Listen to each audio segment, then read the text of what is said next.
Okay, guys, for those of you that I have not met before, my name is Vina Jones Cox. I am based in the Cincinnati area and I'm the executive director of Cincinnati REIA and the community of real estate entrepreneurs.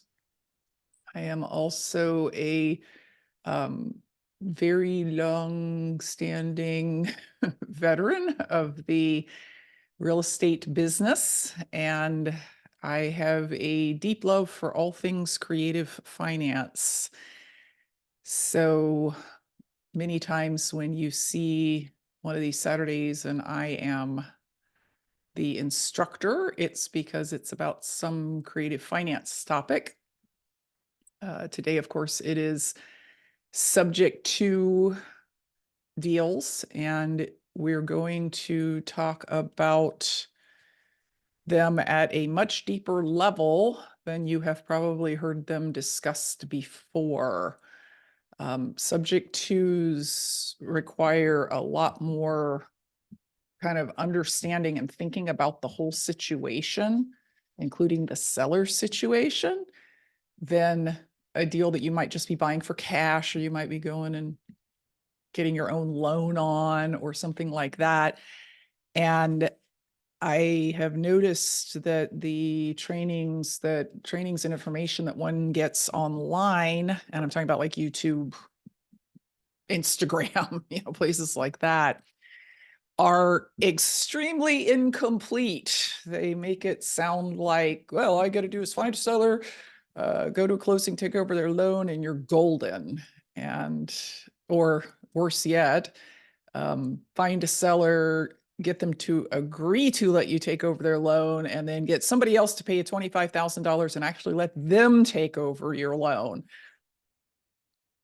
There's a lot more thinking involved than that. And my goal today is to teach you how to think through all the pieces of it. And so I'm going to ask that you do think.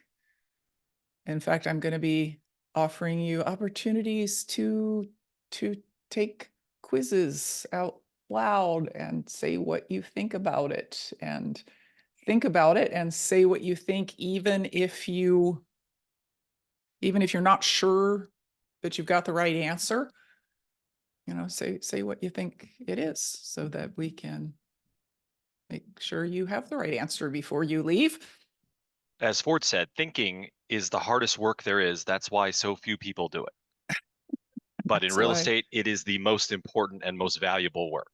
that's why so many people in real estate get paid so well for doing it. Okay, so just some kind of housekeeping stuff. We are going to take breaks today. They will be at roughly 10:30. Hey Siri, set alarm for 10:25. And then we'll take about a 20-minute break at lunchtime. And these are, of course, all Eastern time. Some of you are in other time zones. So call it an hour and a half from now and 3 hours from now. And then about 2 hours after that, you can ask questions in the chat anytime you want. Now, I'm not going to be personally monitoring the chat unless you want me to be distracted all the time. Matt will be answering questions in the chat, and I noticed that a number of you have either been to this class before, like a couple of years ago, or I know that you have done subject to deals, or you've been to Creative Finance Summit or something like that. So you are a little more knowledgeable than maybe somebody who's brand spanking new to the whole real estate industry. So if you know the answer, feel free to answer. Okay, because that's going to help everybody, including me. There will also be some time for open Q&A, probably right after lunch and then at the end of the day. So write down, like if there's a question that you're like, man, I got a really complex question, write it down so that when we get to the Q&A time, you don't raise your hand and then go, I forgot what I was going to ask. So yes, we are recording, and yes, there you will get the recordings. What we're going to cover today is kind of everything about subject to deals, and we're going to do it in an order that, I mean, I've been doing these for years. I've been refining them for years. I've also been teaching them for years. So you might be going, well, you know, the main thing that I'm worried about is the due on sale clause. Why isn't she talking about the due on sale clause? It's 1 o'clock in the afternoon and she hasn't talked about the due on sale clause. We'll get there, folks. Yeah, we'll get there. And it's important to kind of understand the thought process and the big picture, right? So we're actually going to start with some bigger picture conceptual stuff and then move into the who are the sellers, what do you say to them, what contracts and disclosures do you need to develop, all of that sort of stuff. So we're going to start at what seems like the end, which is if you buy a property subject to the existing loan and you successfully negotiate and close it, then what are you going to do with it? I just heard you were an Insta millionaire online. You didn't have to do anything. I probably know where you heard that too. Oh, people are already laughing about that in the chat. So we're all here to learn how to do this thing that means that we can take over good fixed rate loans, maybe with minimal money down and no qualifying and all of that sort of stuff.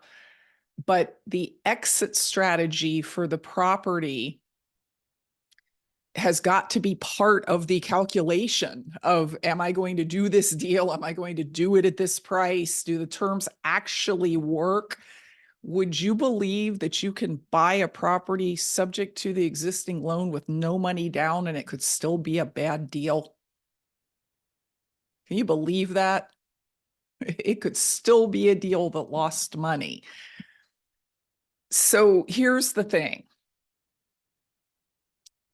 When you are buying a property subject to a loan that someone else is legally responsible for paying. So in other words, you've got this seller who's a borrower.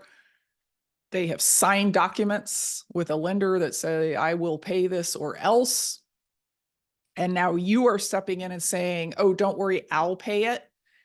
You need to pay it. You need to have a way of assuring that those payments are going to get made every single solitary month.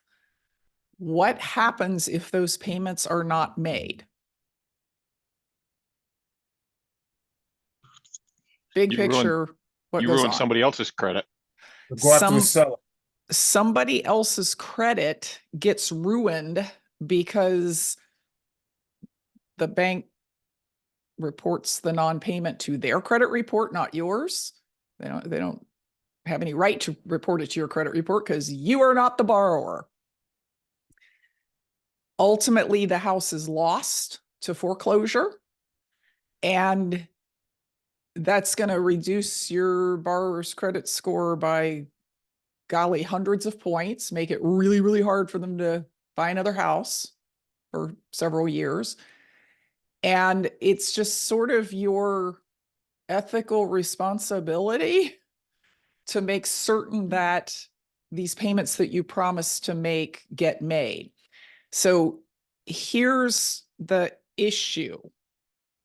If your exit strategy that you had planned does not work because you didn't know how to do it, or you didn't know how to calculate it up front, isn't that going to make it hard for you to make the payments?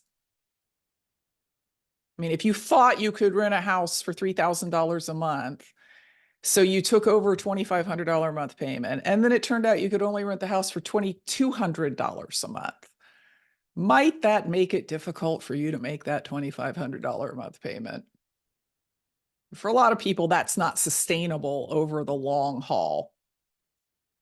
So I'm going to ask you the question, is it better for you not to do a subject to deal? Or is it better for you to do a subject to deal and lose money on it? Or is it better for you to do a subject to deal and default on somebody else's loan? Or I guess a better question is, which of these things is the worst one? 3. Yes, Okay. 3 is the worst one, because one assumes that if you default on somebody else's loan, you also lost money on the deal, that you at least tried for a while to keep the payments going. It's better just to not do the deal than it is to get into a bad deal that's going to end up with you damaging somebody else's credit. So if you are so new that whatever exit strategy you think you're going to do with these properties, you're not really sure how to evaluate the deal, and you're not really sure if you can execute it properly, my suggestion is don't do the deal. My suggestion is get a partner involved in the deal really early on, like maybe during the evaluation stage, who does know how to figure out what a property will rent for, figure out what repair costs are, whatever the pieces that you aren't sure about, and who knows how to do whatever the exit strategy is. And even if you had to give that partner 90% of the deal because they were also bringing the money, isn't that better than A, having no deal at all, or B, ending up defaulting or losing money? I think your experience with having a knowledgeable partner will be, a lot of the time they say, no, this just isn't a good deal. Even though I'm getting 90% of it, I don't want it because it's just not a good deal. And isn't that a great lesson in itself? When the partner says, and here's why, let me show you the evaluation. This is why it's not going to work. So always remember that if you don't have the knowledge or experience, you do have other people around you who do have that. So speaking of exit strategies in regards to subject twos, despite the current rage about flipping subject twos, the strategy is really best suited for those of you who want to buy and hold, whether that's medium or long term. So things like shorter long-term rentals, subject to can be really good for those.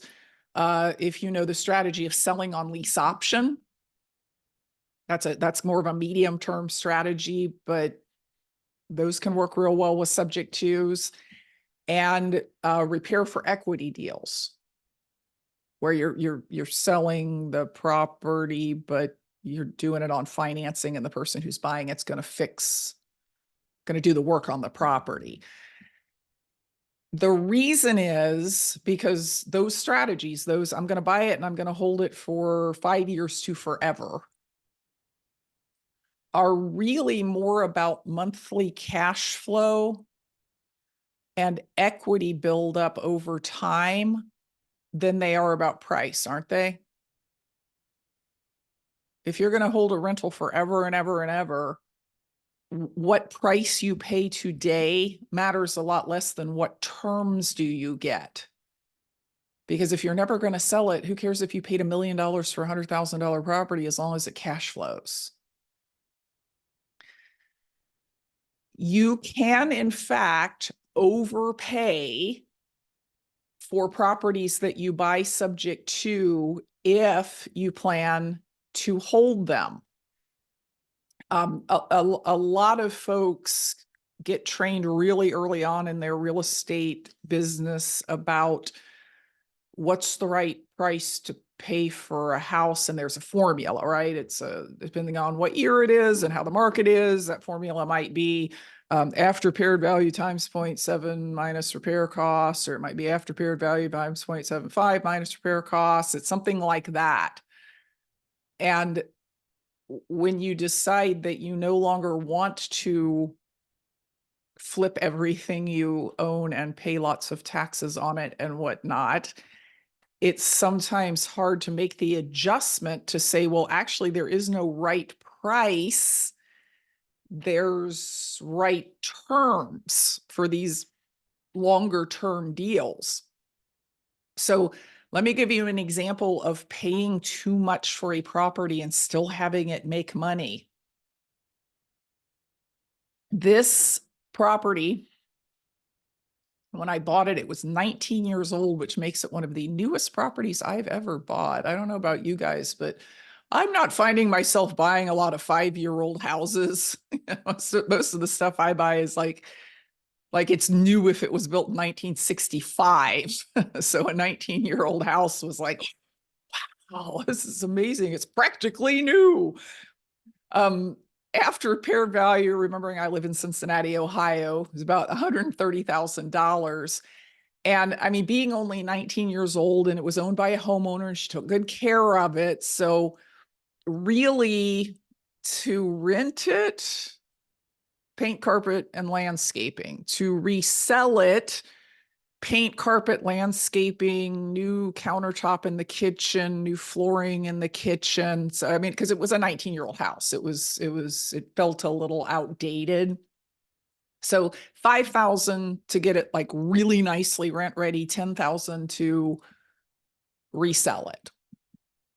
So cash offer on this, and I'm just making this comparison for those of you who've been in the flipping world up until now. You would normally say, okay, it's worth 130. Got to multiply that by 0.75. Got to subtract the 10 in repairs. That means my cash offer is 87.5. Unless, of course, you are going to wholesale it. In which case you'd say, I can get 87.5 for it, so I need to put it under contract for 77.5 so that I can get paid my wholesale fee. Right? Does those numbers make sense to everybody? So here was the problem. Seller owed 92,000. If your maximum allowable offer is 87.5 or 77.5 and the seller owes 92, is that seller going to be likely to accept your 87.5 offer or your 77.5 offer? So here's what you need to get used to doing if you've been living in the flip world for a long time. You need to get used to asking a follow-up question when the seller says they owe 92. Oh, okay, so you have a mortgage. Tell me about the mortgage. And most of the time, sellers will give you all the details, and all the details were 4.5% fixed rate loan, 28 years remaining, and principal, interest, taxes, and insurance payments of $810 a month. And that's the detail that you need to start a subject to evaluation. You need to know how much is the loan, what is the interest rate on the loan, is that fixed or adjustable, how many more years are remaining on the loan, and what is the monthly payment. You cannot pursue a subject to negotiation without those pieces of information. Would you believe that sometimes sellers can't answer those questions? Sometimes they say, well, I mean, I think, I guess maybe I owe like, I don't know, 100, and I think my rate's about 2.75, and I guess it's probably got like 20 years left, and every piece of that data is wrong. Okay, if I asked you what your loan balance is, what the interest rate is, and what the monthly payment is, could you just like rattle it off the top of your head? Well, first you'd have to clarify, as I'm sure you would, which loan are we talking about?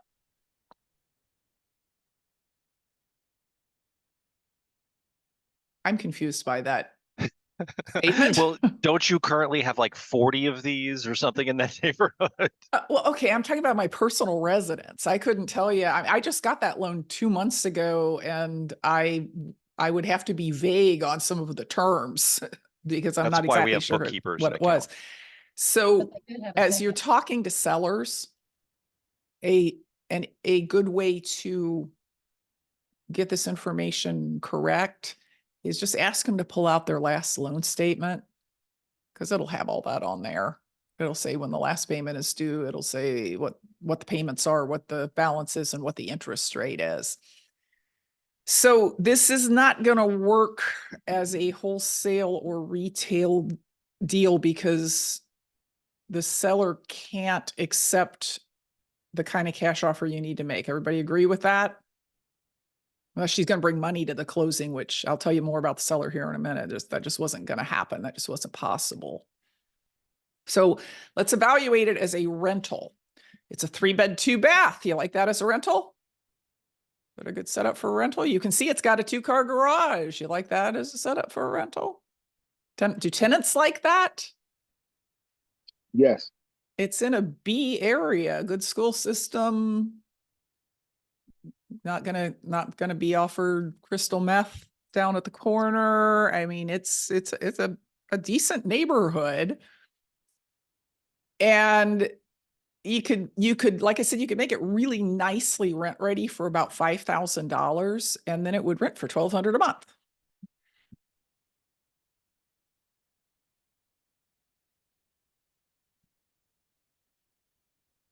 Here's the issue. I want you to think about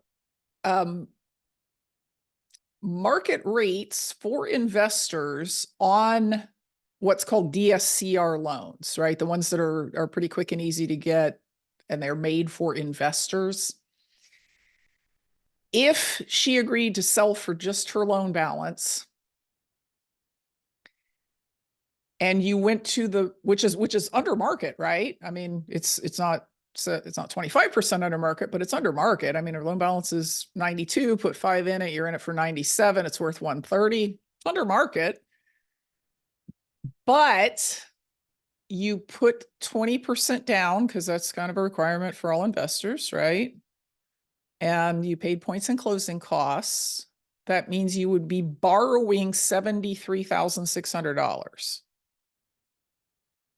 And DSCR loans are right around 9% right now.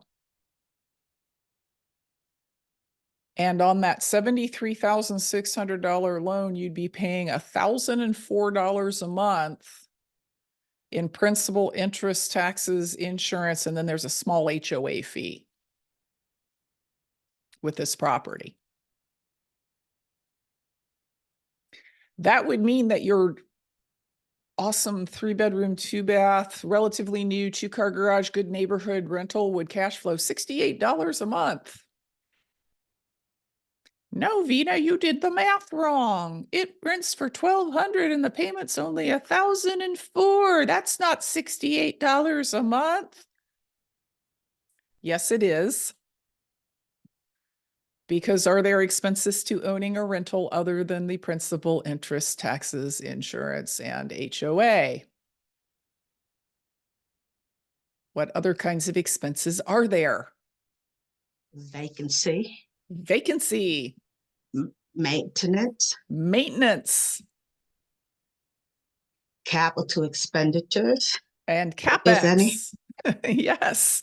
So capital expenditures is like that's your reserve account that you keep because eventually this roof is going to go bad and this furnace is going to go bad. And one day after 15 years, you'll walk in and you'll go, oh man, this kitchen needs to be redone. It's beat up and outdated. And so you put aside money that you don't count as profit for that sort of thing too. $68 a month for what's going to end up being about a $22,000 upfront expenditure on down payment points and closing costs is not a lot of money. Would you agree with that? And that is the challenge in the market today. Even if you buy properties at under market prices, but you go to the bank and get a loan, sometimes they don't pencil out at all. Sometimes that number is minus $68 a month, which is a problem that Subject 2 can solve for you. So let's talk about the seller motivation, because we're going to get to sellers here in a little bit, but you don't buy property subject to the existing loan, in the sense that it's not about the loan and the property.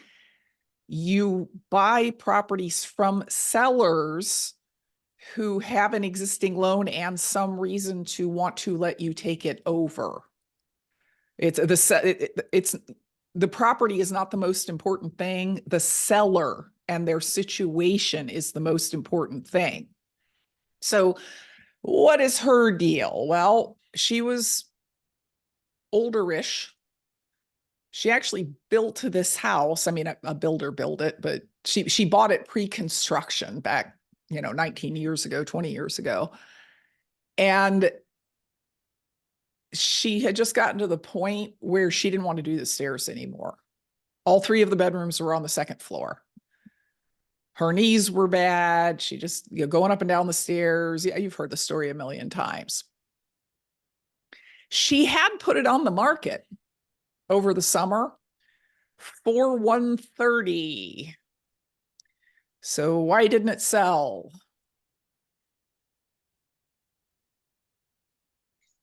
Needed pink Oh. carpet. Yeah, it didn't show very well.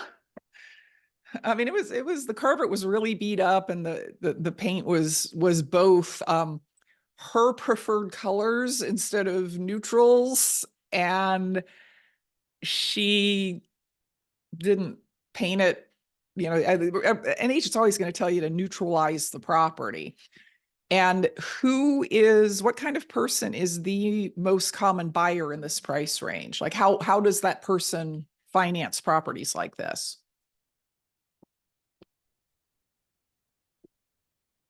Traditional loans, FHA. FHA, yeah. It's definitely an FHA kind of price range.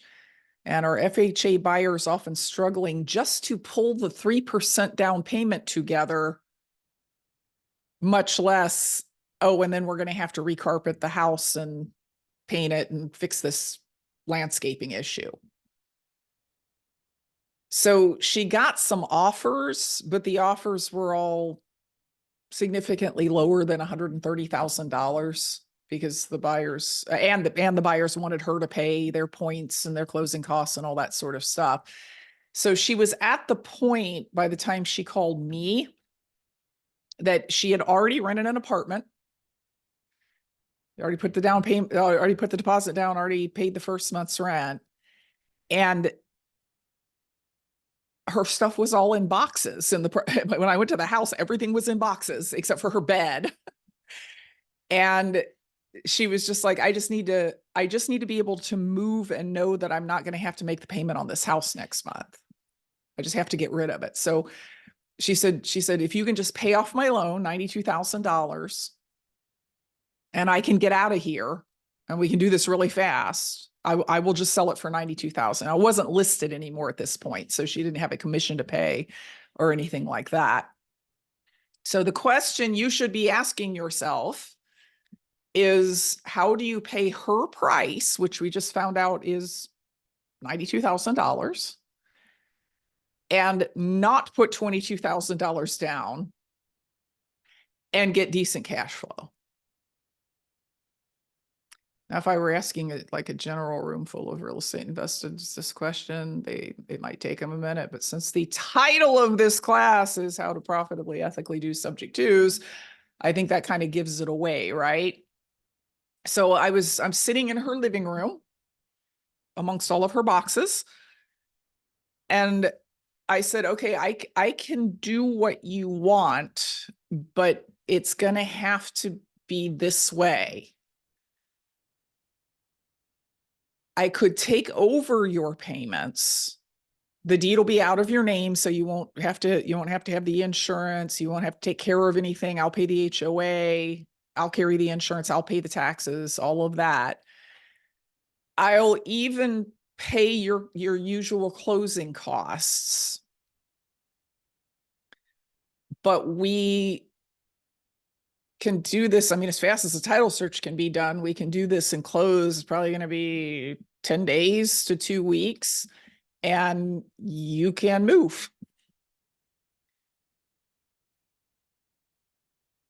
A lot of you, I think, don't make offers like that because you're afraid that the seller's going to have a bunch of objections that you won't know how to overcome, and we'll deal with those a little bit later. But you're worried that, I don't know what to say next. Whether the seller says yes or no, I'm not sure what to say next. This particular seller said, well, what do we need to do that? Like, zero objections. And I said, well, I'm going to need to see a copy of your note and mortgage. We're going to need to sign this contract right here that's in front of this purchase agreement so that I can get the title search started. And that's kind of it. Now, I had already looked at the property. There wasn't a bunch of contingencies I needed because this was after I had walked the property. So she got up and walked away from the table, and I was like, what just happened? Like, she literally didn't say a word, just got up and walked away from the table. And then she was wrestling around in some boxes, and then she came back with the note and mortgage. She knew exactly where they were. So she was ready, man. She's ready to go. So we did close this. The closing costs, the deed prep, the recording fees, all that kind of stuff cost me $1,200. That's what I had to take to the closing. And that was that. I mean, I'll show you what I did with the house here in a minute, because I did not end up renting this one. I really wish I had, but I didn't. So this is where you need to think, because that whole thing about she didn't really have any objections. She was like, where do I sign? Begs the question, why? From what you know about her situation, why would she just say, sure, let's do it that way. Sure, you can take over my payments. She was beat up and done. You solved her problem. Yeah, her main focus at that moment, I swear, was just getting out of that house. She had been packing for weeks or months, already had put the deposit down on the apartment, already had put the first month's rent down on the apartment, and her brain was going, next month, if I don't sell this house, next month I've got my rent to pay and I've got my house payment to pay.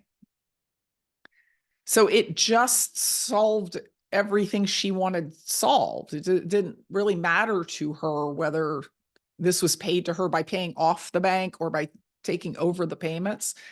Now, is it not true that if she had put $10,000 worth of updates into this house, she could have just sold it for $130,000 and that would have given her more money? Yes. Is that true? Okay, so why didn't she do that? She didn't have it. Yeah, she wouldn't be worried about making the rent payment and the house payment next month if she had $10,000 sitting around. That just really wasn't an option for her. Given that I've already basically given away that this thing will cash flow as a rental, why didn't she just paint it, move out, and rent it? If And when stairs the are bill- bugging her, tenants will do even more bugging. Yeah, again, not realistic for most homeowners who've never rented a house. They don't know how to do it. They don't know how to screen people. They don't know how to evict people if they don't pay. They don't, a lot of people just don't like the idea of having somebody living in their house. Some people don't like the idea that they could beat up the house, or that I might have to evict somebody. That would be terrible. That would make me a terrible person. So these last two for her, they just really weren't practical. They just really weren't realistic options. So what did I do with it? Well, I didn't want to do the work. So I put an ad in Facebook Marketplace, Craigslist, all those places. And I said, this property is available right now. And of course, described it with all the number of bedrooms, baths, garage, 19-year-old house, all that kind of stuff. On a rent to own. And the deal is you can take it right now as is and you can do the work yourself and it'll be $2,200 up front.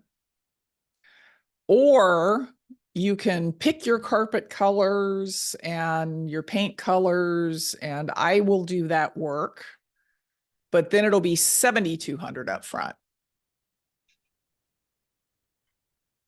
If you take it as is, I'll let you have it for $120 option price and you'll have 2 years to pay that.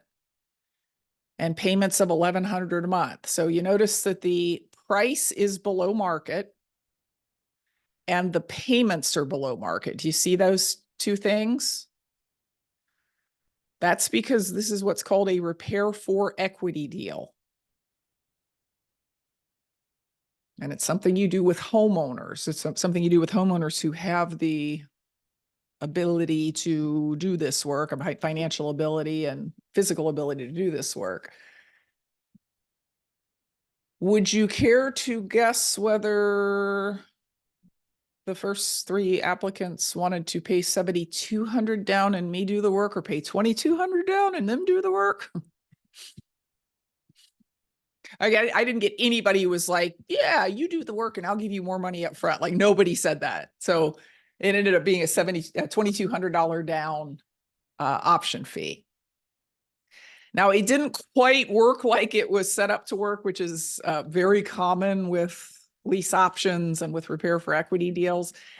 They did not buy it in 24 months. It took them 46 months to buy it. When they did buy it, of course, they went FHA.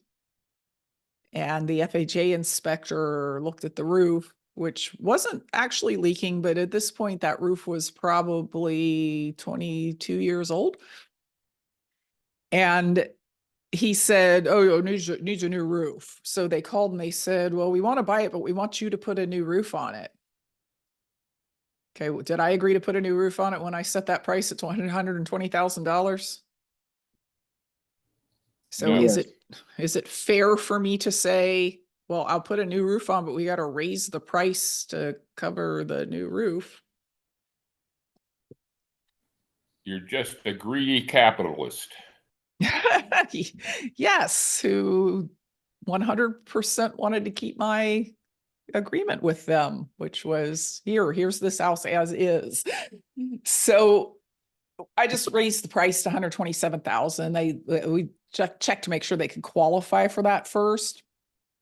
So this deal made $190 up front because if you recall, I put down $1,200. I got a $2,200 option fee, and I did make one payment before they moved in and started paying rent. I made $13,340 over 46 months in net rents. I made $30,000 at the closing because they paid $127,000. I paid off the $84,000 loan. They had already paid the $2,200 option fee, so that came off the price. And then $7,000 for the roof, and then minus some closing costs, so $30,000 at the end of this deal. You notice anything interesting about this that is highlighted in bright red so that you can notice it? Equity pay down over the 46 months. Yeah. Her loan was $92,000 when I took it over. It was $84,000 when I paid it off. part of the profit from this deal came from mortgage pay down.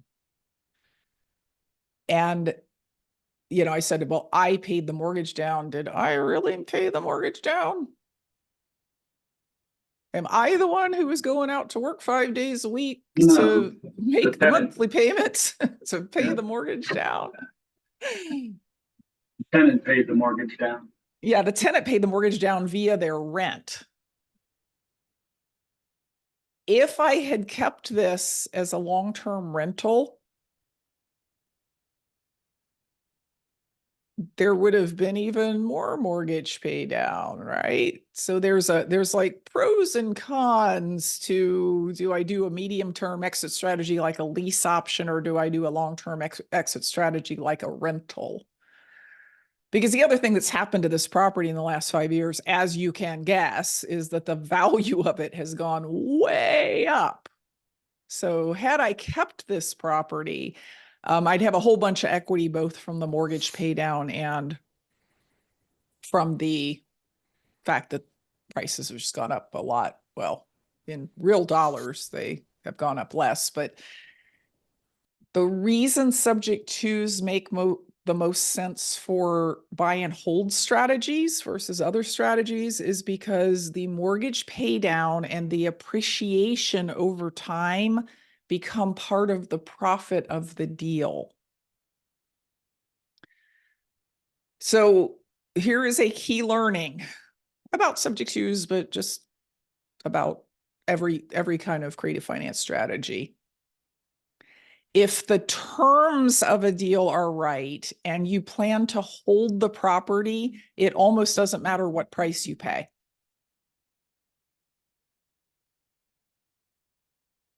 If your goal is long-term hold, the price is way less important than what is the monthly payment. So here's a pop quiz for you. Let's say that she owed 127 on this house that's was only worth 130 when I bought it and needed really 10,000 in work to make it worth 130. But her $127,000 loan was at $810 a month. So same payment as was on her $92,000 loan. Would this still be a good deal to buy for rental? For a long-term rental, yeah, Or yeah, it wouldn't have worked as a 2-year lease option, no. but for a long-term rental, who cares that the loan balance is 127 and to make it worth 130, you'd have to put 10 in it, and to make it rent ready, you're going to be in it for 132. Who cares? The payment at $810 a month just makes sense mathematically. Because of course, if you did the work, you would rent it for full rent, right? You wouldn't rent it for $1,100 a month. You'd rent it for $1,200 a month. $1,200 a month rent minus 20% of that for that reserve factor we talked about for vacancy, maintenance, and reserves, minus an $810 payment is $294 a month in cash flow. But I can't get over the fact that I overpaid for the house. That's fine. Call me and tell me the address and the owner's name and phone number, and I will go overpay for the house. If you just can't get over. But what if this deal makes sense? And it makes sense because of the exit strategy and the terms, not because of the price. That means that knowing how to do subject to deals ethically and right and so on give you a competitive advantage over the folks out in the market who are getting conventional loans or who are just making lowball cash offers because they're going to flip the property. It basically means that you can pay more for a property than anybody else can if that property is subject to a good low rate loan, and if the seller is willing to let you take it over. You can pay more than a cash buyer, and you can pay more than even you could if you were going to get conventional financing. So keep that in mind as you're thinking about, am I going to make these subject to offers? Am I going to get brave enough to say to somebody, I want to take over your mortgage? You can pay more, which is also better for the seller, right? It's better for the seller if you can pay more money for their property. So let's go back to exit strategies for a second and talk about the other two strategies. We talked about it's good for rentals, long-term or short-term. I have 2 Airbnbs that I own that I bought subject to the existing loan. I actually bought my last home that I lived in, not this one, subject to the existing loan, which I still own. And it's one of those 2 Airbnbs. And you might even move back there. Maybe. We'll See, see. you have so many options subject to. So lease options, repair for equity deals, you know, they work for that. What about a retail deal? What about I'm going to buy it, fix it, and sell it all in the next 4 to 6 months? The answer is subject to does not usually turn out to be particularly advantageous in retail deals. I see one every once in a while that it makes it so much better that it's worth doing. But here's what you need to think about with retail deals. Let's say you found a seller who was willing to let you take over their 2% 30-year fixed rate loan. And it only had payments of $200 a month. How long do you get to take advantage of that? Until the loan's done. You don't want to kill that loan. Yeah, you only, so, I mean, the idea with, as I understand it, I don't retail myself, but as I understand it, the goal of a retail deal is get it all fixed in 2 to 3 months and get it sold in 4 to 6 months. Am I wrong? When But you sell it, the new buyer is going to bring their own loan to the table, which is going to pay off the underlying loan. So like you might get an advantage of the low rate loan for like 3 to 6 months.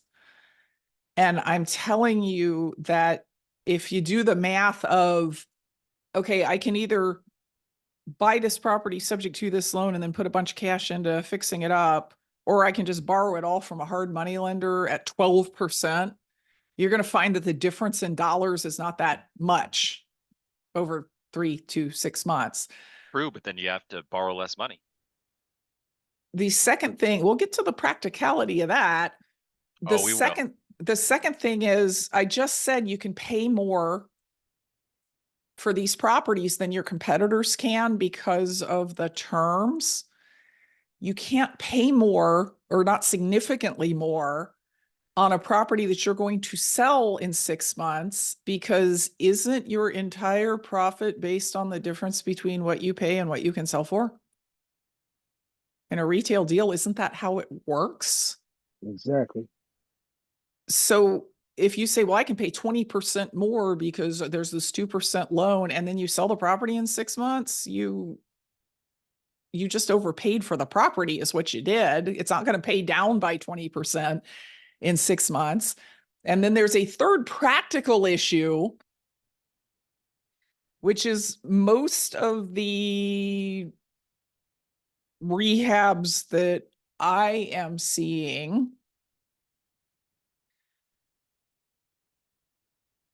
are $60,000 to $80,000 rehabs, and that's not gutting them back to the studs. Oh, That's you mean just- those costs went up too with inflation? Bern, can you just mute Matt? Because he's apparently just in a mood today. I am in a where mood today.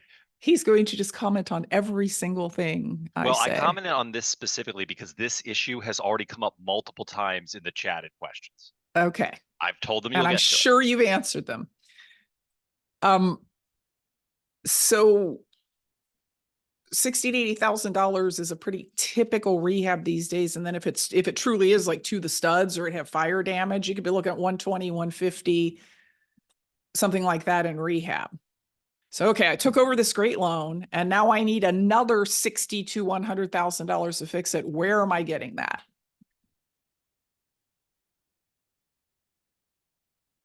If I Hot have it- money. Okay, thank you. Any hard money lenders here?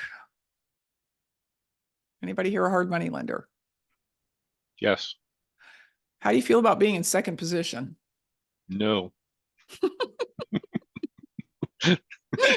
That's pretty simple. Do you see the problem?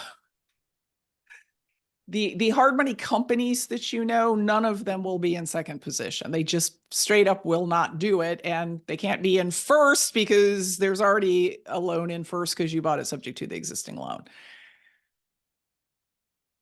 There are private lenders who will be in second position, but they're not charging 10% in 1 point for that. They're charging 14% in 4 points or 15% in 5 points. It's a much more expensive loan, even if you can find somebody to do it. So it's easier, really, to just offer the seller cash. You can still only pay what you can pay off their loan and borrow both the purchase and rehab funds from a hard money lender because you're only doing it for 3 to 6 months. Now it leaves us one last exit strategy, which is wholesaling subject to. We are going to get to that, and you are not going to like what I have to say about it. Because what I have to say about it is you are being badly misled about the techniques and risks of doing that. Let's talk about the actual details of buying a property subject to. First thing is, let's just kind of define it. I guess every industry loves their jargon. It keeps, I don't know, outsiders out and sounds cool. And also we don't have to use as many words when we say, I did a sub to, as we do to say the full sentence, which would be, I bought a property subject to the existing something. Now, most commonly when somebody says that, it's going to be subject to the existing first mortgage. But you can buy property subject to other things too. You can buy them subject to back taxes. You can buy them subject to title problems. But anyone who says to you, I bought a sub to, is probably saying that they bought a property subject to an existing first mortgage. Now, mechanically, what's happening here is that the deed is moving from the current owner to you. So a new deed is being created and it says, I transfer my ownership of this property to you, but the debt against the property, which is going to consist of, depending on where you live, a mortgage and a note, or a deed of trust and a note, is not being paid off. So assuming that we are talking about subject to the existing loan, the mortgage just stays right where it is recorded in the courthouse. It continues to do exactly what it's always done, which is secure the borrower's debt against the property.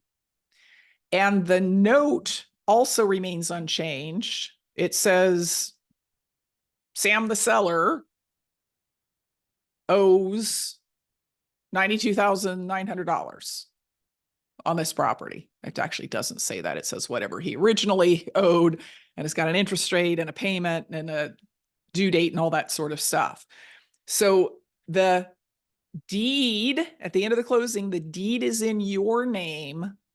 The mortgage is still exactly as it was, signed by the seller. And the note is exactly as it was, still signed for and owned by the seller. Now, I know your brains are going, due on sale clause. What about loan assumptions? We'll get to all of that. Don't worry. I will say right now that if you're thinking, why do a subject to instead of a loan assumption? The reason is there aren't loan assumptions anymore.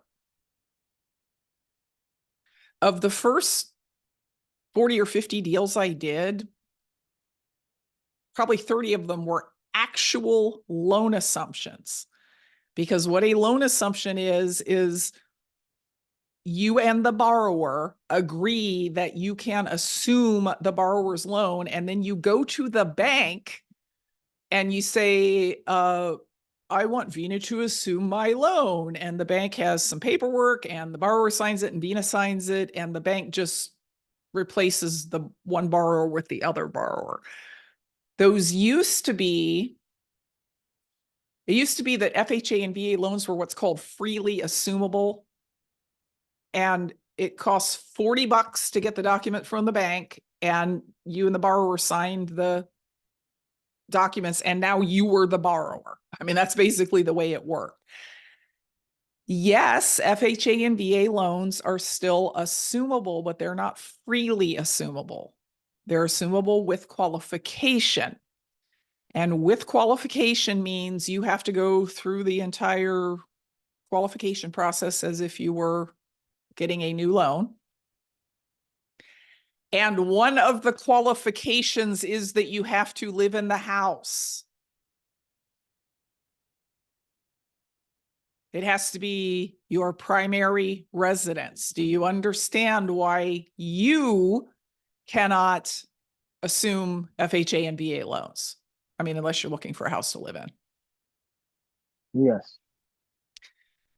Because I'm going to tell you later on that the due on sale clause isn't that big a deal and all the reasons why. The very few people I know who actually did get their loans called due and that had to pay them off, it was because they bought a property with an FHA or VA loan and then never moved in, and FHA or VA caught them. And yes, they will call your loan due and you will pay it off unless you want to lose the property. They're very serious about those loans are for homeowners only.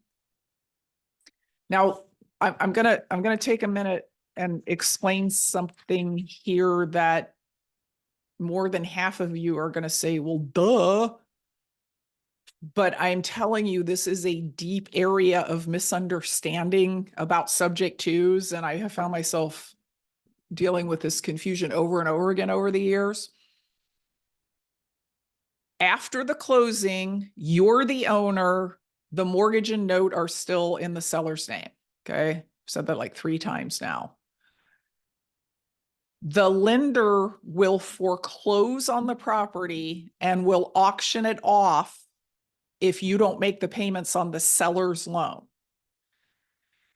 What tends to send people into a spiral about this is, number one, how can the deed transfer without the loan being paid off? And number two, how can the bank foreclose on a property that I own?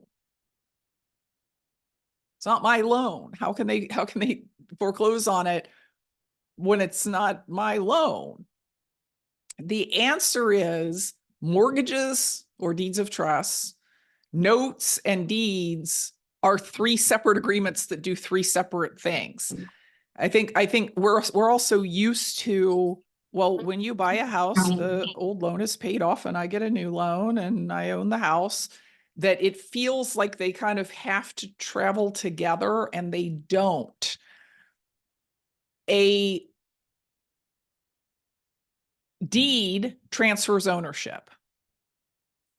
A mortgage secures a debt or a promise, and a note is the contract where we are agreeing to what the payments and terms on the note are, or on the debt are, right? So different contracts with different parties involved. The note and the mortgage in a subject to are between the lender and your seller. The deed is between you and your seller. So you are buying subject to that pre-existing note. And the fact that you and the seller have agreed as part of this transaction that you are going to pay the note going forward has no effect on the deal between the bank and the seller. The bank is going forward with the agreement they made, which is our borrower, your seller, needs to pay this. They don't even know about this agreement that you have where you've said, no, I will pay it. Has no effect on the existing mortgage or the existing note. So here are the steps that you go through to do a subject to deal. And this is basically what we're going to be breaking down for most of the rest of the day. First, you got to find the right seller who's in the right situation, has the right motivation. And then you have to qualify the deal. Like, does the deal itself make sense? And then you have to evaluate the deal, make the offer, do due diligence, close, and execute your exit strategy. And of course, pay that loan like you promised you were going to pay the loan. Let's start with, how do you find these sellers who are willing to let you step into their, in many cases, 2 to 4% loans in a market where even a new homeowner buyer is paying 6.5% interest on a new loan to buy a property. Like, some of these loans out there are at 1/3 of the current interest rates. So how do you find this seller? You're going to market to them in some way. You're going to reach out to people who seem like they're prospects, who seem like they might be motivated to sell. And if you are specifically looking for subject to deals, you're going to reach out to people who have mortgages. It's really hard to buy a property subject to an existing mortgage if that mortgage does not exist. Been doing this for a long time, and I have yet to figure out how to buy a property subject to an existing mortgage if that property is free and clear. Now, there are other things you can do with those properties. The seller can carry the financing, right? But if you are specifically looking for subject tos, you're looking for 3 things: a property, a problem, and a mortgage.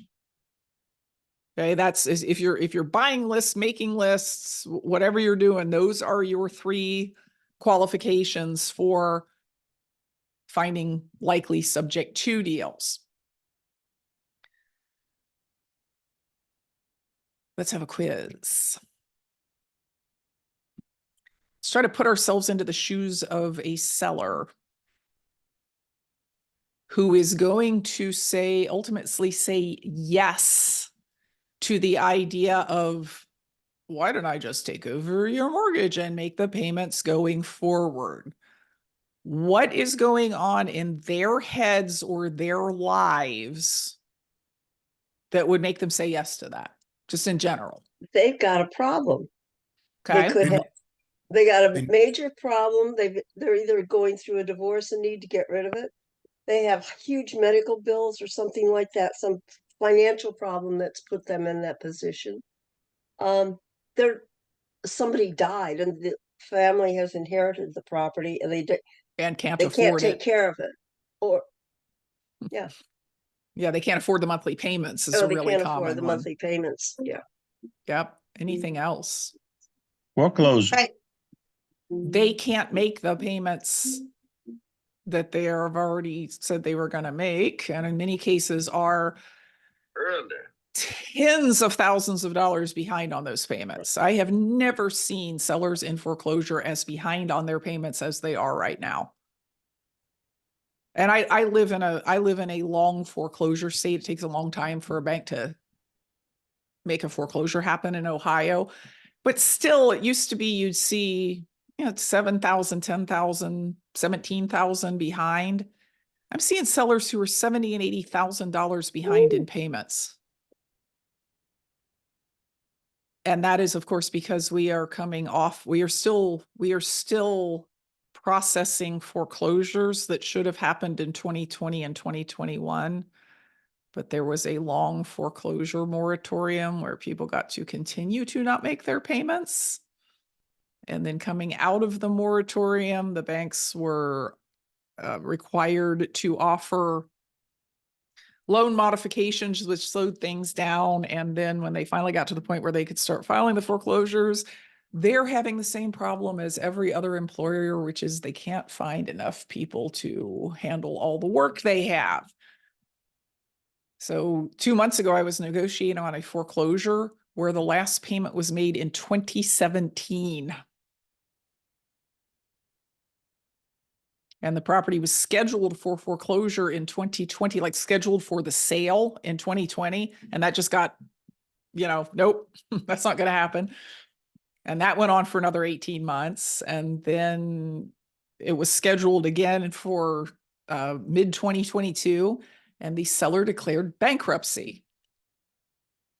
And then the seller didn't follow through with the bankruptcy. So after 6 or 8 weeks, it was kicked out of bankruptcy and the bank got to start the foreclosure again.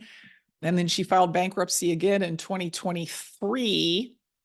And the bank went to the bankruptcy court and said, no, this is her second time trying to stop this sale. So we want you to just release the property. And the bankruptcy court said, well, no, we have to give her a chance. And 6 weeks later, she was kicked out because she never filed all the paperwork. And then but by the time I got to her, she is $60,000 behind on a mortgage that if you paid the back payments, the mortgage is only $154,000. It's nuts. I have never seen anything like it. So it is important to kind of understand why sellers do this. Like why does a seller decide that, yeah, that sounds good to me? There are every seller's got their own story, and you do have to find out the story, but there are some things that you're going to hear over and over again. One thing is, well, I tried to sell it, but I couldn't get enough for it to pay the agent, to pay the money that the buyers wanted for points and closing costs. Like I couldn't get enough money for it, and I couldn't bring money to the closing. So then they talk to you and you say, well, I mean, I could take over your loan and it wouldn't cost you anything, and it would make the payment go away and you could move on with your life. Some of them have even done the math and said, after all the expenses of selling, I would have to come to closing with money, even if I sold it for full price. Now, these are mostly people who bought their property in the last year or two. They just haven't had very much mortgage pay down. It hasn't had a bunch of time to appreciate a lot. And they can't afford to pay to sell the property. An awful lot of these folks over the years that I've dealt with were way more concerned about not making the next payment than they were about, am I going to get top price? How much money am I going to get out of the sale and so on? It was just straight up, I can't make the next payment, or I don't want to make the next payment. And there's lots of scenarios that cause this. Foreclosure is one. But another one is I already bought another house. And that's often followed with, I thought this one was sold, but the sale fell through. And I just don't want to make 2 house payments for the foreseeable future. And some of them, they just want a particular price, and it's usually more than anybody is going to pay for cash. And when you say, look, the only way that I can pay you that price that you're asking for is if you let me take over your payments. They're so focused on, I've got to get this price. Not even because they owe too much, but just like, I decided that that's what my property is worth because I looked at Zillow. And I'm not getting ripped off by taking less than what Zillow says my house is worth. Never mind the fact that Zillow has never been inside my house and doesn't realize it's completely outdated and needs $50,000 worth of updating. I'm getting this price. What sorts of people are likely to be in this situation is the real question here. Because if you're going to reach out to people looking for subject to opportunities, it's good to focus your efforts on the people who are most likely to be in the situation. Expired listings has been a big source of subject to deals for me over the years. The only reason that a listing expires in the market right now is that the seller is asking too much money. If they're asking a reasonable price for the location and condition of the house, it is going to sell. Can you pay them too much money if the terms are right? Just say yes. Yes. We already covered this.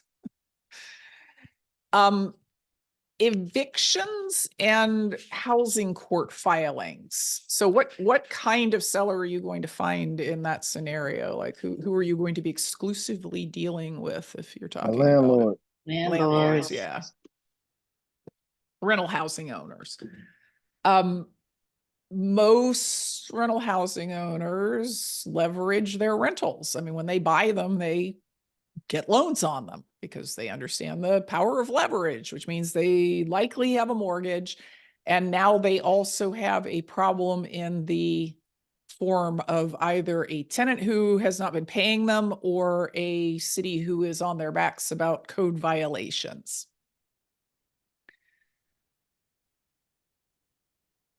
Properties owned by rental owners are often easier to buy subject to for the simple reason that the rental owner understands that you've got to get price or terms that work. They tend to be, they're not all sophisticated about creative finance techniques, but they tend to be a little more so than civilian owners. Sellers with vacant houses. So these two things, so expired listings you're going to get from an agent, right? Those have to come out of MLS. Eviction and housing court filings are going to be public record in your county. Vacant houses you're going to find driving for dollars. A vacant house is what I call a spare house. Somebody's not using it. They're not renting it. They're not living in it. If they have a mortgage, they're hopefully making payments on that mortgage. So it's just costing them money and it's a spare property. Mary Lou mentioned divorces. The scenario with divorces, almost every time I see one is this. We just bought the house within the last 18 months. We need both of our incomes to qualify for it.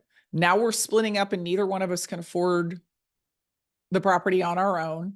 And we're a month or two behind on the payments because we hate each other and we're both willing to let the other one go into foreclosure rather than, I'm not eating the whole payment. You said you were going to pay half the payment. You pay your half and I'll pay my half. Also public record, by the way, pre-foreclosures. So this is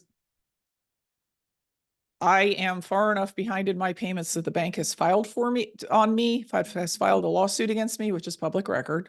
In different places, they're called different things, notice of default, list pendants. Here, they're just foreclosure notices. At the same time, the sale hasn't happened yet. The public sale hasn't happened yet. So the pre-foreclosure process is between the time that the bank files suit and the time that the public sale has happened. Pre-foreclosures are kind of their own interesting thing right now. And I'm not going to do a deep dive into this, but for those of you who know a little bit more about creative financing, there's a real business right now in buying pre-foreclosures subject to and leasing them back to the owner, because so many of these owners cannot afford to live anywhere else.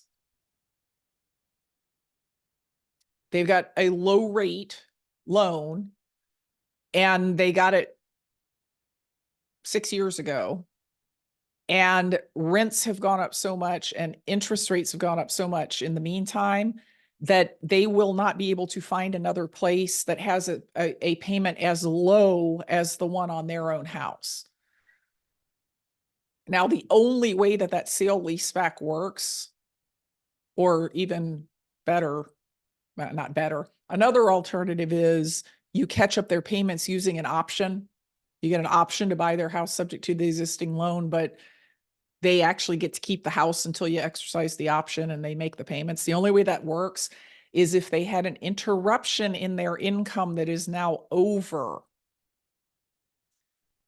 So the most common situation here is they got laid off in 2020 or 2021 and they went 6 or 8 months without any income. And they have since gotten new jobs or gone back to their jobs, and they can easily afford the monthly payment, but what can't they afford? The back money. The back money. And banks aren't taking the back money as like payments. Like if I were a bank and somebody was 20,000 behind in their payments, but they could easily make the monthly payments, I'd be like, okay, we'll make your monthly payment and also pay an extra $300 until you've got this other 20,000 paid off. Like that's what I would do, but that's not what they're doing. They're making people catch up before they will reinstate the loan, and they can't catch up. Less likely prospects. So again, we're saying, okay, so I want to find subject to opportunities. Where are the more likely prospects and the less likely prospects?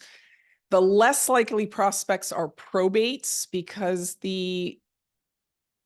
mostly probates are old people who died, and a lot of the old people either don't have a mortgage or they have a kind of mortgage that you can't buy subject to, which that's reverse mortgages, and I'll come back to that in a bit. So real estate tax delinquencies we're talking about here. They haven't paid their property taxes. And you see the notice in the public record that, we're going to foreclose or we're going to sell a tax lien. When you see a tax delinquency, you're probably looking at a property that doesn't have a mortgage, because the lender will usually pay the tax delinquency even if they are not being paid, because tax delinquencies are super liens. So you say, oh, I've got a first mortgage. Well, it's only in first position if you're not considering the real estate taxes, which are really in first position. So a lender, even if they are not being paid, will usually pay the taxes, because they don't want the taxes to get backed up and the property go to sale by the tax folks. High equity owners, if you like that high equity owner list, not going to find a bunch of subject twos on that, because high equity means no loan or not much of a loan, right? Listed properties. So, like just properties that are in the MLS. are not great targets to be going and making subject to offers on, with an exception that I'm going to tell you here in a minute. How do you reach out to these people? Well, my favorite way is direct mail, always has been. When I'm looking for subject to deals, I use slightly different language. Like I don't say, you know, all cash, any condition. I say, I can buy your property even if you owe more than it's worth. Call me up and let's talk about it. Shotgun marketing, you know, your bandit signs, your car signs, those things, it's way harder to be specific in that kind of marketing, but anything you're doing that's going to be bringing in leads will bring in some of these kinds of leads. So that also includes anything you're doing, pay-per-click ads, social media, anything like that. Door knocking, which is like driving for dollars, except getting out of your car and actually going and knocking on people's doors. This is actually, so Dwan and Bill Twyford, who are big pre-foreclosure people, their favorite way of getting to talk to pre-foreclosure sellers and to have like a leg up, like a competitive edge over all the people who are mailing them, is they show up at their door. They literally knock on their door and say, hey, I'm here to talk to you to see if there's anything I can do for you about your foreclosure situation. And then if it's a low equity foreclosure, if the seller owes pretty close to what the property is worth, they try to buy it subject to the existing loan. Now, the exception to MLS deals, like not buying, not really, it's kind of a waste of time just to throw out offers that say, I'd like to buy this subject to the existing loan, is when you have built relationships with real estate agents where you've already talked to them about, you know, part of my buy boxes, I can take over people's loans and here's how that works. And here's the kind of people that it's good for, and. Because those agents, the ones that you've already built these relationships with, will recognize sellers that need a subject to because of their situation. And then they will say to the seller, you should talk to Vina because I think the thing she does is probably the best thing for you. And now you're going to get the deal done. With the agent on your side, you're going to get the deal done.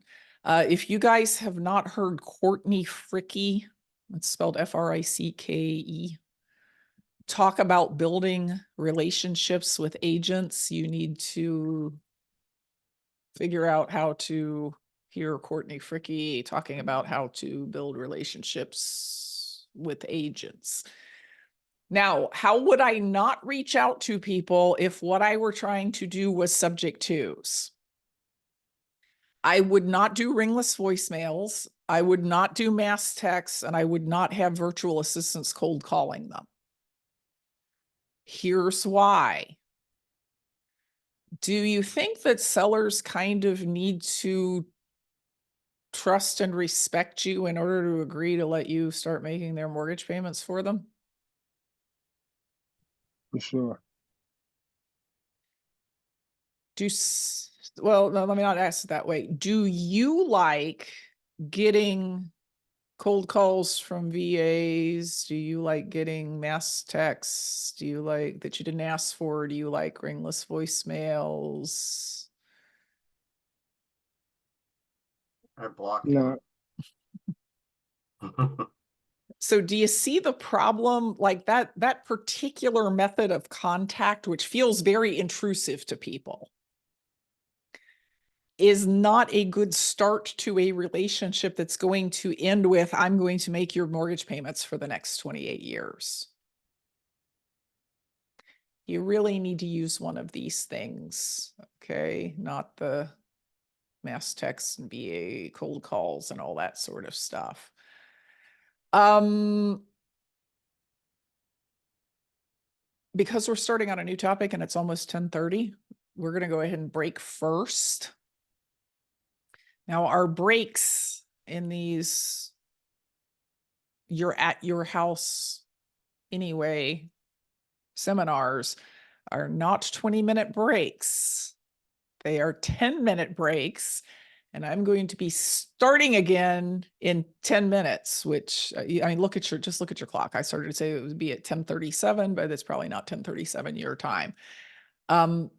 So let's take 10 and be back in 10 because I'm actually going to start again in 10 minutes. All right. See you guys shortly.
Okay, y'all. I was just sort of flipping through the early questions and there were only two that I saw that nobody seemed to have answered. Some of and- these and- things I know you're gonna address later too. Well, yeah, I mean, it's the bunch that that I'm going to address later. So the one that I saw that I was like, oh yeah, I'm not going to address that way later, so I could address it now. I should address it now. I had said, there's sellers who are $60,000 behind in their payments, and the thing to do is catch them up and lease it back, or catch them up through an option and buy it later when they're done with the house or something like that. And somebody said, well, where am I going to get $60,000? What's the answer to that? Speak up, they know. Friday mornings. Well, so we've got 12 groups here and only 3 of them understand what the heck Friday morning means.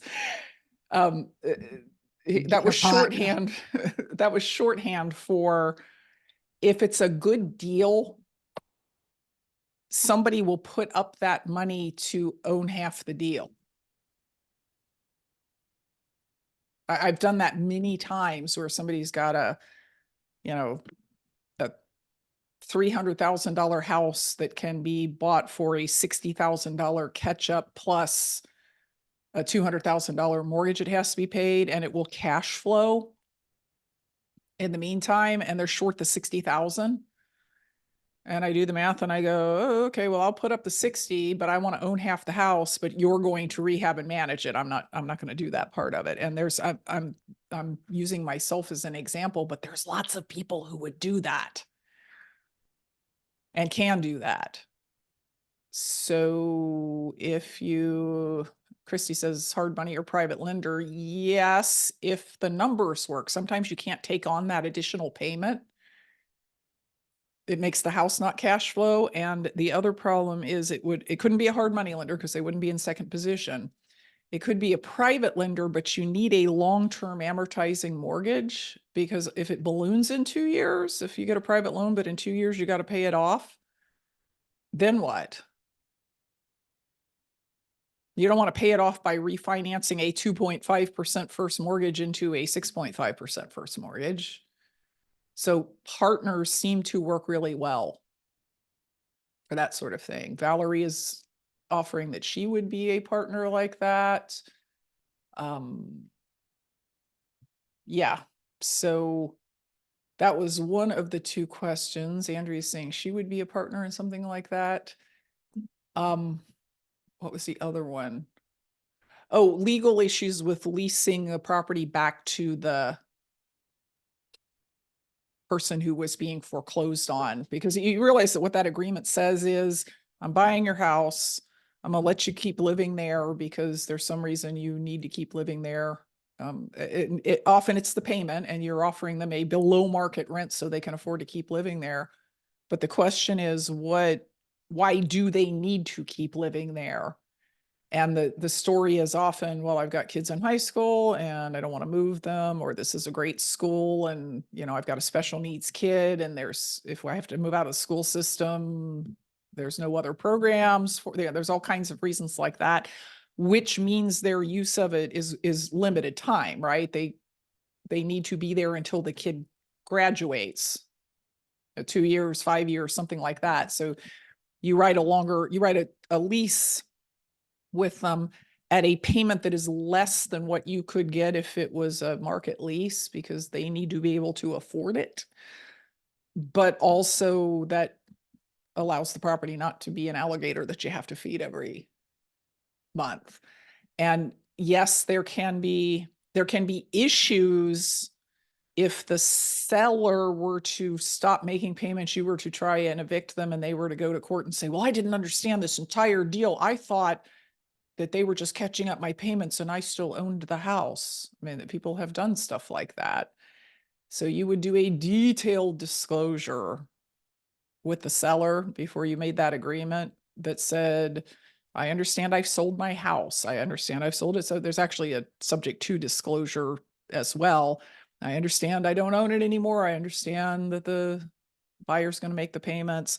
I understand that my position is now as a tenant and that I have to pay my rent. And if I don't pay my rent, I can be evicted like any other tenant. And I have agreed to all of this because it is in my own best interest. And I have considered that and consulted with whoever I needed to consult with to do it. So, yeah, I think some people legit don't understand what they're doing. I think more people do understand when you close it and rent it back to them, and then they conveniently don't understand 5 years later because time has passed and they've convinced themselves of something else. And I think some people are just straight up grabbing attorneys because they're trying to get a deal different than the one that they agreed to.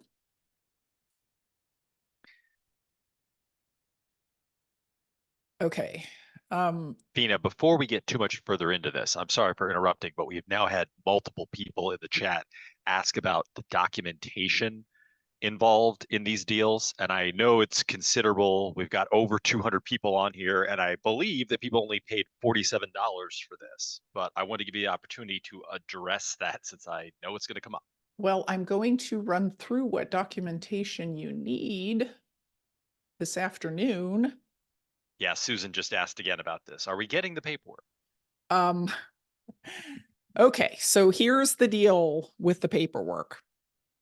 I actually have a subject to course that includes all of the sample documentation, which is probably way more than you think it is right now. It's, you know, purchase agreement, seller interview form, disclosure, power of attorney. I mean, there's like 10 or 12 documents in it.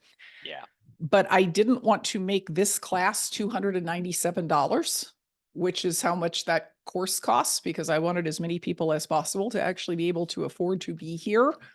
So no, it's a big ask to say for $47, can I get 12 documents that usually sell for $297? But if you're interested in getting it all, it's at regoddess.com. which is my website. It's under home study courses. But it was a question between affordability and, you know, does everybody get everything is what it came down to. Well, they Here. did already pay $47 to be here, but only $47. Okay, so I could deduct money from what it usually costs because they already paid to be here, except that it's on the web and I don't have any way of like changing the price unless you can see if you can put up a coupon code, Okay. and if you I will try to find out. I can, don't normally deal with that. if you can let us all know about that. Okay. I will Okay, investigate. I like even if I were not teaching this class, I would have no idea how to put up a coupon code. Okay, so there are a couple of things that if you've never done a subject to deal before, might be objections in your own head that you need to settle in your own head if you're going to do this successfully. One is, you know what, babe? If you're able to make a coupon code, I'm looking into it. I'm sorry, if you're able to make a coupon code, make it $200 off. $200 off. Yeah, make it $97.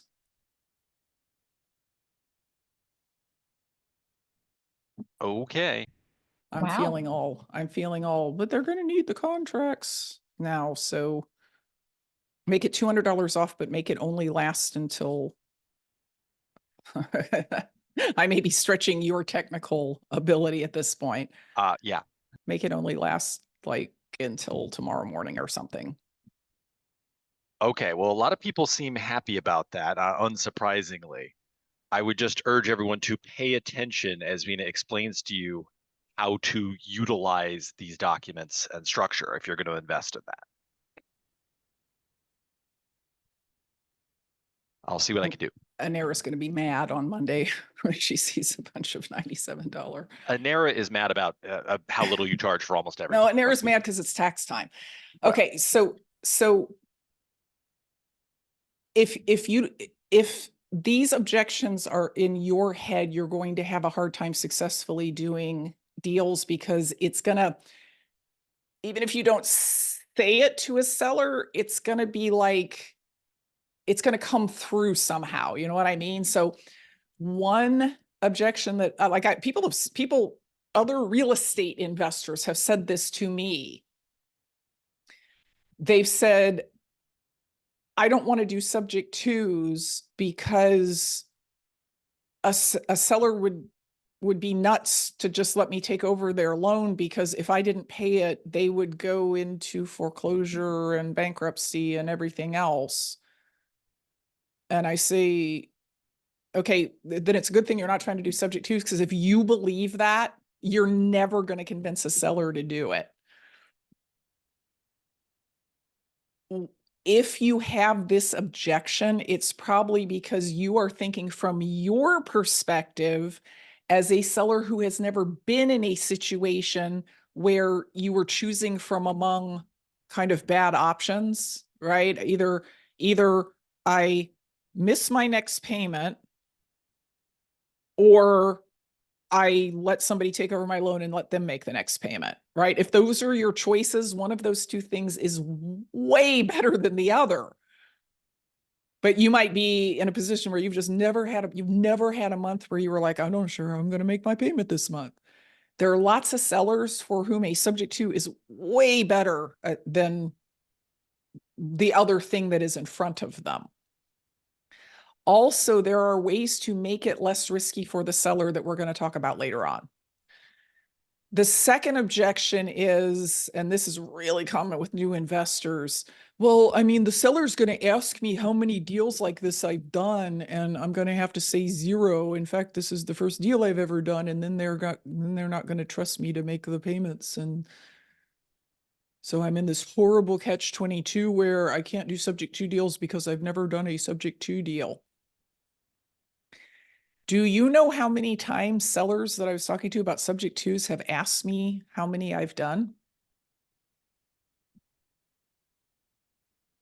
The answer is not actually 0. The answer is once. Out of hundreds of sellers, one of them has said, and actually specifically what she said was, can you refer me to anyone else with whom you've done one of these deals so that I can talk to them and they can tell me that you do make the payments? And that was a little bit of an unusual situation. It was, the seller was an attorney and she lives in, well, I don't know where she lives now because this was, gosh, how long have I owned that place? This is 10 years ago. She lived in Phoenix and she had a condo in Cincinnati that she used to live in. And she knew she was going to have a hard time selling the condo for what she owed on it. And I said, well, here's how we can do it. And she said, her objection was not like a legal one. It was like, well, so have you done this before? With who? Can I get their names and phone numbers? And I was like, sure. Because I mean, that was 10 years ago. I'd already done probably 100 subject to deals by then. And she did, in fact, call some of them because I called them first and said, you're going to get this weird phone call from this lady named such and so. And the reason is I'm trying to buy her property subject to. And they all said, yep, she never missed a payment. But that's extremely rare. Sellers agree to do these deals because they trust you. And the reason they trust you is not that you've done 1,000 deals. The reason they trust you is you built a lot of rapport with them by finding out exactly what their issues were and making them an offer that helped to solve those in a way that probably nobody else has offered. So this thing about I'm not experienced enough, that's in your head, it's not in their head. And also, if it's really bugging you, you can always get a partner who is experienced. And if the first seller you talk to says, well, now wait a minute, how experienced are you on this? You can say, well, actually, this will be my first deal, but I have a partner who's done 50 of them and knows everything about how they work. And as soon as we can get to some kind of an agreement here, you're going to be able to talk to him or her. It's just, honestly, though, it's really not a thing. At the same time, sellers don't do this because they're dumb. Sellers don't do this because they don't understand that their mortgage has a due on sale clause in it. You're not taking advantage of people's ignorance. In fact, you're revealing all of that stuff to them in case they don't know. They do these deals because it's the best option that they have seen. Most of the sellers I've bought properties subject to, they have already tried to sell for cash. They have already tried listing the property. They've done all sorts of things before they ever talk to me.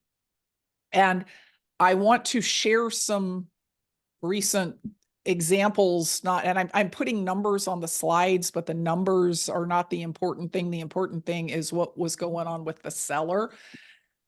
This condo, which is not the one I was just talking about, this was actually much nicer. You see those balconies? Every unit has one. And on my side of the building, they overlook these beautiful, quiet woods. I love this condo. I actually briefly thought about moving into this condo. And then I realized that moving from 3,000 plus square feet to 800 square feet was not maybe the best thought I had ever had. So this seller was another one who had lived in this property. It was like his home for years and years and years. He was also a real estate investor. So this was rented. The tenant was moving out. That was what had triggered him to want to sell it. He had rented it, but it was his primary residence. He was out of state now. He didn't want to try and re-rent it. And the conversation went, so the price that you're asking, 110, that's pretty close to full value because it does need carpet and it does need paint and looks like the water heater's probably on its last legs. So, I mean, I can pay 110, but we're going to have to do it in payments of some sort. And he said, well, I have a mortgage on it. And I said, well, tell me about that. 3.125%.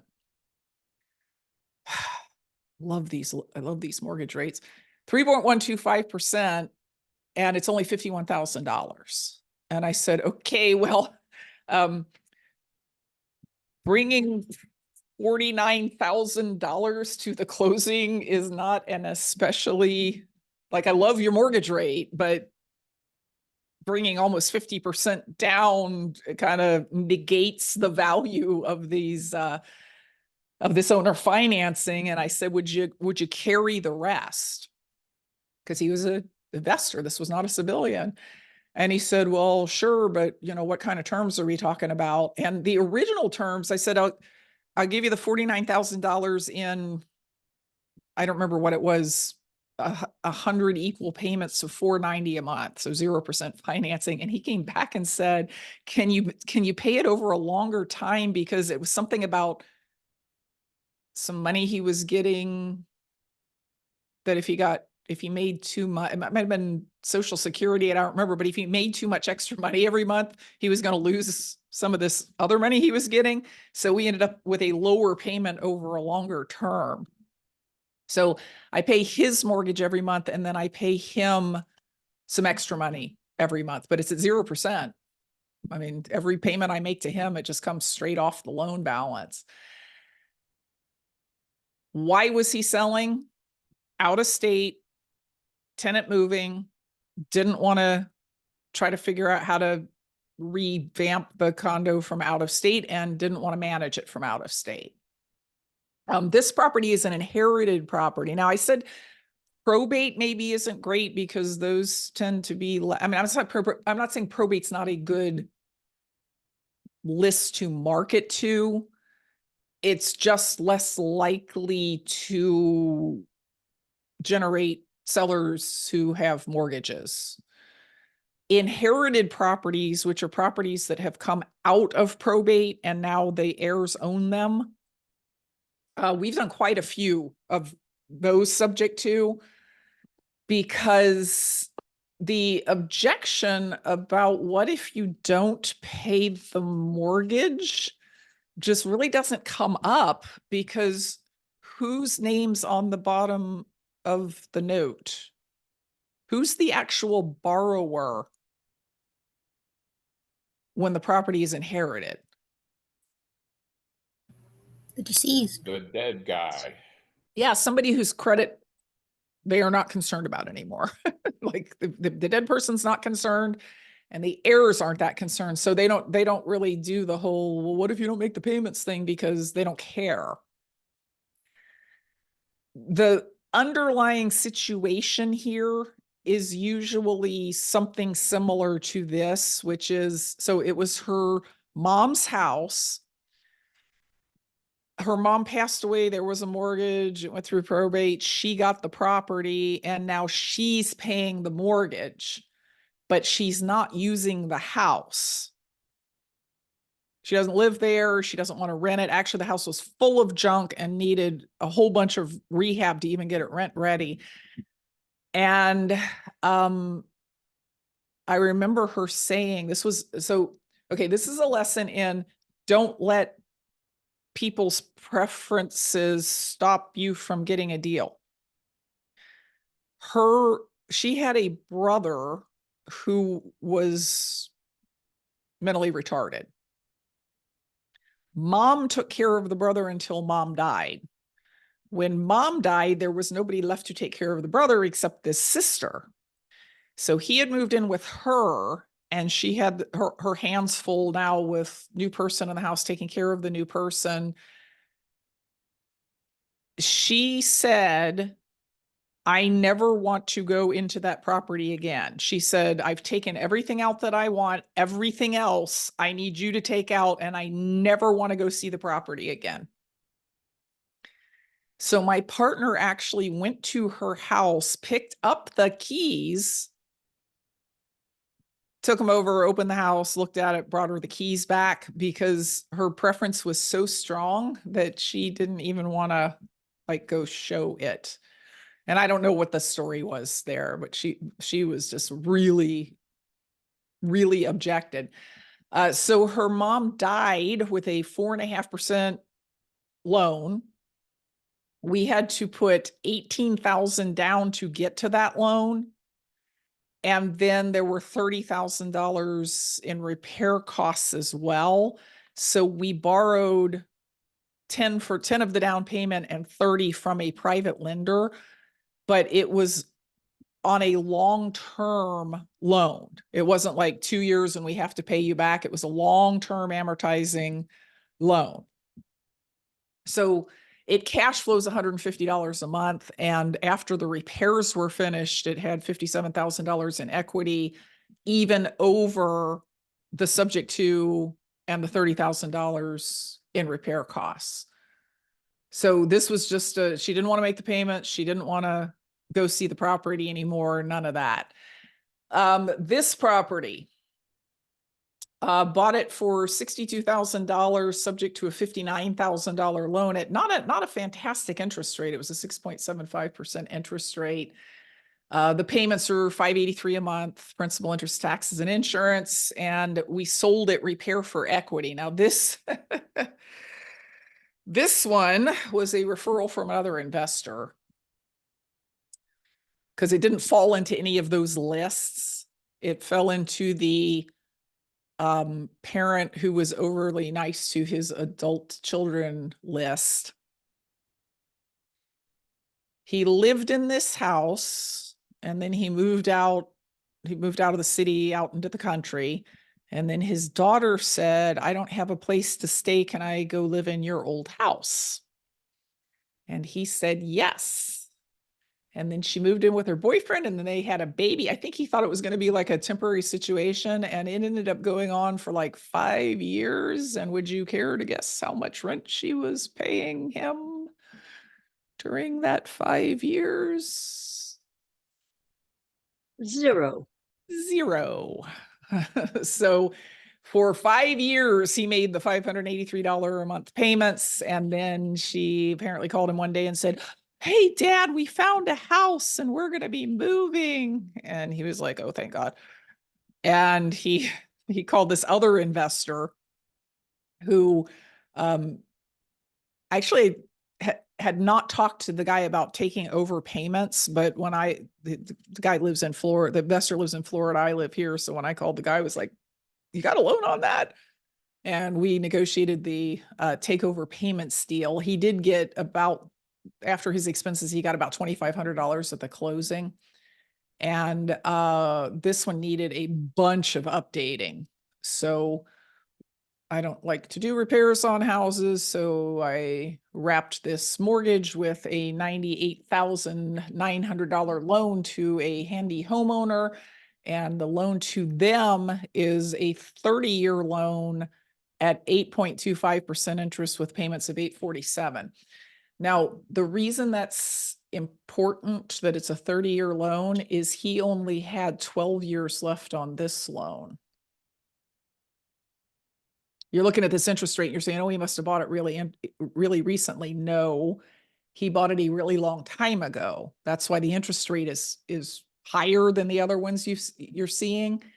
So it only has 12 years left to pay. And how many years does my loan to my buyer have to pay? 30 years. 30 years. So the profit for the first 12 years is the difference between 847 and 583. But at the end of year 12, the profit becomes $847 a month. So I sort of kind of hope that the buyer here never refinances that loan, because it's making good money now. It's going to make fantastic money after 12 years. Vina, as yes. much as I love this example, and I know everyone's going to enjoy it because it's going to answer some of the questions that have already been asked, before the chat explodes, I think we have to announce this coupon code because I've tested it. I think we got it to work, and Burn should be able to post it now. Okay, do you want to tell everybody what it is? It is save now, all one word, save now, lowercase. That should give you $200 off the regular price. So Burn, if you can post that. Well, they appreciate also are going to need the link. I mean, I just told him it was I think she posted that alreadygotus.com. before. Let me go. Yeah, we'll repost it. Alreadygotus.com save now. Okay. Yeah. I told you that expired listings tend to be a decent source of subject twos because the reason it expired was the person was asking too much money. This is a house way out in the country. It's like it took us 45 minutes one way to get to this property. Although as the crow flies, it's probably only 20 miles, but way out in the country, you just have to go state route to state route to state route. And it also is on 13 acres of land. And I got to tell you, people dig having 13 acres of land. The owner, this is another used to live in it, don't live in it anymore. She had retired. Her husband had died like 2 years earlier. She moved out to, I think, Arizona. And oh gosh, this is another non-paying relative thing. She let her niece move in to the property because the niece was disabled in some way that I couldn't see when I went to look at the property. And the niece had been there for over 2 years and had not paid a dime in rent and was not exactly maintaining the property either. And this widow lady just got to the point where she was like, "I can't keep making the payments." So she listed the property. And she did list it for too much money. Now, I'm not sure that was her fault, and I'm not sure that was her agent's fault, because this was just a really hard property to value. But I could tell when I looked up the expired listing, I could tell that, with the condition of the property and what few comps I can find, that's just too much money. The other reason it didn't sell was that mysteriously the niece was never available when the agent wanted to set up a showing. Why would that be? Why would it always be an inconvenient time for an agent to show the property you've been living in for free for the last 2 years? So this was a very long negotiation with this seller. I'm taking what was literally an 18-month long negotiation and narrowing it down to 10 seconds here. We bought it subject to her 5.5% loan. We gave her $10,000 down, and she had so much equity in this. I mean, she literally had like 50,000 equity over the first mortgage balance and the 10, that we negotiated again a seller held second at 0% interest. So we make payments to her bank, we make payments to her. This one was so far out in the boondocks and also needed so much work that this was another repair for equity deal. So we sold it on land contract. We got 25,000 down. So the 10,000 we put up front was paid back in about 6 weeks. And the buyer pays $1,791, and I think our total payments to her between the first and the second are $1,200 a month. So this thing has made really good money for about the last 3 or 4 years. A year after these land contract folks bought it, they called and they said, well, interest rates are so low, we're going to go ahead and refinance it. And I was like, no. Why would I not want them to refinance a property where I had a 0% interest seller loan on it? That interest rate is gonna be crazy. Well, The- so the yield every you're month, the payment to her is $500 a month. Okay. So every month the tenant pays $1,700. I give $500 of that to her, and I owe $500 less. I would like that to never stop until the seller's loan is paid off. Did you offer a refi with the lower interest rate or payment? Offer the land contract buyer, like, Yeah. don't go out and get a 2.5% loan. I'll finance it for you for 2.5%. If you keep making money, what's the matter? Yeah, well, because the 2.5% fixed rate part was, it was going to make the cash flow flat instead, or maybe even negative, because they're paying like 8% interest. But what actually ended up happening was we had that conversation, and then the Fed started raising interest rates, and they didn't get, I think, when the Feds first started doing that, we were all like, oh, well, it'll be, a few months and then rates will go back down, and they just went up and up and up and up and up. So long story short, they're still paying me. And I'm really glad I didn't refi it for them at 3 or 4% interest. They're very qualified. They actually, as soon as rates get back down to some reasonable rate that it makes sense for them to spend the money refinancing, they'll do that. But in the meantime, I've had a couple more years of payments on that, which makes me happy. All right, you guys ready to think? Yes.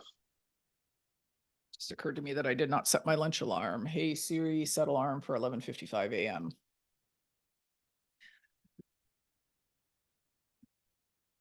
Of all of these sellers that I just described to you, how many of them did not know that if I didn't make the payments, it was them that were going to be foreclosed on? 0. 0. 0, because I disclosed to them that if I didn't make the payments, they would be foreclosed on. Even if they didn't have the sense to just know that that's what happens if payments aren't made, I put it in writing and put it in front of them.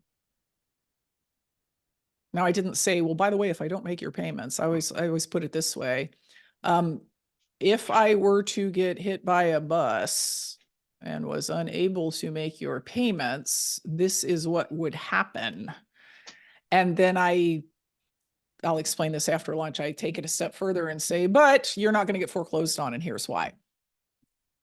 How many of them do you think didn't know that they had a due on sale clause in their loan? All of them. 0. 0 of them did not know that because I put it on a piece of paper and put it in front of them. Your loan has a due on sale clause. What this means is the bank can call the loan due even if I am current on the payments. And if they do that, here's what will happen. Which one of these sellers, any of the sellers we've talked about today, made the wrong decision by selling their property subject to the existing loan? 0. None. Yeah, I could tell you about 500 sellers for whom it was the wrong decision, but they wouldn't be very good stories because I didn't buy any of their houses. Because if it's the wrong decision, they don't do it. That's why you are not looking for subject to deals. You are looking for sellers with properties and problems. If the subject to does not solve their problem, they will not do that. Now, I want you to notice that several of these deals, because the question came up about where am I going to get the $60,000? Several of these deals required money down that I dealt with in some way other than just putting money down. I combined other creative strategies with them in some way. 2 of them, the equity, the down payment, was dealt with through a 0% interest seller mortgage. One of them, it was dealt with through a private loan. A number of them, the money that would have normally have been needed for repairs, I dealt with by not doing the repairs and selling it on a wrap to somebody who had the skill and the money to do the repairs. So just in the bigger picture of the bigger creative financing world, subject twos can be combined with other things to make deals work that aren't easy to just put $1,200 down and do a subject to deal. If you are a creative finance nut, just let me put you on to this idea. In 2 weeks, I guess it is now, we're doing an event in Columbus that you can also attend virtually that is about all aspects of creative finance, not just subject twos. It's 3 days, and lots of different speakers who are very experienced, including Courtney Fricky. I forgot she was going to be there. Courtney Fricky's going to be there talking about how to get creative deals from real estate agents. So these guys are covering all of this stuff. You know, Chad Harris is going to talk about how to raise private money longer term and at lower interest rates. Maria Giordano is going to talk about subject twos, actually. Lindsay Jensen is going to talk about master leasing with an option to buy. Anita Johnson, wrap mortgages. Pete Fortunato is going to talk about whatever the heck Pete Fortunato wants to talk about. That's just the way it is. You can tell him to talk about certain things, but then he just talks about whatever he wants to talk about, and whatever that is, you learn a lot from. You can, it's up at arigatis.com. It's like on the front page. If you're interested in going to that, we actually had a price hike on Monday because we are 2 weeks from the events, but I do have a coupon code that if you want to go to that, I can give it to you because it'll reduce the price by $400. I don't know if we can handle more coupon codes at this point, but Well, and I think most of these folks here have already heard about this and are I know many of them are signed up already. and are already signed up. Yeah. So how do you qualify the deal itself? Because I said first thing is you got to find the seller with the problem. The second thing you got to do is you've got to get the whole story. Okay. Just because somebody is willing to let you take over their loan does not necessarily mean it's good for you, good for them, good for the deal, good for the property, any of that stuff. So first step is the same step you would take with any deal you were going to do. Is it even a property you want? Is it the kind of place you like to buy? Is it in the neighborhood where you like to buy? Is it in the condition that you like to buy? Is the seller actually got a problem? You know, asking sellers questions like, why are you selling this property? And when do you need to sell it by? And what happens if you don't sell by then, are all really good ways to sort out the wheat and the chaff. If you find yourself talking to a seller who clearly does not have a problem, stop talking to them. Don't try and beat up a deal that, you know, the seller's like, I don't really need to sell. Don't have any place to go, don't have any problems, house is in great shape and in a great neighborhood. And then you spend the next 6 weeks trying to figure out how to get them to sell you their property subject to the existing loan. That's crazy. Just tell that seller, well, you know, my whole business is based on buying from sellers who have problems and are willing to do prices or terms that take that into account. That doesn't sound like you. Am I wrong? And they say, oh no, that's not me at all. Well, I appreciate the call. If anything changes, call me back, and then move on. Sellers who aren't motivated are not our target sellers for anything we do. Subject twos, lowball cash offers, owner financing, nothing. The second question is, okay, the seller's motivated, but are they qualified? Are they in a situation where a subject to would be a good thing for them? Number one, do they have a mortgage? Very key thing if you're going to buy subject to an existing mortgage. Number two is motivation. Number three is, what are the rest of the circumstances around their situation? So here's, gosh, please take notes on this. This falls firmly into the category of things they don't tell you on YouTube, but are really important to know. I assume that none of you want to mess up a seller's life by buying their property subject to their loan, right?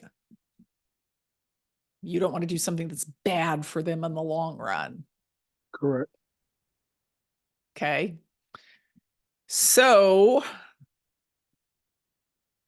if your seller is a homeowner, so it's their primary residence, and they want to immediately buy another primary residence, but they have not yet done that.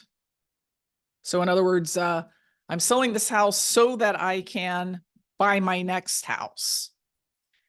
Don't buy their property subject to the existing loan.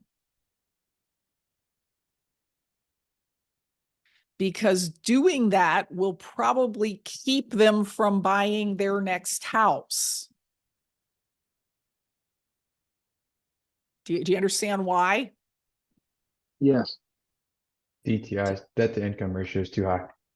Because people qualify for loans in part on a debt to income ratio. Yeah, they also need down payment, but you could give them the down payment by, here's some cash and let me take over your loan, right? So that's not the problem. The problem is debt to income ratio. And debt to income ratio is, it doesn't matter. Remember, we talked about the agreement you made with the seller when you bought the property subject to has no effect on agreement they had with their bank. So you buy the house today subject to their existing loan, and you give them enough cash for a down payment on their next house. And they find their next house and they put in a contract and they go to get a loan on the house, and the mortgage broker says, you can't afford this. And they say, what are you talking about? It's $1,500 a month and I make $4,500 a month. And they say, well, yeah, but your debt to income ratio is wrong because you still owe $1,500 a month on that last house. And they say, no, I don't, because Venus paying it. It doesn't matter that Venus paying it. It's their responsibility to pay it. So if they have not yet closed on their next house, do not buy their property subject to this property. FHA and VA loans are a different problem. It used to be you could have as many FHA loans as you wanted. And it used to be that there was a VA allowance that said you can have this many dollars in VA loans. The rules on both of those changed back after the two programs almost went bankrupt during the financial crisis. You are only allowed to have one FHA loan at a time. So if you buy a property subject to my FHA loan, that means I can't get another FHA loan because my old one still exists, right? And VA, you still got the problem of the VA allowance. So many times you'll keep a veteran from buying a second property with their VA allowance because the first loan hasn't been paid off.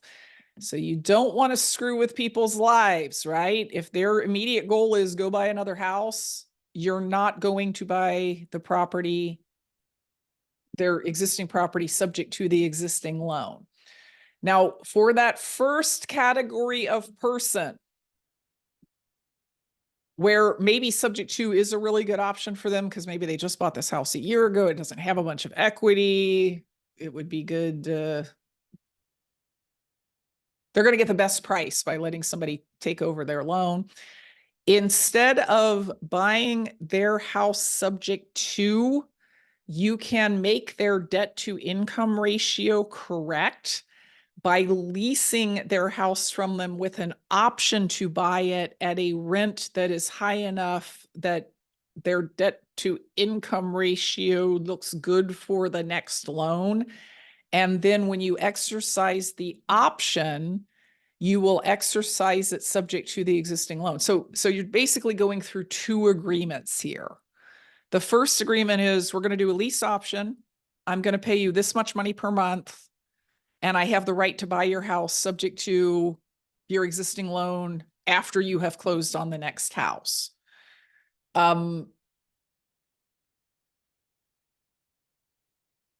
Let's actually put some numbers to that, because I know, like, conceptually, if you're not used to lease options, it's that can be a confusing statement that I just made. Debt to income ratio. We just addressed that from the perspective of seller is trying to sell the house right now because they want to buy another house right now. What if the seller already owns another house? Like they already moved, and you buy their property subject to the existing loan, and then later on they want to sell the house they live in now and buy another one, and this debt to income ratio thing comes up. They're buying this third house that you never heard of and you have nothing to do with, and you get a call from them about my mortgage broker saying I can't buy this new house because you never paid off the loan that you took over 10 years ago. There is a workaround to that it doesn't make a lot of rational sense, but it works. So let me explain to you. So let me explain to you how this works so that you can explain to the seller how it works. And this is also part of my disclosure to sellers, as I say, if you try to buy another house in the future, you may have a problem because of this loan not being paid off. And if that is the case, here's what we're going to do about it. So take a deep breath, try and follow this. You bought a property subject to somebody's loan. You rented the house. It's 10 years later, okay? Or it's 5 years later, 2 years later, doesn't matter how much later it is. The seller now wants to buy another house or wants to refinance the property he's in. The lender says, but you can't because of your debt to income ratio, because of this payment you're still obligated to on this old house.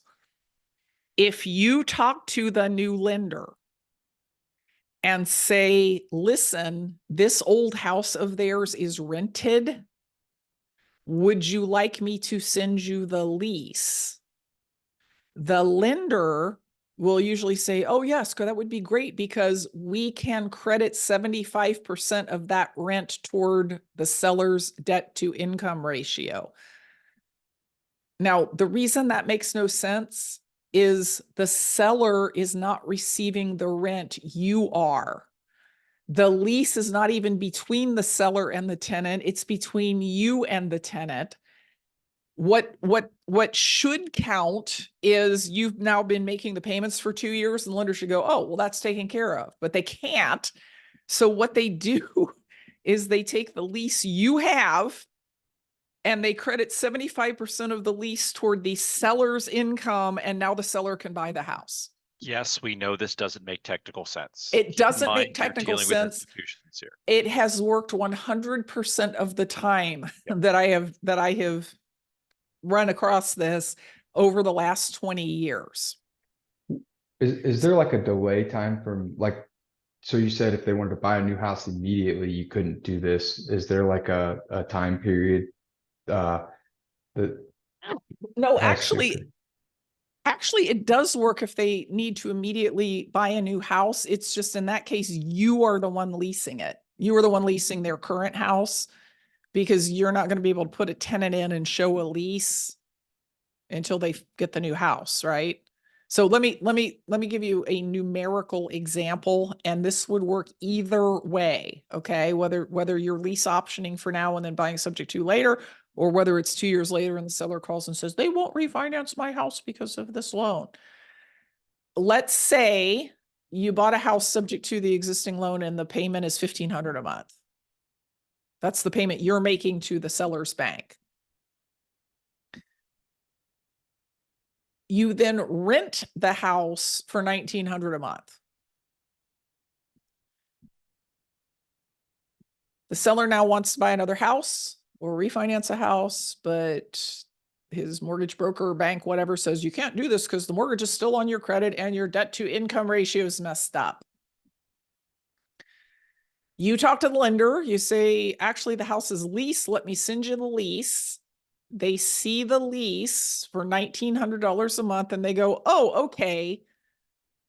We can credit the seller with 75%. We can credit our borrower with 75% of that, which offsets that $1,500 a month payment.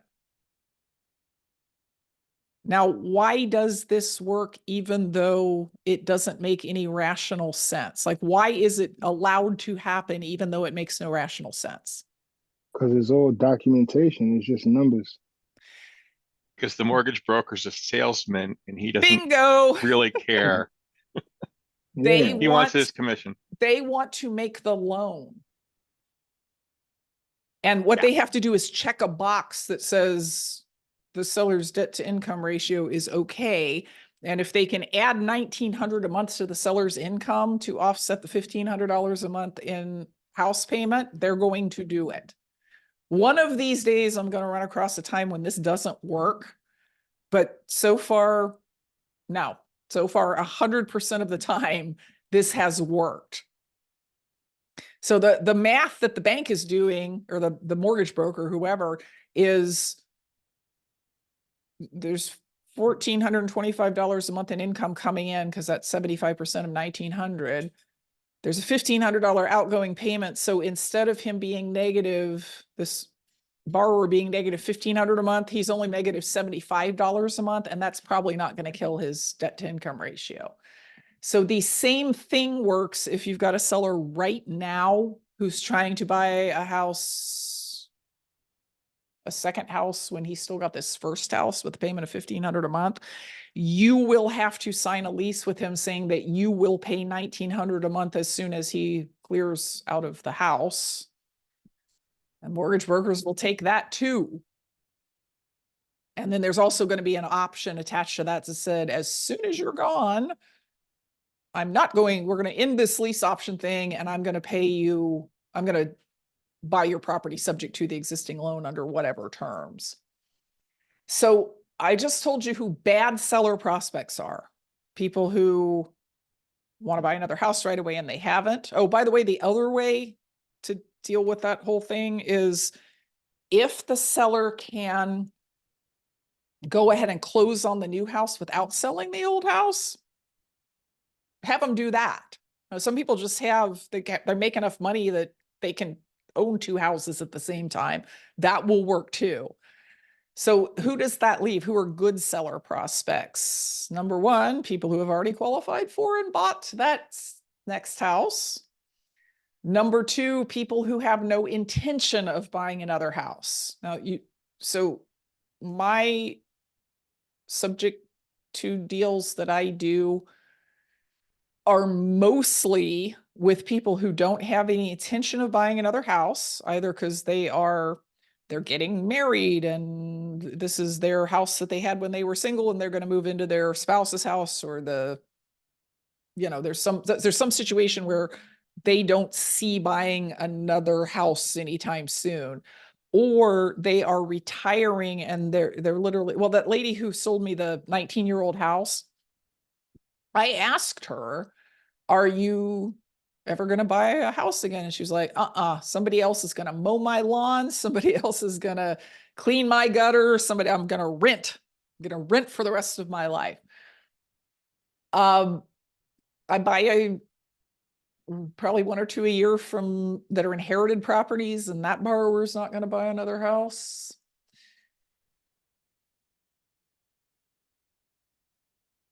People who this was always a rental property for them do not have the same issue with, first of all, it's not going to be an FHA or VA loan in all likelihood. And secondly, it was always in a different category of loan. It's not an owner-occupied loan.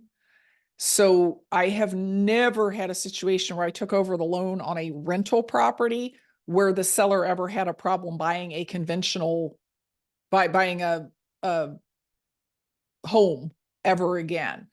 So I would say that 40% of the sellers I buy from, maybe 50, have no intention of buying another house.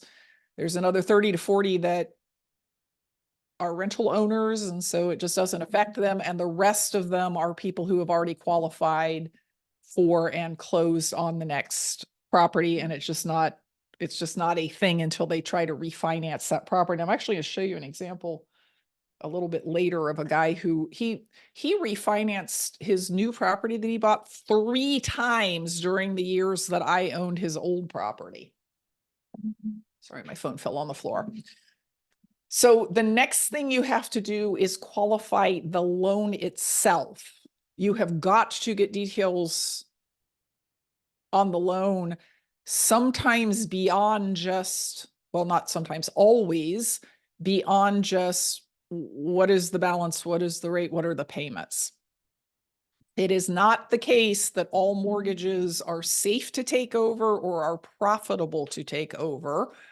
It is not the case that just because you got in low or no money down that it's going to be a good deal. Here are mortgages that you should probably avoid taking over. You ready? Adjustable rate mortgages.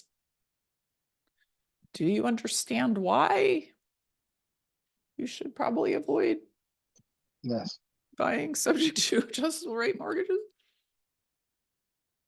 That analysis you do up front to say, oh, how much cash flow I'm going to make. It might not be the same next year if the mortgage is adjustable rate. I will say I have bought 1 or 2 properties subject to adjustable rate mortgages, but it was only after doing a very detailed analysis of what is the worst that can happen with this adjustable rate mortgage, which means you have to know what the starting rate was, what the maximum increase per year is, what the maximum increase for the lifetime is. And you have to do a spreadsheet and say, if it went up the maximum per year for the next 3 years and reached the maximum, then what would the payment be? And am I still okay with that? And I've done a couple of analyses where I was like, actually, I'm still okay with that. And also that's only 8 years left on the mortgage. So even if it gets as bad as it can get, it's not going to last more than 5 years. Don't take over mortgages with balloons in them. Do you understand why?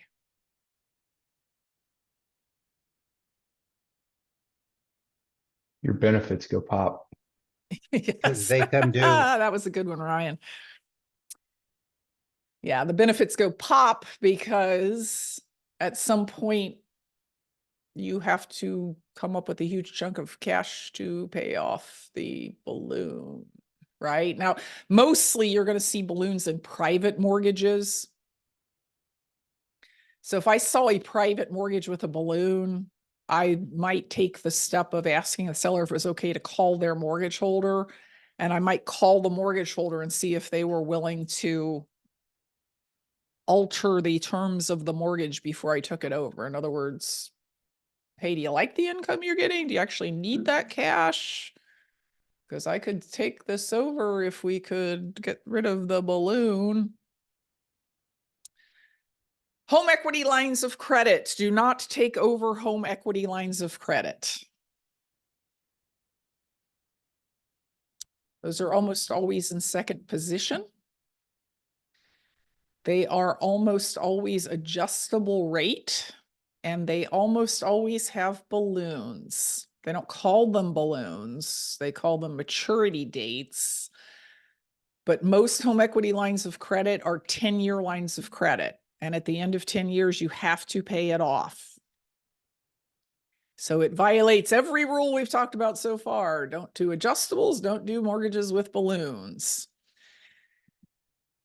What do you do with a HELOC then? Because a lot of people have HELOCs. They have a first mortgage that you really like, and then they have a HELOC that you don't really like.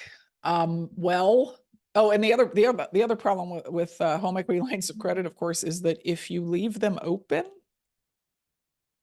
the seller still has a checkbook that he can, and even if you take the checkbook away from him, he can go to the bank at any point in time and say, yeah, I want to withdraw $20,000 to buy a boat. And then he just added debt to what is now your property, right? So the problem is if you call the bank and say, or if he calls the bank and says, I want to close it, I don't want to anymore have the ability to write checks, it has to be paid off. So what do you do with HELOCs? Well, there's a couple of options, one of which is most banks are willing to convert HELOCs to fixed rate 30-year loans with very little paperwork, but the seller has to do that. You can't do that. And you would have to know ahead of time, like, what is that rate going to be? What is the extra payment going to be? Can I actually take over both payments and still have any cash flow on this property? So HELOCs are just as soon as somebody tells me they've got a HELOC, I'm in a different mode about the subject too. I'm in a mode of, can you move that to another property? Have you talked to your bank about turning it into a 30-year fixed rate? What did they tell you the rate would be? What did they tell you the payment would be? Reverse mortgages. Somebody tell me why you cannot buy a property subject to a reverse mortgage. Reverse mortgage essentially is exactly opposite to a mortgage in the sense they are borrowing against their equity and the bank gets the property at the end of the day. Yes, you So can't. it doesn't You make can't. sense. You can't borrow subject to a reverse mortgage because the reverse mortgage becomes due and payable when the seller dies or leaves the property. There's just nothing to take over. And I have explained that to people. So they come to, so we have this Wednesday night creative finance support call that people who attended the Ultimate Creative Finance thing attend, and the people who come to Creative Finance Summit are going to attend. And I swear to God, it comes up once a month at least. I found this great deal.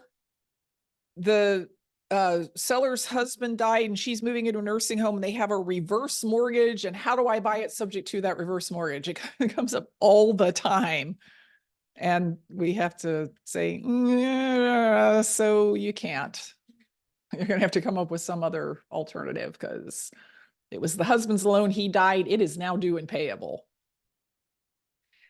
Don't buy subject to hard money loans unless you're goal is to finish up some little amount of work that's left and sell the property, because hard money loans have balloons. Hard money loans are usually, it's not about the rate. The problem is I'm going to have to pay it off in 6 months or 3 months or something like that. It's the balloon problem. You also want to be wary of, so these are not like, don't do this. This is like, if you see this situation, you're going to want to look further into it. Properties that have 2 mortgages. I haven't seen a ton of these in the last 10 years, but before that, it was really common to see mortgages that didn't have houses that didn't have a first mortgage and a home equity line of credit. They had a first mortgage and a second mortgage. I maybe see that twice a year now, but it seemed like everybody had those back in, well, from 2002 to about 2015. We saw a ton of those. The reason I say be wary instead of just avoid them is usually when there's 2 mortgages, the second one has much less favorable payment terms than the first one does. And the bottom line is, when you add them together and then look at what rent you can get and what the taxes are and the insurance are and all that sort of stuff, it often just doesn't work. Even when the combination of the 2 mortgages isn't, maybe it's only 80% of the value of the house, the cash flow just doesn't work. And it's because the second is often like a 15-year loan. So the payments are way high compared to the loan balance. And again, there's some ways to make the second go away. And I'll give you an example here in a minute, but just when somebody says they've got 2 mortgages, get out your pen and see if you can actually cover both of those payments. Properties that have had loan modifications, I think that 8 out of 10 of the subject twos I'm talking to people about, there's been a loan modification at some point in time. The issue with loan modifications is you have to read the loan modification documents. Some of them have very interesting terms in them that might make you decide not to buy the property subject to the modified loan. Recent examples. I found this property in kind of my favorite rental area. And the lady was your typical don't want her seller. I mean, she was a widow living by herself in a 3-story, 5-bedroom house. And she was moving in with her daughter. She was 2 months behind on the payments. You know, she was just like, take my house, please. Okay. So I started talking to her about her loan, and it was only $78,000. And the payment was at like 4.5%. The payment was, I don't know, 500 PITI on a house that rent for 1,400. I mean, it was like everything was awesome. And I said, well, what if I just took over your payments and I can give you some money to move down to where your daughter lives? And she said, sure, whatever you want. Because if you don't do that, I'm giving it back to the bank. So we started down the road of the title search, and title search came back and it said loan to Wells Fargo, somebody. It was one of the big servicers. Dated blah, blah, blah, 2006. Modified in 2014. And I was like, oh, okay. I got to look at the loan modification, because she hadn't mentioned that her loan had been modified. And when I looked at it, here were the terms of the modification. She owed $140,000 and some change when the loan was modified. She owed it at 7.5% interest.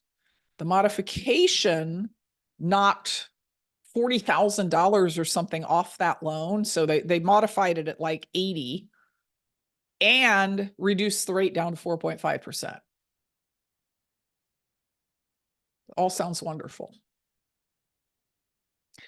I'm reading some more. And it says very clearly in big bold letters, if the seller sells or moves out of the property, this loan modification is null and void, and terms will revert to the former loan terms. So in other words, when she moved out of the property, the bank had the ability to say, yeah, remember that $40,000 we knocked off the loan balance? Yeah, that's back. And remember the 4.5% interest rate? Nope, it's 7.5. And it's 7.5 going back to the day it was modified in 2014.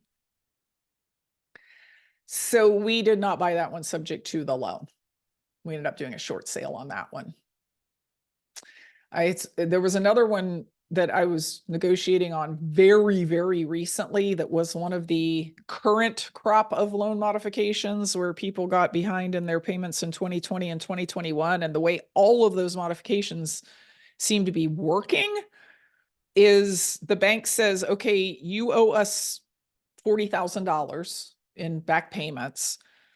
What we're going to do is we're going to create a second mortgage for that $40,000. That mortgage is going to have no payments and no interest. And it's going to be due either when you sell the house or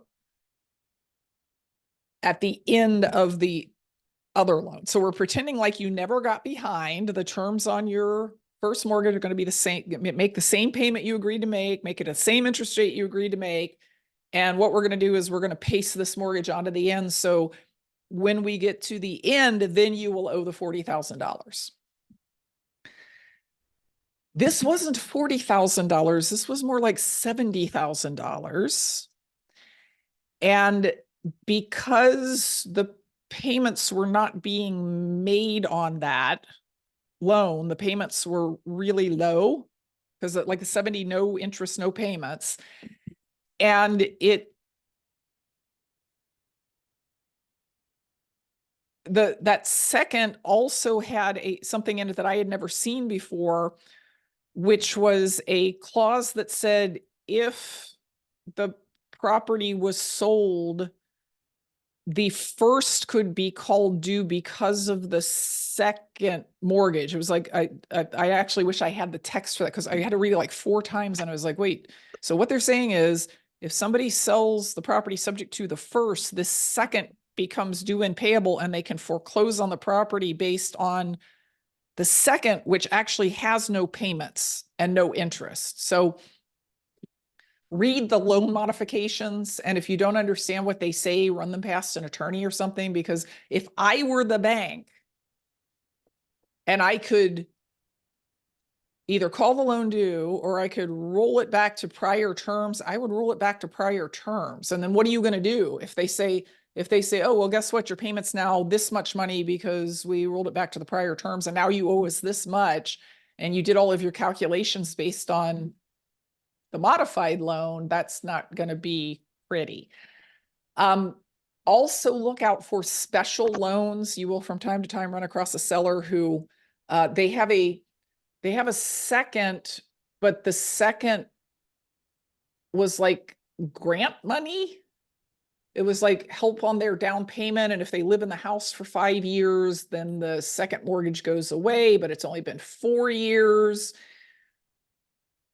You probably don't want to take over that loan and have them move out. Look out for loans. Actually, something that scared the heck out of me when I was early on in my real estate career was I didn't do anything that I'm telling you guys to do, like review the mortgages before you close, like read them before you close. And I bought this deal I was super tickled about, subject to the existing loan. And I just had the seller bring the mortgage to the closing. And I'm sitting there at the closing table and I'm reading through the mortgage and I realize it's a special Ohio grant money program loan, which I had heard of, but I never had actually seen one. And I'm reading through this mortgage and it said, seller is required to live in the property for 5 years after the origination of this loan or rate goes up, we can call it due, blah, blah, blah, blah, blah. And I'm sitting there at the closing table reading this and going, oh my God, what do I do? I mean, this guy's already moved out. He's already, what do I do? So I went ahead and closed, and then I sold it on a lease option and just crossed my fingers that the lease option tenant bought it before anybody noticed that this guy had moved out of the house. And that's exactly what happened. I was probably overly panicked, but I should have read that. I should have known that before I sat down at the closing table. So just, I mean, read the mortgage, read the note. I'm going to add something to this that is not on the slide that I hope you will write down. Be really careful about buying property subject to loans with really small banks. But it's so much fun having these conversations. You just heard about one the other day. I did. And that's what reminded me that that should be on this slide. So if somebody tells me their loan is with Wells Fargo, Citibank, Bank of America, Fifth Third, Huntington, you know, any bank that I know is a regional or national bank, I don't worry about this. When somebody tells me their loan is with Valley View Savings, and I say, what is Valley View Savings? And they say, oh, it's in Milford. And I say, really? I haven't heard of them. And they say, oh, that's because they only have one branch. I am probably not going to buy that property subject to the existing loan. And here is why. I'm going to tell you a little later on why banks don't enforce the due on sale clause. And now I'm going to tell you why little banks do. It's partly because their loan is probably a portfolio loan. If somebody got a mortgage from Joe's Savings Bank and it's like one bank, one branch, and their loan's at 3.25%, and now rates are at 6.5%. Joe Savings Bank might actually call that loan due, because if they do, the money goes back to them, goes back to Joe Savings Bank, and Joe Savings Bank can now loan it out at 3.5% or 6.5% interest. If it's a Bank of America loan, it's not actually a Bank of America loan. It's actually a Fannie Mae or Freddie Mac loan, and Bank of America is not actually getting any money back. I'll tell you more about that when we talk about the due on sale clause, but that's not the major reason. The major reason is small banks literally get offended by you buying property subject to their loans. It's like somebody in the bank literally gets angry that you did it, and they will call the loan due because somebody is angry. The president's angry. The head of the loan department's angry. And I know this sounds ridiculous, but it has happened to me twice. And I did just have a conversation yesterday with a local guy to whom it has happened. He bought a property 8 months ago, subject to one of these little tiny bank loans. And he got a call last week from that bank saying, we know what you did, and we're going to send the borrower a 30-day notice because we are not going to have anything to do with you because we know that you know what you're doing. And it was all very, it was like, so basically they were mad. And he said, oh yeah, the way the guy talked to me, he was definitely mad. And they probably actually are going to call the loan due. Now I had a conversation with him about don't do anything until they actually send the 30-day notice, because they probably can't afford to turn a performing loan into a non-performing loan. But if they do, then here's what you do next. If I find out that the seller has a loan with one of these banks, I will not buy it subject to that loan. I will buy it on a lease, a long-term lease with an option to buy on terms that match the terms of his bank loan, but I will not take the deed to the house. Now, you are free to run that experiment yourself, but I would suggest avoid those loans. So quick example, and then we will go to lunch. I said, second mortgages, HELOCs, bad. And then I said, I'll show you some ways to take care of those, maybe in an example. So this was a $200,000 house with a $160,000 loan at 6% and a $35,000 home equity line of credit. I've said several times you can pay full price, maybe even more than full price, depending on the terms of the loan. That's depending on the terms of the loan is the important sentence there. So let's look at the payments here. First mortgage payment, $1,200 a month, principal and interest. Second mortgage payment, $370 a month. That's the HELOC payment. HELOC was at a much higher rate. $370 a month, principal and interest.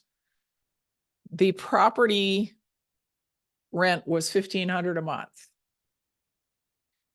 Do you see the problem?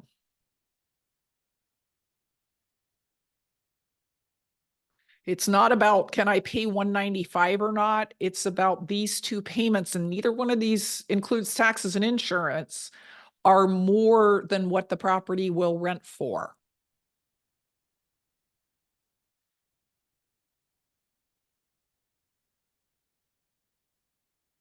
You've got to think about these things as you are talking to sellers about them. Because something that you might have noticed if you do math in your head really well is that $1,200 a month principal and interest is a really high payment on a $160,000 6% mortgage. If you're like, I never could have noticed that. Oh, you know, you can sit there with a financial calculator while you're talking to the seller and you can enter in $160,000 loan balance, 6% interest. What should the payment be? Oh, not $1,200 a month. I've been doing this long enough that when a seller says something like that, I've got a $160,000 mortgage. It's at 6%. The payment's $1,200 a month. I immediately say, whoa, whoa, whoa. Why is the payment so high? It could be any of a number of reasons, and the seller will be able to tell you which reason it is. It could be that the taxes and insurance in that area are super high, because mostly what people quote you is a principal, interest, tax, and insurance payment. If they have a house on the beach in Florida, the insurance alone could account for why the payment seems so high. It could be that it's an FHA loan and that there is a large mortgage insurance premium included with the payment. I find that quite a bit. Like I have seen people who have $900 a month FHA loans and their mortgage insurance premium on top of the 900 is $120. That's humongous. Like when your mortgage insurance premium is more than 10% of your total payment, that's crazy. It could be that it's not a 30-year loan. It could be that the seller's just wrong about what the rate is. Find that quite a bit. And it could be that, well, that's the same thing, that he's wrong about the term of the loan. In this seller's case, it turned out that it was a 15-year loan. So remember I said you're going to have conversations with these sellers and you need to get all of the information. Why are you selling? What do you owe? Is that current? What are the payments? What's the interest rate? Are you, if you're behind, how far behind? Would you consider takeover payment deals? These are all questions you want to ask, but sometimes you have to add in other questions like, so that $35,000 home equity line of credit, is there any way you could pay that off? Which is the key question for this deal, right? Now, notice I said, find this out by asking the seller. Find it out by asking the seller. don't go into the public record and PropStream and all the different sources and try and like figure it out for yourself, especially not before you've talked to the seller and found out I actually want to sell the property. When you write the offer will be written in such a way that says, I get to see your mortgage. I get to see your note. That's part of my due diligence. If I don't like what I see, then I'm not buying the house. So here was the seller's story. He had already bought a new house. He had already moved into it. He used the $35,000 HELOC to put a down payment on the new house. Does that tell you anything interesting about how we might be able to get rid of that HELOC? If he used it to put the down payment on HELOC his... on the new house. Yes, if he used it to make the down payment on the new house, he can get a HELOC on the new house for the $35,000 and pay this one off, right?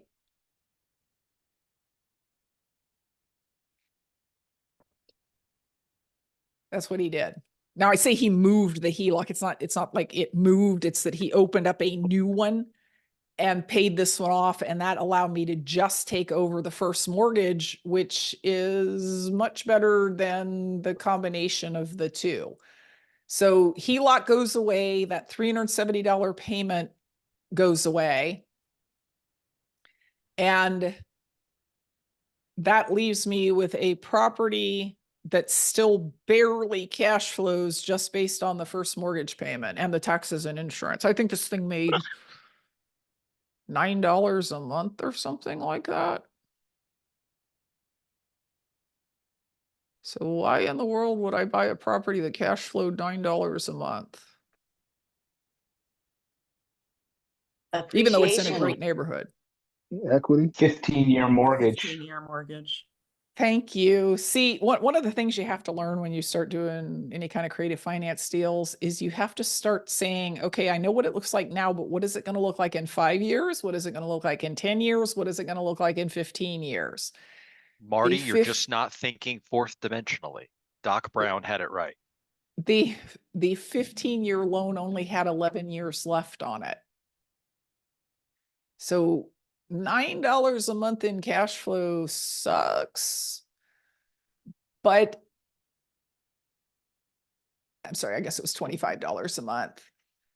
The very first month I made a payment, $300 of the $1,200 went to principal pay down. So I made $2,500 a month in my pocket, but didn't I also add $300 to my balance sheet that first month? Now that's not going to make everybody happy. You know, some of you are going, but I know I would not even bother with a house that cash flowed $25 a month. And I get that. If you don't value equity pay down, this does not seem like a good deal at all. But I valued equity pay down. I mean, these short amortizations, these 15-year loans, they always result in lower cash flow, but they always result in a higher monthly pay down. I sold this house after 8 years. And when I sold it, I only owed $23,000 on it. And over that time, the rents did go up. I mean, within 4 or 5 years, I was making $125 a month on it.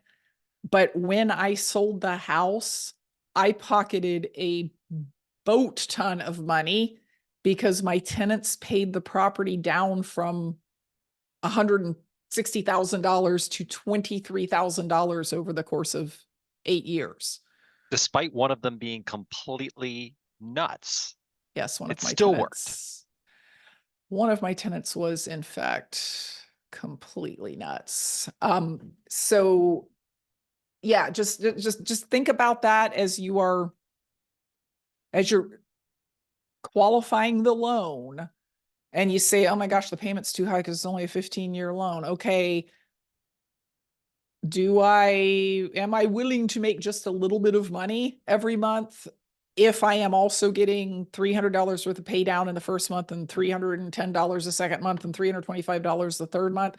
Just, you got to think in another dimension with these creative deals. Yeah, you're playing the long game. That's right. And, you know, people who play the long game are the ones that you look at 20 years later and you're like, my God, they are so rich. I don't even know how rich they are. They can do Yep. anything they want. They can go on vacation 364 days a year, where the folks who flip, 20 years later, they are still flipping. So I actually think the ideal combination there is have a flipping business to get rid of the properties you don't really want to own, and also have the long game going at the same time, because then you can live really well now and live really well later. That was your greatest article you ever wrote, by the way. That investor A, B, and investor C. You should make that into a book. It's 3 pages long. What would you guys pay for a 3-page book? Okay, so we're going to take a lunch break. It's going to be 20 minutes long. It is, well, it's going to be 23 minutes long. It is, by my clock, 12:07. We're going to come back by my clock at 12:30. And at that point, I will take 10 minutes to answer some questions.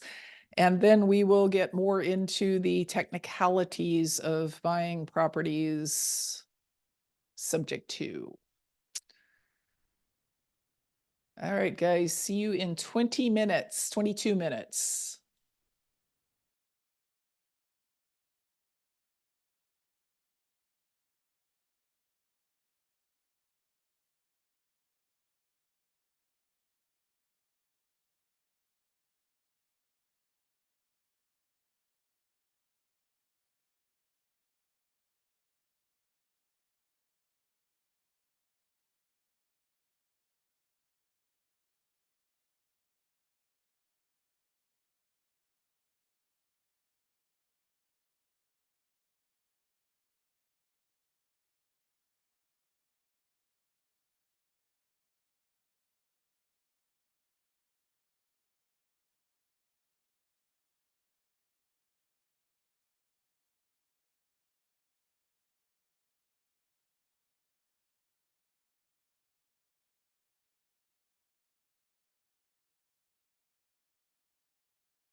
Okay, 12:30.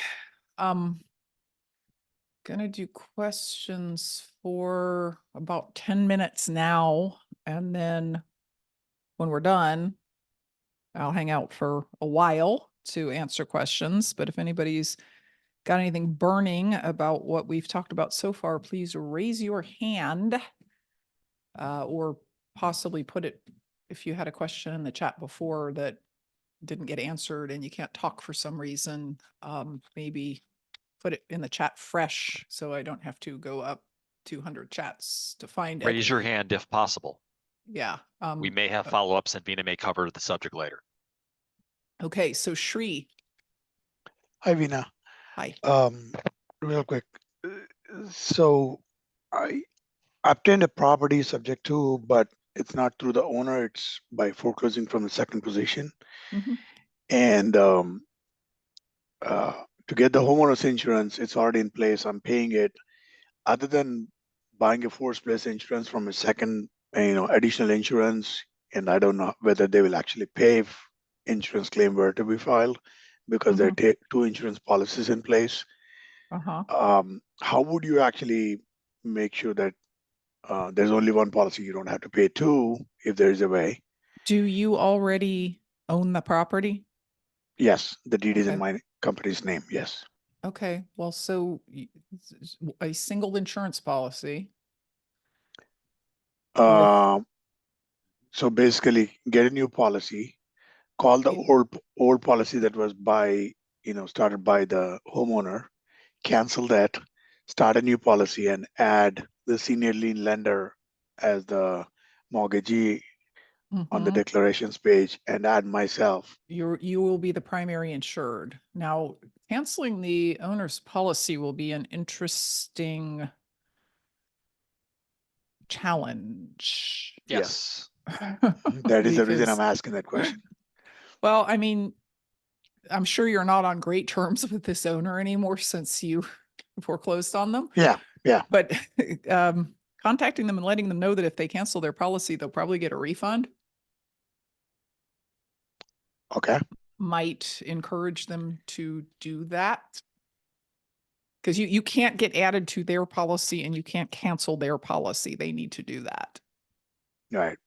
It's possible the insurance agent might have some pull with them. I've had a little bit of experience with that. Well, Was and that Matt come again? he said It's he said the possible the insurance, insurance agent, if you have the current one, might be able. I mean, all I know communicate with it's State Farm. Mm. State Farm is the insurance company. I don't have the policy number, obviously. Well, they no longer have an insurable interest in the property. So State Farm should be anxious to drop it. But I think letting the borrower know that if they will cancel their policy, they can get, they're likely due a refund on it, might work.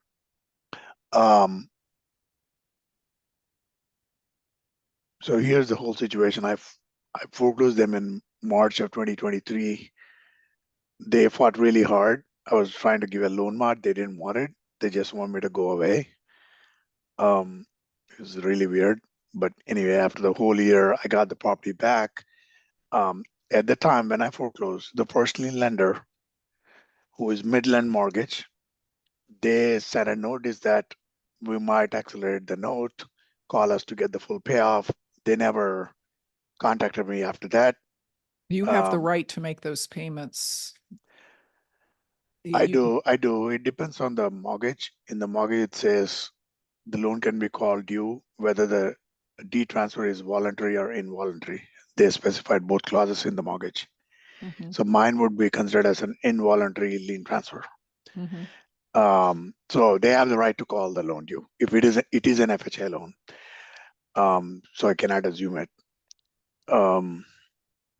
So yeah, that my main question was, I mean, that was one of the deal I wanted to, if we have time at the end, to see, what exits are possible for this if we have time.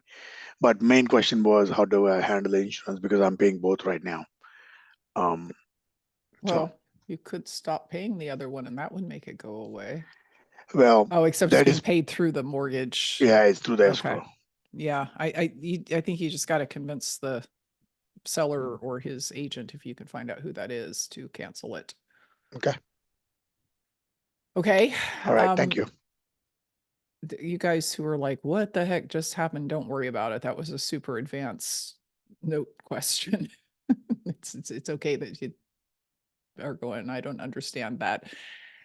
Tom, Yeah, let me start with, I'm really ignorant on 1031s. If you picked up a subject to and there was a $60,000 or $70,000 rehab, is there opportunity there to use any 1031 money to fix that up? I would say the direction to go with that is borrow the money to fix it up and then take it out with somebody's 1031. Because what you really need there is a repair loan. Okay. And somebody with 1031 money can't use it for a loan because it has to be used to buy a property. Yeah, I was talking about if I sold a property, could I use the subject to as a target property? Yes. Yes, if the whole picture made sense, you know.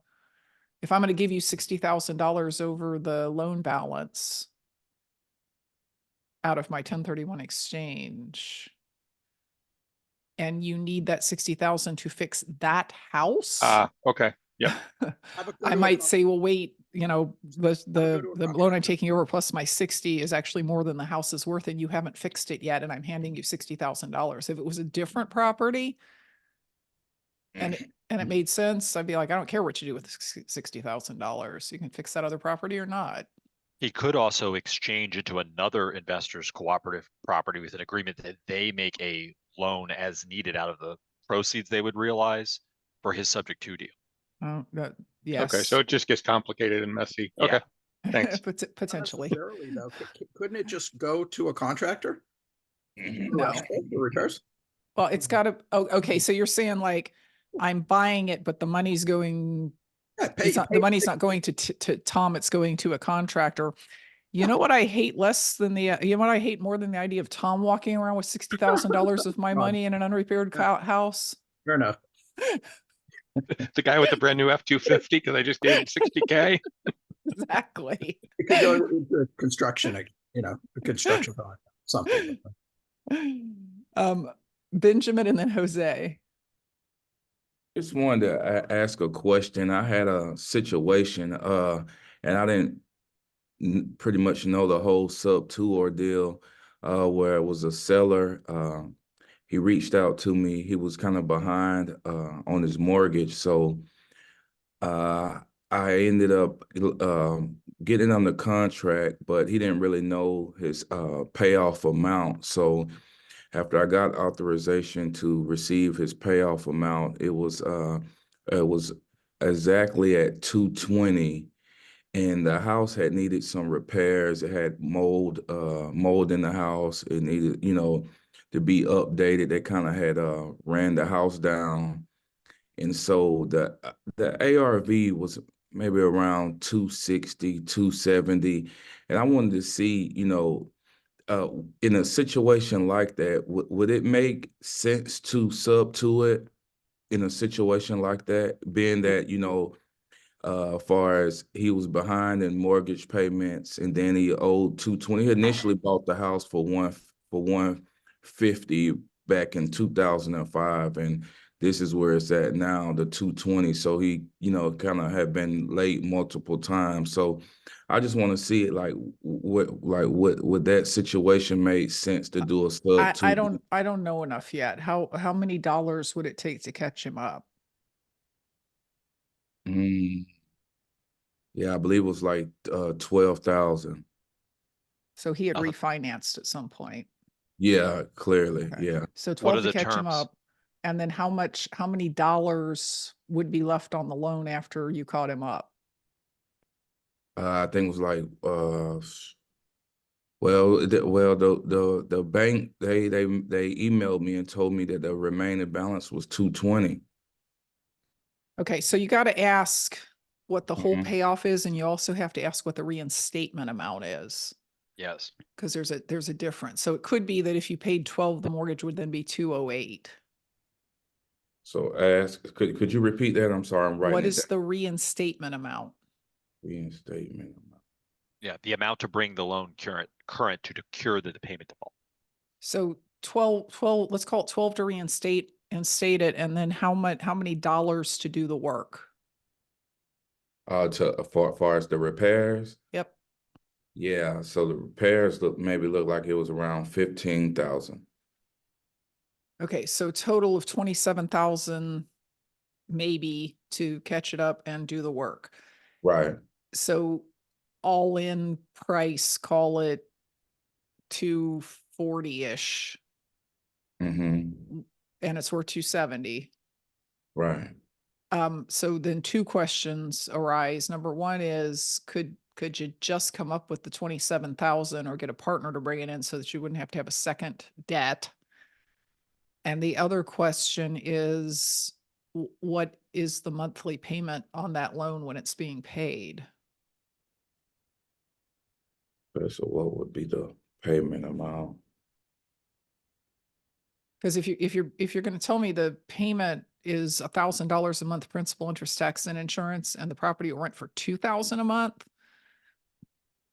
I'd say subject to might be a good option. If you're going to tell me that the payment's $1,800 a month and the rent's $2,000, I'm going to say no. Yeah, I see where you're going. Okay, yeah, that makes sense. Yeah, so that's why all those questions about what do you owe, what's the rate, what's the payment, are you current? If you're not current, how much would it cost to catch it up?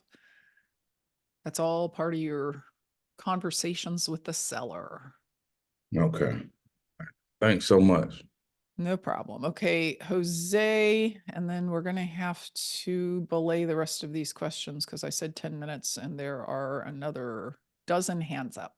Okay. Tina, thanks for giving me the opportunity here. Now listen, I know you mentioned it earlier. I just didn't get a good grasp how to approach it. If we have a deal or house that needs or has high renovation costs, let's say $90,000. Mhm. First, how would you structure that deal? Something like that. I would pay my low ball cash price and I would borrow all the money from a hard money lender probably. Oh, we'll talk about a subject to deal. I mean, I know, but so it'll be so I don't know the rest of the details there, but if you're going to renovate and resell it, just borrow the money from a private lender or a hard money lender. It's not worth going through all of this subject to stuff to then have a loan for 4 months. right. Okay. If you're going to keep it, you really have to look at how much benefit does the subject to have if I'm taking over a loan of 90 and then somebody's got to put 90 cash in it. Even a 3% loan doesn't look as favorable if you have to put 50% down effectively. And then the third thing to look at, if you say, no, actually, this still makes a lot of sense, is who do I know that's got $90,000 that would put it into the rehab of this deal to own half of it? So potentially bringing a partner, but all the numbers have to make sense. The numbers have to make sense. If I'm going to put 90,000 in, I better be from the rent and the appreciation and the mortgage pay down. I better be making 800 a month. And if that's not the case, then this probably be like a fix and flip project. Yes, probably. I mean, there's exceptions to that. Like if I'm sitting on 1031 exchange money and it's day 43 and you bring me that deal and I'm like, oh, I'm only going to make 6%. I'm probably going to do it anyway because I'd rather only make 6% and then lose the tax break I got by starting that 1031 exchange, Right. If the reason the loan balance is so low is because the mortgage only has 11 more years, I might be like, well, I'm only making a 5% cash on cash return, but every month the tenant's paying off this much equity and I like that. I mean, there's a lot of moving parts in any kind of financing involved deal. So here's what I would do, Jose. I would find that deal and then I would analyze it. You know, I'd get the rents and the tax and the insurance and what's the payment on the underlying loan. And then I would present it on Friday morning and see if somebody says, Mhm. no, that sounds great. Let's talk. Right. Okay. Or if they beat the heck out of you on it and say, Jose, this is not a good deal. Why are you even considering doing it yourself? Either way, you get your answer, right? Yeah, absolutely. Okay. All right, guys. Unfortunately, we have to move on. I left 10 minutes for questions and we've gone 16 minutes, but I will get the rest of your questions. So write them down. Write them down. Okay. All right. So, where are we in the process? We have found a seller. We have found out what the situation is. We have determined that it could be a good situation for both of us, me and the seller, for a subject to deal. And now we have to, well, do what Jose was just trying to do and actually look at the deal itself. It is a very common thing for folks to want a formula for what I can pay if I'm buying a property subject to the existing loan, because there's formulas for what can I pay if I'm wholesaling it? What can I pay if I'm retailing it? Unfortunately, there is no such formula for a subject to. I cannot say, well, you buy it subject to if you can get it for 90% or less of the ARV of the house, right? There's not a similar formula. Because again, we're looking at multiple aspects of profit here, aren't we? We've got the cash flow, we've got the equity, we've got the mortgage pay down, we've got the appreciation, if we're keeping the house, we've got the tax breaks. So you gotta weigh them out against each other and make a decision about whether this is a deal I want to do or not. And the three things that you're going to weigh out are the cash flow, which, you know, calculate that right. It's not rent minus PITI. Equity. And when I say equity in this scenario, I'm saying how much equity am I getting the day I buy it? I bought a $200,000 house subject to a $180,000 loan, but it needs 40,000 in work. So I got 40,000 in equity. 120 plus 40 is 160. It's worth 200. I got 40,000 in equity the day I bought it. The third thing that you want to weigh is the mortgage paying down really fast, which happens because you are at, you know, you're past the 15-year mark and how long the loan has left. It's got 15 years or less left. So the way you weigh these things is you say, what does it look like from a cash flow perspective? What does it look like from an equity perspective? And what does it look like from a mortgage pay down perspective?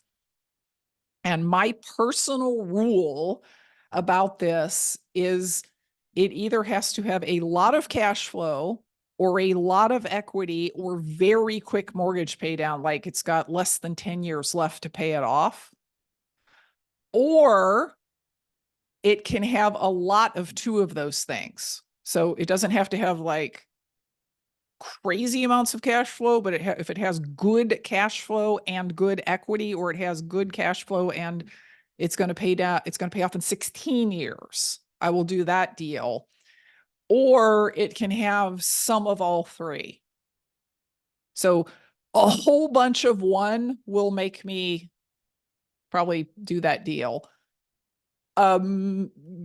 Pretty good amount of two of them will make me do that deal. Or it's not spectacular in any way, but it does have $150 a month in cash flow, and it does have $25,000 in equity, and it's got 22 years before it pays off. Other people have other rules. You know, I know people who, if it doesn't have X dollars in cash flow, they are just not going to buy it. That's kind of a, where are you in your real estate career, your life, your goals kind of question. But let's go through some examples so you can think this through for yourself and say, like, what would my rules be? Would you pay full price for a property subject to the existing loan if paying full price meant that you could get $500 a month in cash flow?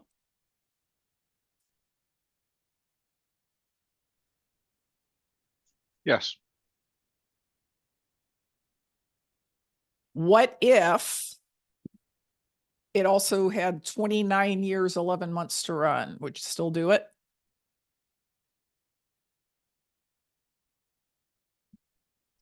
Yes. I don't see any no's in the chat. I see a lot of yeses. So this is called, like, when you're deciding for yourself, what's the box I want to put around a particular kind of deal that I might want to do? It's called setting limits. And everybody seems to have just set a limit for themselves that said, it doesn't matter what the rest of the loan looks like. If I'm getting $500 a month cash flow, I'm doing it. Okay. There is some number. I mean, I obviously used a crazy high number, $500 a month. You wouldn't need too many properties cash flowing at $500 a month to be like, I don't need to work anymore. $500 a month is a lot. The way you set limits is you say, would I do it for 400? Would I do it for 300? Would I do it for 200? Would I do it for 100? Would I do it for 0? And that kind of limit setting lets you be much quicker at deciding whether you want to do a deal, pass it on to somebody else, or just left swipe it. Okay, so next question. Would you pay full price for a house that just broke even, but only had 4 years left on the loan? Yes. Anybody other than Vilda have an opinion on that? For me, I'd want to know more than just that bit and how much the payment is that will then be in your pocket. Well, I'm saying, oh, you're saying after 4 years, would it cash flow? Is that what you're saying? Correct. Correct. Okay. Okay, so you would look at it a little further and say, okay, great, it's paid off in 4 years, but what does that look like? Because if it's only X dollars a month, I still don't want to do it. If it's $1,000 a month, I'd probably be smiling. Yeah. So now this is obviously just a thinking exercise. This is an example that you're probably never going to see in real life. The only way you would see something that didn't cash flow but was going to be free and clear in 4 years if you paid full price for it would be if it had started out as a 10-year loan or something like that. Like, it's mathematically, you're probably not going to see this scenario, and I'm surprised somebody didn't say no, because this thing about wanting houses to be free and clear quickly is normally something that people start thinking about later on in their real estate careers. Earlier on, they say, nope, if it doesn't cash flow, I don't want it. I'd be happy to turn this over to somebody who doesn't mind not making money, but I have to make money or I'm not doing the deal. All right. Would you buy a subject to deal that had negative $25 a month in cash flow, but you were buying it $100,000 under market and it didn't need any work? For sure. Yes. Absolutely, yes. Okay, getting a lot of yeses Definitely. on that. So you are willing to feed it $25 a month because feeding it $25 a month allows you, or let's say it a different way, $400 a year allows you to control $100,000 in wealth. think about it this way. I will put $100,000 in your bank account, which you can take anytime you want. But you have to pay me $400 a year for having done that. It depends on what market you're in. If you're in New York, I'm doing it. I don't know if it depends on what market you're in. I would pay $25 a month to control $100,000 worth of equity because, again, we got to look at this over time, right? The reason it's losing $2,500 or $25 a month is because the rents are lower than the expenses. What will that look like in 3 years? Exactly, the long game. Right. The rents will likely go up more than the expenses do. So it won't be minus $25 a month forever. And as time goes by, of course, we're also paying down the loan and hopefully the equity's going up. So yeah, I would do that. But it all depends on how much maintenance do you actually have on it. Even Well, 500 can be eat up really quick. I'm assuming that minus $25 a month is after all the maintenance. Okay. Okay. Would you buy a house subject to if it had 100 a month in cash flow, 30,000 in equity, and 11 years left to pay off? Sure. Yeah. Yes. Yes. Yes. Yeah, As long as I looked at the condition of the house and it's not going to need a roof in 6 months. well, sure. As long as you had time to save up in your CapEx account for the roof is kind of another way to say that. So this doesn't have crazy cash flow. It doesn't have a ton of equity, and what it's got going for it is a relatively short payoff. But that's what I mean by if it has some of all of those things, then it's a deal that I am probably going to try to pursue. So in the vein of evaluating the deal, you should be asking yourself some questions like, first of all, what's my exit strategy? Like, you don't even know whether to do the deal or if it's a good deal if you don't know what the exit strategy is. What is the plan B exit strategy? Because if my exit strategy is I'm gonna lease option it, and after 2 years the buyer doesn't buy, then what?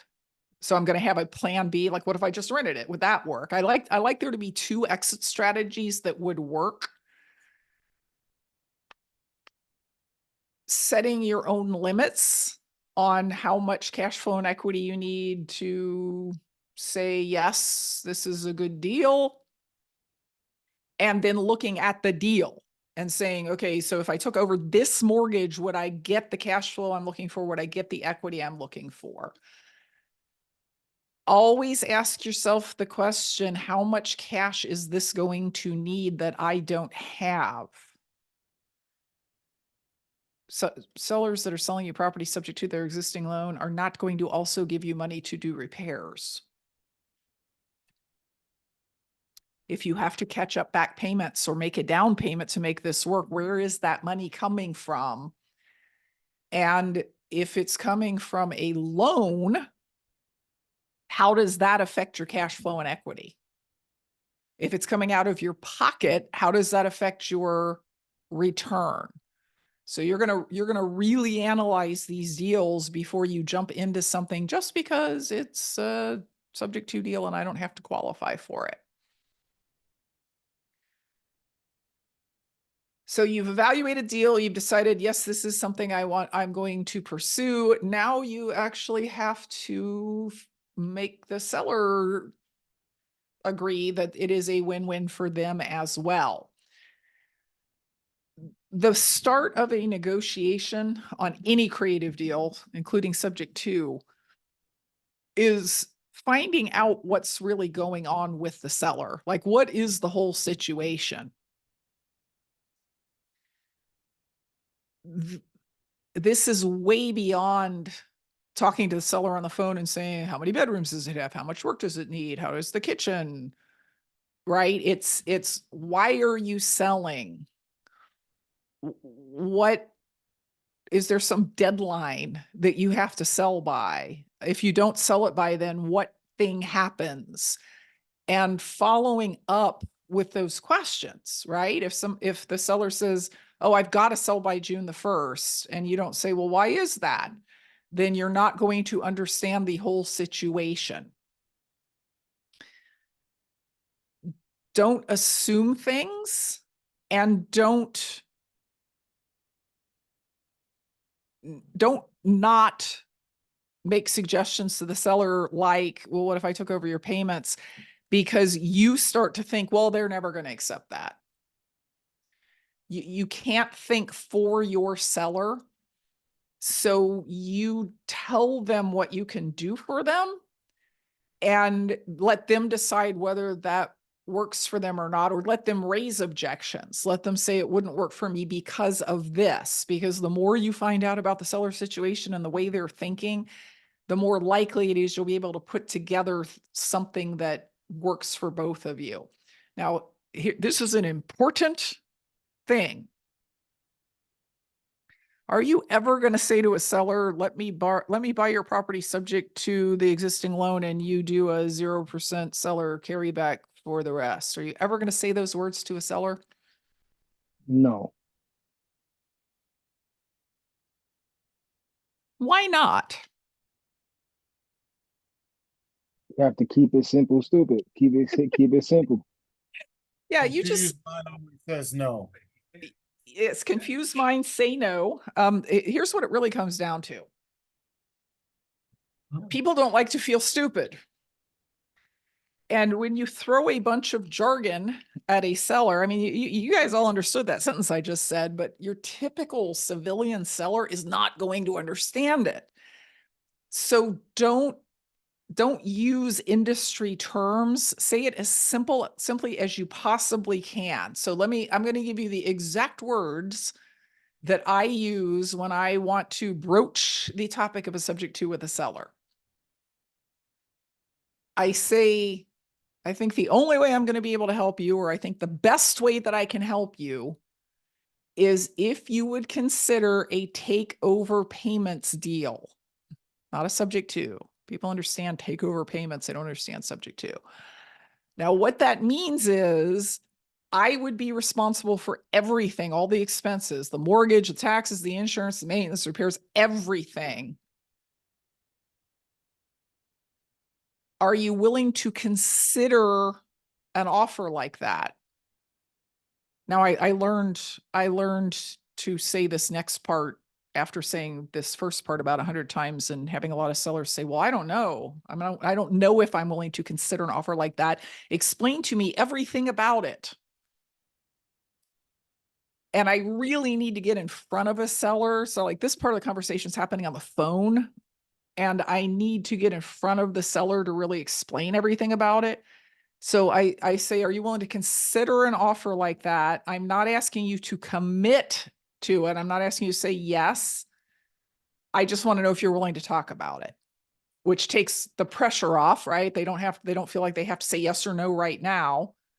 Another really common response, if you just get as far as, are you willing to consider that, is, well, I'd have to talk to my fill in the blank, right? My wife, my husband, my partner. I just want them to say, yeah, we could talk about that. I don't need them to say on the phone, yes, we will definitely do that.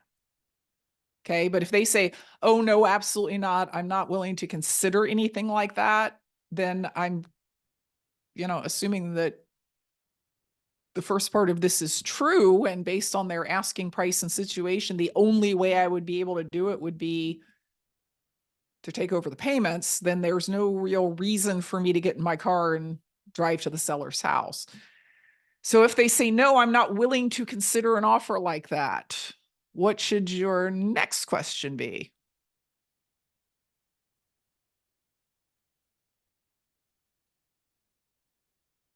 Why? Why? Maybe not the way I just said it. I sounded all like accusatory. Why? But no, it's something like, well, why is that? Because it seems to me like this might be a good solution to get this thing off your back and get your payments made. And let them make their objections so that you can answer them, because you don't know what's going on in their head. It could be something as simple as, I don't think my loan's assumable, because they are old enough to remember loan assumptions, and they don't think this qualifies, and they don't realize there's something different. So at least get the objection on the table so that you can answer it. Now, the most common objections that you're going to get is, when will the loan be paid off? And you are going to be so tempted to say, well, I could pay it off within 5 years or something like that. What did you just effectively create if you promise the seller to pay their loan off in 5 years? A false expectation. Okay, yes. A balloon payment. A balloon. And yes, probably a false expectation. Do you understand why balloon payments are bad? Yes. It's not just that thing about, in 5 years, I got to figure out how to come up with a whole bunch of money. It's because in 5 years, it may very well be that interest rates are 14% and also no banks are making loans, and you literally cannot do what you said you were going to do. Or you don't want to, because at 14%, the property won't cash flow. So my answer to this objection of when will a loan be paid off is, I don't know. My intent, it sounds like a good property. My intention would be to own it forever, in which case the loan will be paid off when the last payment's made. Why? Why does it matter when the loan's paid off, as long as somebody else is making the payments? And then they'll say, well, yeah, I might want to buy a house 5 years from now. Okay, well, we have a way of, I can come and explain to you, we have a way of making sure you can get that next loan. And as long as you can get the next loan, do you care if the loan's paid off or not? This one always makes me smile. Takeover payments deal, right? I'm going to do a takeover payments deal. And many times the seller will say, no, I don't want to do that because I just want to sell it and not be responsible for anything.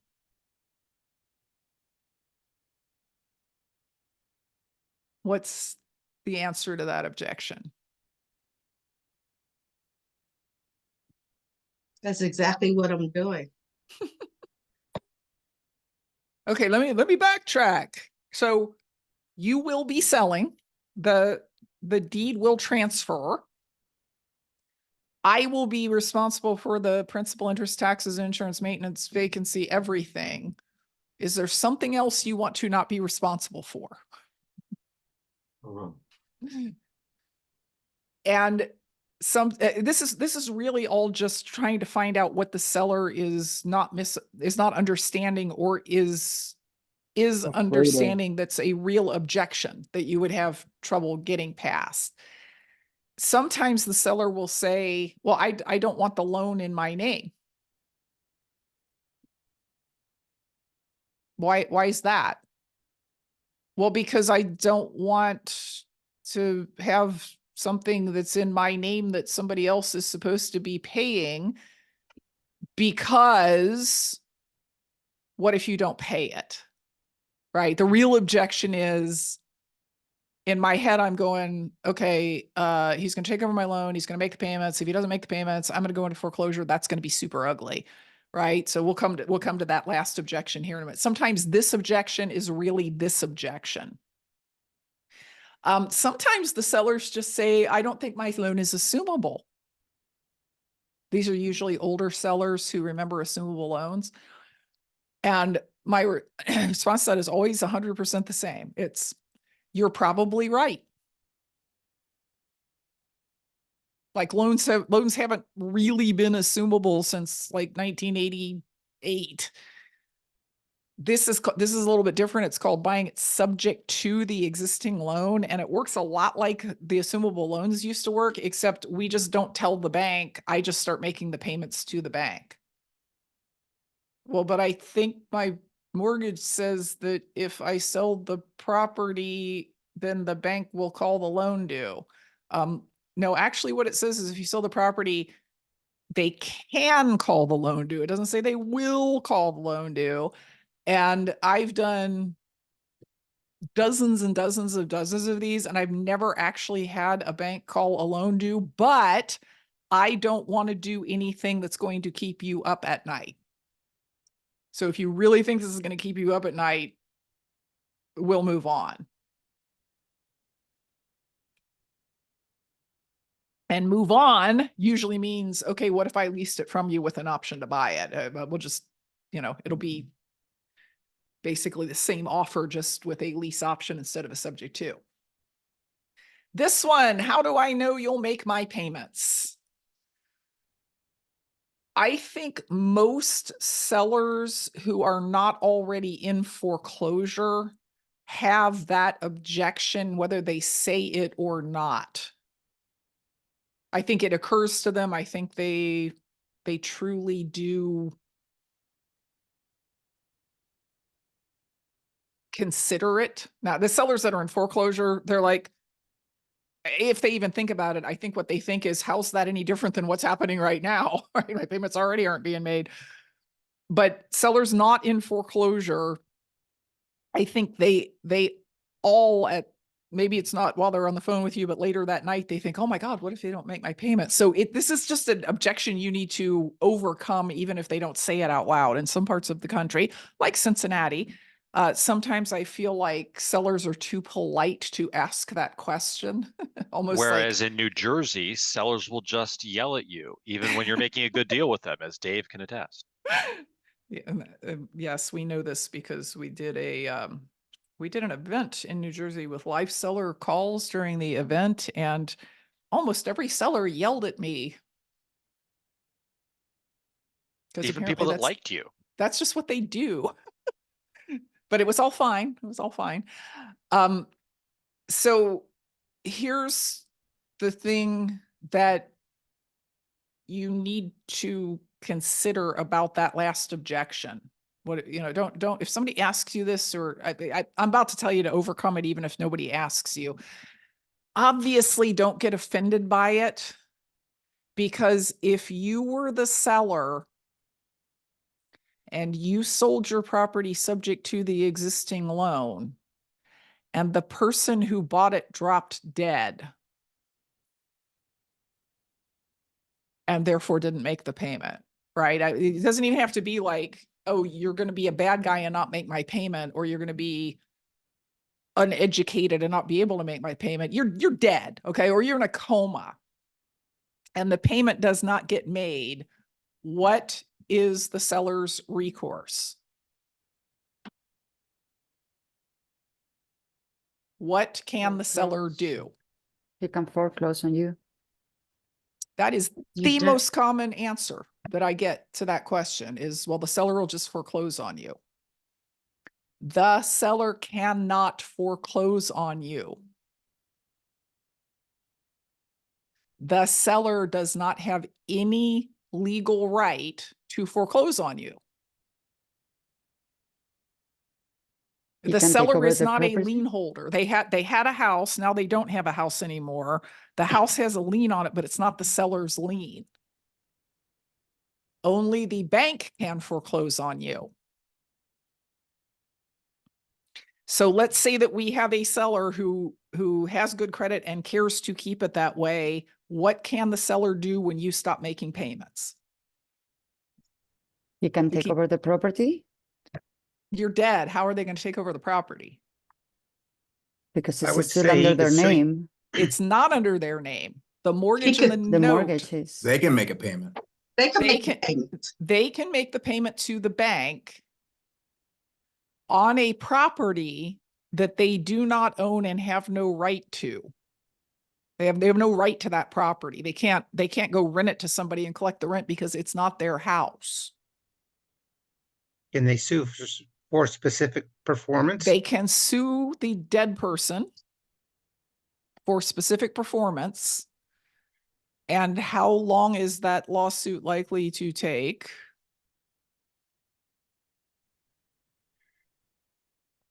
Not an attorney and I don't play one.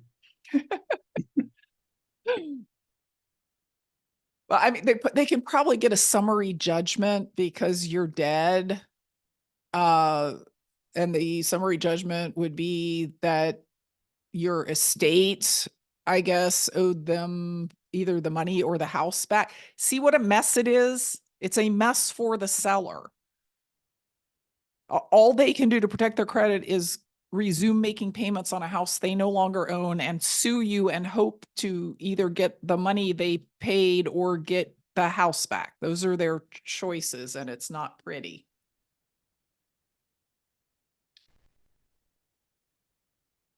So let's take a break now while you're all super depressed. I'm kidding. I'm going to tell you how to settle this question for both yourself and the seller. And this is something that my attorney and I mean, we went through 5 rounds of, okay, so this is a problem. It's a problem in the industry, and it's a problem, you know, I don't have any heirs. I have an executor for my will, but the executor is unlikely to understand. He's got instructions about here's the loans, here's the subject twos, here's all this stuff. But there's a chance that payments might not get made for a month or 2 after I drop dead, right? So how do we resolve this? And the first answer that came up was, oh, give the seller a deed in lieu at the closing, and then that has all kinds of practical issues and recording issues and so on. So we went through a bunch of different iterations, and what we landed on was this. This requires that you have some understanding of land trusts and what they are and how they function. If you do not have such an understanding, I would suggest that you spend the last part of your afternoon Googling land trust. Don't Google seller protection land trust, because you won't find that. That's our term for it. Google land trust and just read up on them some. A land trust is basically a way of holding title where a trustee holds the title, and the person who's actually in control of the property is called the beneficiary. So you would be the beneficiary in the trust, not the trustee. Now, if you've been reading up on or listening to stuff about subject twos online, you're probably like, oh, well, this is to defeat the due on sale clause. It is not to defeat the due on sale clause. Holding a property in a trust does not defeat the due on sale clause. It is to protect the seller from your potential default. The seller protection land trust is to protect the seller from your potential default. So, quick lesson on land trusts. A land trust is not an entity. A land trust is an agreement between a trustee and a beneficiary that says, trustee, you will hold title to this property, but under the terms of this complicated agreement we have, you won't do anything with the property unless I tell you to. So although you're going to be the legal owner, it'll say on the deed that the owner is Joe Blow trustee. We have this agreement called a land trust that says, I'm the beneficiary and you can only do things that are written in this trust or else that I direct you to do, and you can't do anything else with the property. So how are we going to use the land trust to protect the seller from our default? The trustee has to do anything that the trust agreement or the beneficiary tells him to do, right? So if the trust has wording in it that says, should Vina, let's pretend I'm the beneficiary, should Vina get 30 days behind in the seller's payment, if that were to happen, the seller contacts the trustee, and of course you give the seller the trustee's contact information, and the trustee is then obligated by the terms of the trust to notify me that they have gotten word from the seller that the payment is 30 days behind. I then have 15 days to either disprove this idea that I didn't make the payment or to fix the default. Now, so 30 days have passed and now I've got another 15 days. Fix the default means I now have to make 2 months payments to fix the default, right? Because we're halfway into the next month by this time. If neither of those things happens, the trustee is instructed right in the trust to have a new deed created, transferring the property back to the seller and to give that deed to the seller.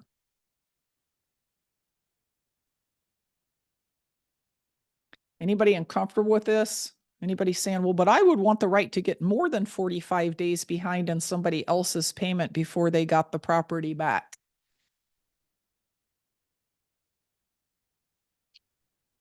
Why 'Cause couldn't they get it back sooner if you're dead?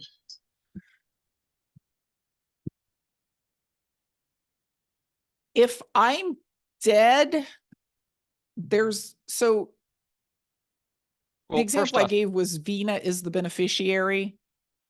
Vina is never going to be the beneficiary. The beneficiary is going to be one of Vina's LLCs, right? At what point does my LLC die?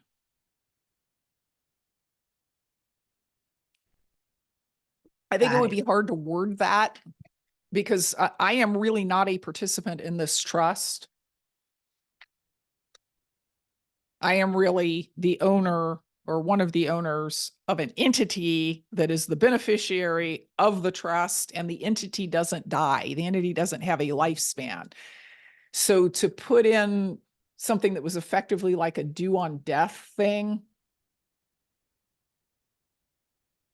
where either the payment gets 30 days behind or Vina dies, would be strange and hard to word. And also, although I do not have heirs, I do have people and organizations that do my stuff when I die. And I would really want the executor to have 2 weeks to get his feet under him and make all the payments. You know, like I wouldn't want it to be Vina dies, all the subject twos go back to the sellers. Vina, I have a question. Okay. Is this a strategy to put in place for all subject twos, or is this a competitive strategy in the event that you get a major objection from that seller? I do it with all subject twos, and I also do it with all owner finance loans and all private loans. Okay. You know why? Okay. Why? Yes, competitive advantage, but also if you don't do everything kind of the same way, don't you get lost in like which deal was which way? Because I do. Good point. Thank you. I mean, it doesn't, this in no way hurts you as long as you keep the payments current. Mhm. Now, I have had, I think, 3 situations in 20 years where a seller or a private lender or an owner actually did call the trustee and say, she's behind in her payments. And in all 3 situations, it was not true. Now, I'm not saying they were lying. They were not lying.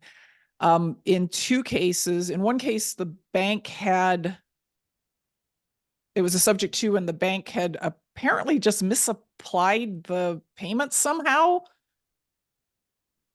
And it took me like, 2 minutes to figure that out. Like, just looked at my bank account and went, okay, there's a check to Bank of America dated March 27th for the April payment. And it has been cashed and there's a stamp on the back and everything. So then it was just a matter of, me and the seller calling the bank and saying, so somehow a payment got misapplied because we've got check number this and you guys cashed it, and do you need a fax of it? And they figured it out. In the second case, it was a retirement or a custodian. There's a private loan, and a custodian misapplied they cashed the check, but they applied it to the wrong person's account. And in the third case, it was an owner finance deal. Actually, this was the one I was telling you about that's out in the country and has 13 acres. That seller called up loaded for bear. I mean, she was mad. She was like, I haven't gotten my March payment, whatever it was. I haven't gotten my March payment, and you people don't do what you say you're going to do. And this is after, 19 payments in a row on time. And my CPA looked it up. And she said, you cashed that payment so March payment that you're saying you didn't get, you cashed that payment on February 28th. That was the February payment.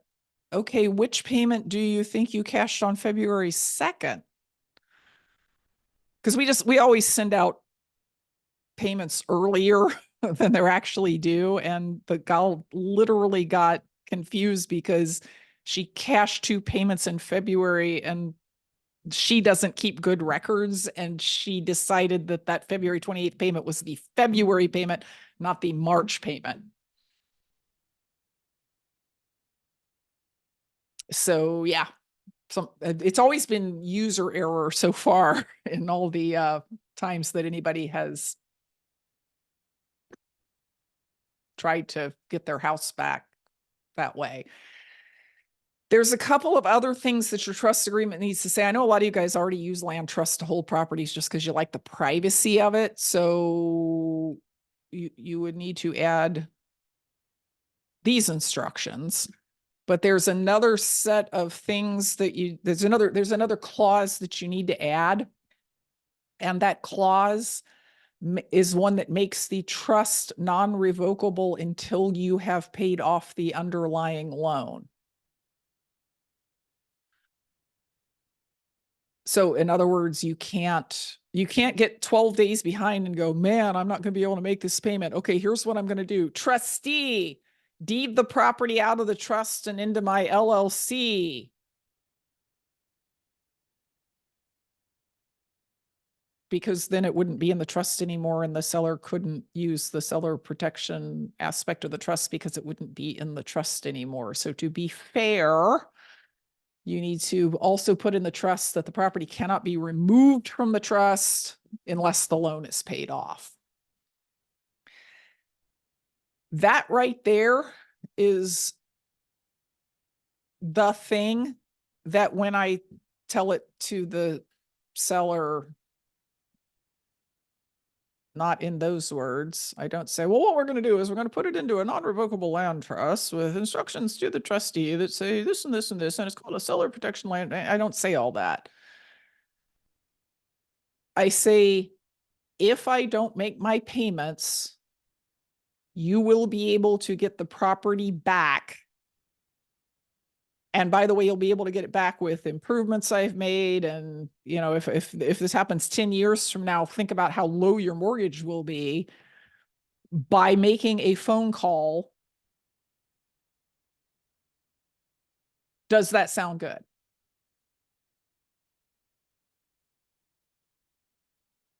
Remember we talked about not jargoning the seller to death? I don't try to go through every detail of that, particularly with a civilian seller. Once we have signed the contract, I will give them a copy of the trust, and I will say,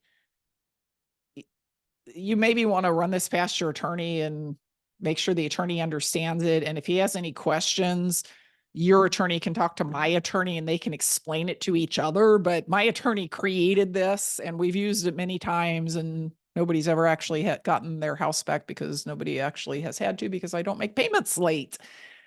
But usually just assuring them that there will not be a lawsuit. If I don't make the payments, there's not going to be any contention. They're just going to get the house back. The objection that they might make then is, but I don't want the house back. Well, that's okay because I'm not going to not make your payments.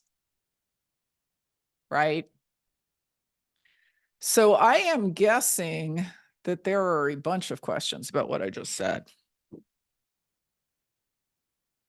Oh, so many. Just start raising your hands now. Well, let me just see who has asked questions in the chat because how does the seller know when I'm behind in my payments? Okay, so who's the borrower? The bank will let will let the seller know if the seller's payments are behind. Most sellers anymore have online access to their accounts anyway, so they can check and see, but ultimately the bank will let them know that the payments are behind. Is the deed held in escrow with the trustee? Nope. See, one of the problems with deeds in escrow is, let's say today I sign a deed that says, Frank, if I don't make my payments, this deed is yours. And we put it in escrow. And 10 years from now, I get hit by a bus and I'm in a coma. And you go to the trustee and you get that deed that is dated 10 years ago. Is your county courthouse going to record that deed from 10 years ago? Because mine won't. They need a fresh deed to record. Let's see. Is it difficult to speak with? But we'll come to that when we talk about the documents needed. Who owns the land trust? Okay, again, a land trust is not an entity. Nobody owns a land trust the way you own an LLC.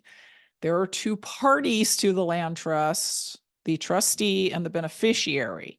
Who owns the house? The trustee does in their role as trustee. But who governs, what governs that is the trust agreement. So the beneficiary gets the benefits. Do I make payments to the seller? I do not, because just as the seller's kind of going, what if you don't make the payments? I'm kind of going, what if I make the payment to you and you don't make it to the bank? I make the payments directly to the bank. Who does Vina make the trustee? Generally speaking, it is a financial friend who has agreed to serve as trustee on my properties. I'm having trouble finding a reputable trustee in California. Are there any thoughts? Well, a human that you trust can be your trustee, but there are actually companies that will be a trustee for you. And Matt knows the names of some of those companies. I do not. Perhaps Matt can put some of those companies' names in the chat. And that will cost you money. I mean, they charge $150 a year or something to be your trustee.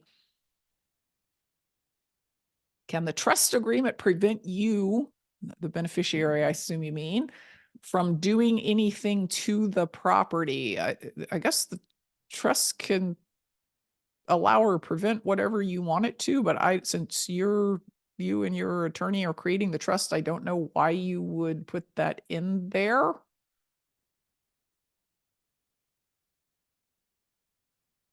Okay, I think I have cleaned up. I know there will be more questions, but we can do those at the end, right? All right, next step. We've got to put the property under contract. What does that look like?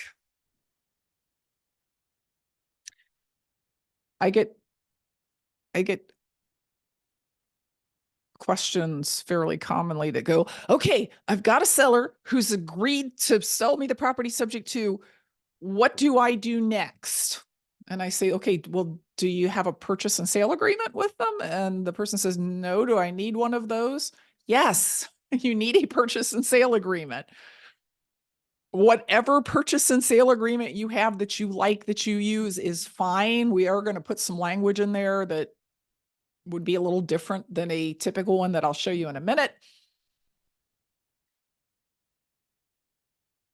You're going to need a title search, and it's hard to get an attorney or title company to do a title search if you don't have a purchase and sale agreement. So let's go ahead and write down, I've agreed to buy your house and you've agreed to sell your house, and these are the terms.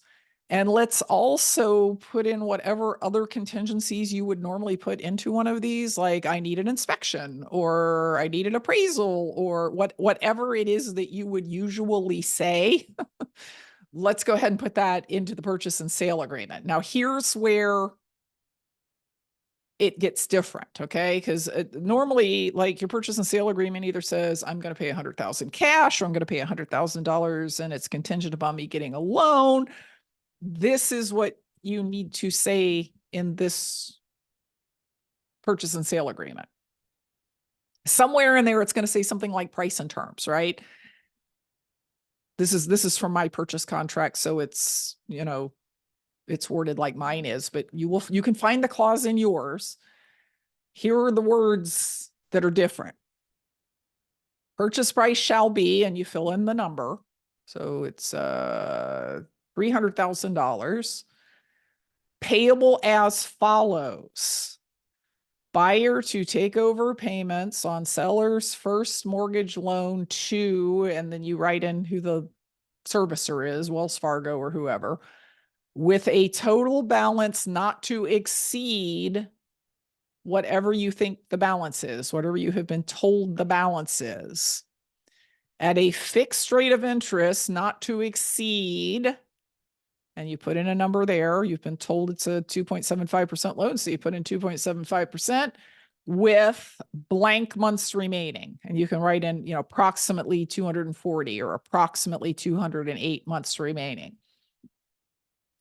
Why are you outlining the terms of the mortgage loan? Preventing them going wanna and getting protect another loan. yourself. You're very specifically stating this is the loan I have agreed to take over, right? Because sellers are funny. I signed a contract at a guy's kitchen table to take over a loan of, let's call it 170,000. I don't remember that part. This is the part I remember. He told me it had 21 years left to run, and that it was at 5.5% interest.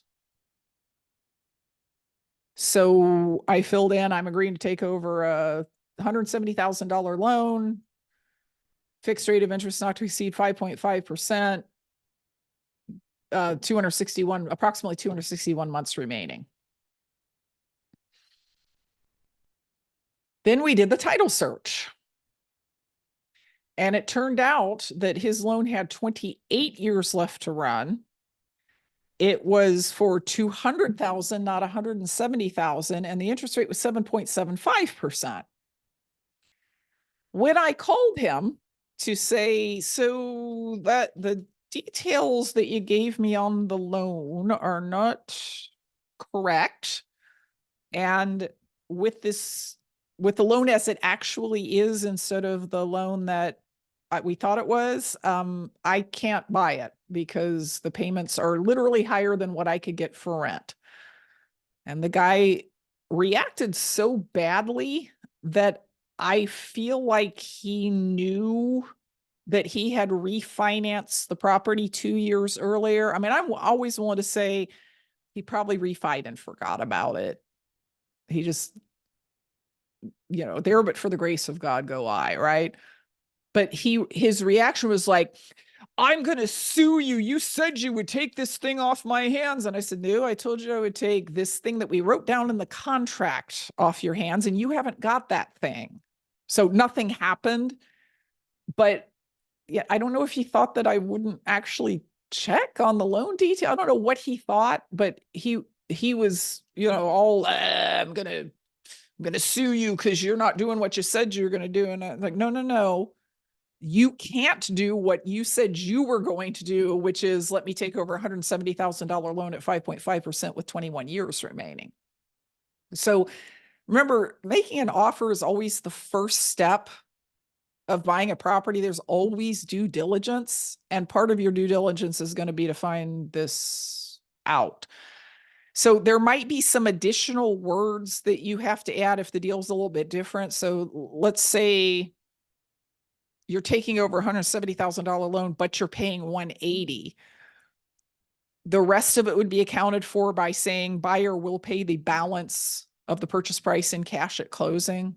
So purchase price is $180,000, subject to a $170,000 loan at 5.5% interest to Wells Fargo. Balance to be paid in cash at closing. That's the rest of the words you would use there. If that's not the whole deal, if the rest of the deal is, oh, I'm not paying $10,000 down, I'm paying $100 a month for 100 months, that would be 100,000 down. I'm paying $100 a month for 10 months. That would only be $1,000. If the balance of the purchase price is going to be paid to the seller under some terms, you would write that out in this same clause. Balance of purchase price shall be payable to the seller under the terms of a mortgage note to be executed at the closing with payments of X dollars per month until paid. So that would be a zero interest seller held second. So you just use a regular purchase contract, but you word it in the way that makes sense for the deal that you are trying to put together.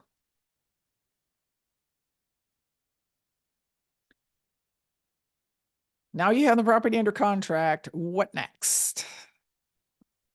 Don't skip the due diligence. Don't skip what you would do with any property that you were contemplating buying. Get a title search. Examine the loan documents if you haven't already. So get a hold of a copy of the mortgage, get a hold of the copy of any modification to the mortgage and note, get a hold of the note. The mortgage will be on record at your courthouse, and you can literally just pull it up online and read it. The note will not be recorded at your courthouse. The seller, in theory, should have a copy of it because they handed it to him at the closing. I find that 80% of sellers have no idea where their note is. So how do you examine it? You have the seller call their bank and say, hey, I lost my note. Can you send me a copy of it? And the bank will send that. If part of your normal way of doing things would include getting a home inspection, put a home inspection contingency in the contract and get a home inspection. If part of your standard procedure would be to check for code violations, do that. So any due diligence that you would be doing, if you are putting all your own cash into this property, you are still going to do in a subject to deal. One of my pieces of due diligence is if I am buying a property that has tenants in it, the contract says within 48 hours of the signing of this, you will turn any leases over to me and I get to read them. And if I don't like them, I don't have to buy the property. So the document examination, the mortgage, the note, and if it's leased, the lease, and then there's physical examination of the property. Okay, we're about to get into how to close, and I feel like we maybe should take a break before we do that. What do y'all think? After lunch, people usually need that relatively early on. That's true, and it's already been an hour, 15 minutes since let's do that. Let's take a break. 10 minutes. So it's 1:45 my time, 1:55 my time. Let's be back. And then we are in the home stretch. So yeah, go get some caffeine Really quickly, can you go back to that last slide? happily. Thank you, thank you. You're very welcome. And by the way, I'm gonna send my slides along with the recordings too. So you don't have to like get a screenshot of all of these if you don't want to. All right, guys, see you in 10 minutes.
Okay, it is 1:55 Cincinnati time.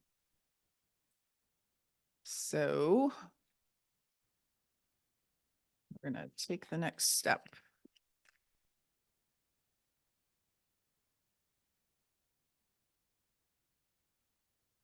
Assuming your due diligence all comes out the way you hoped it would, you need to close.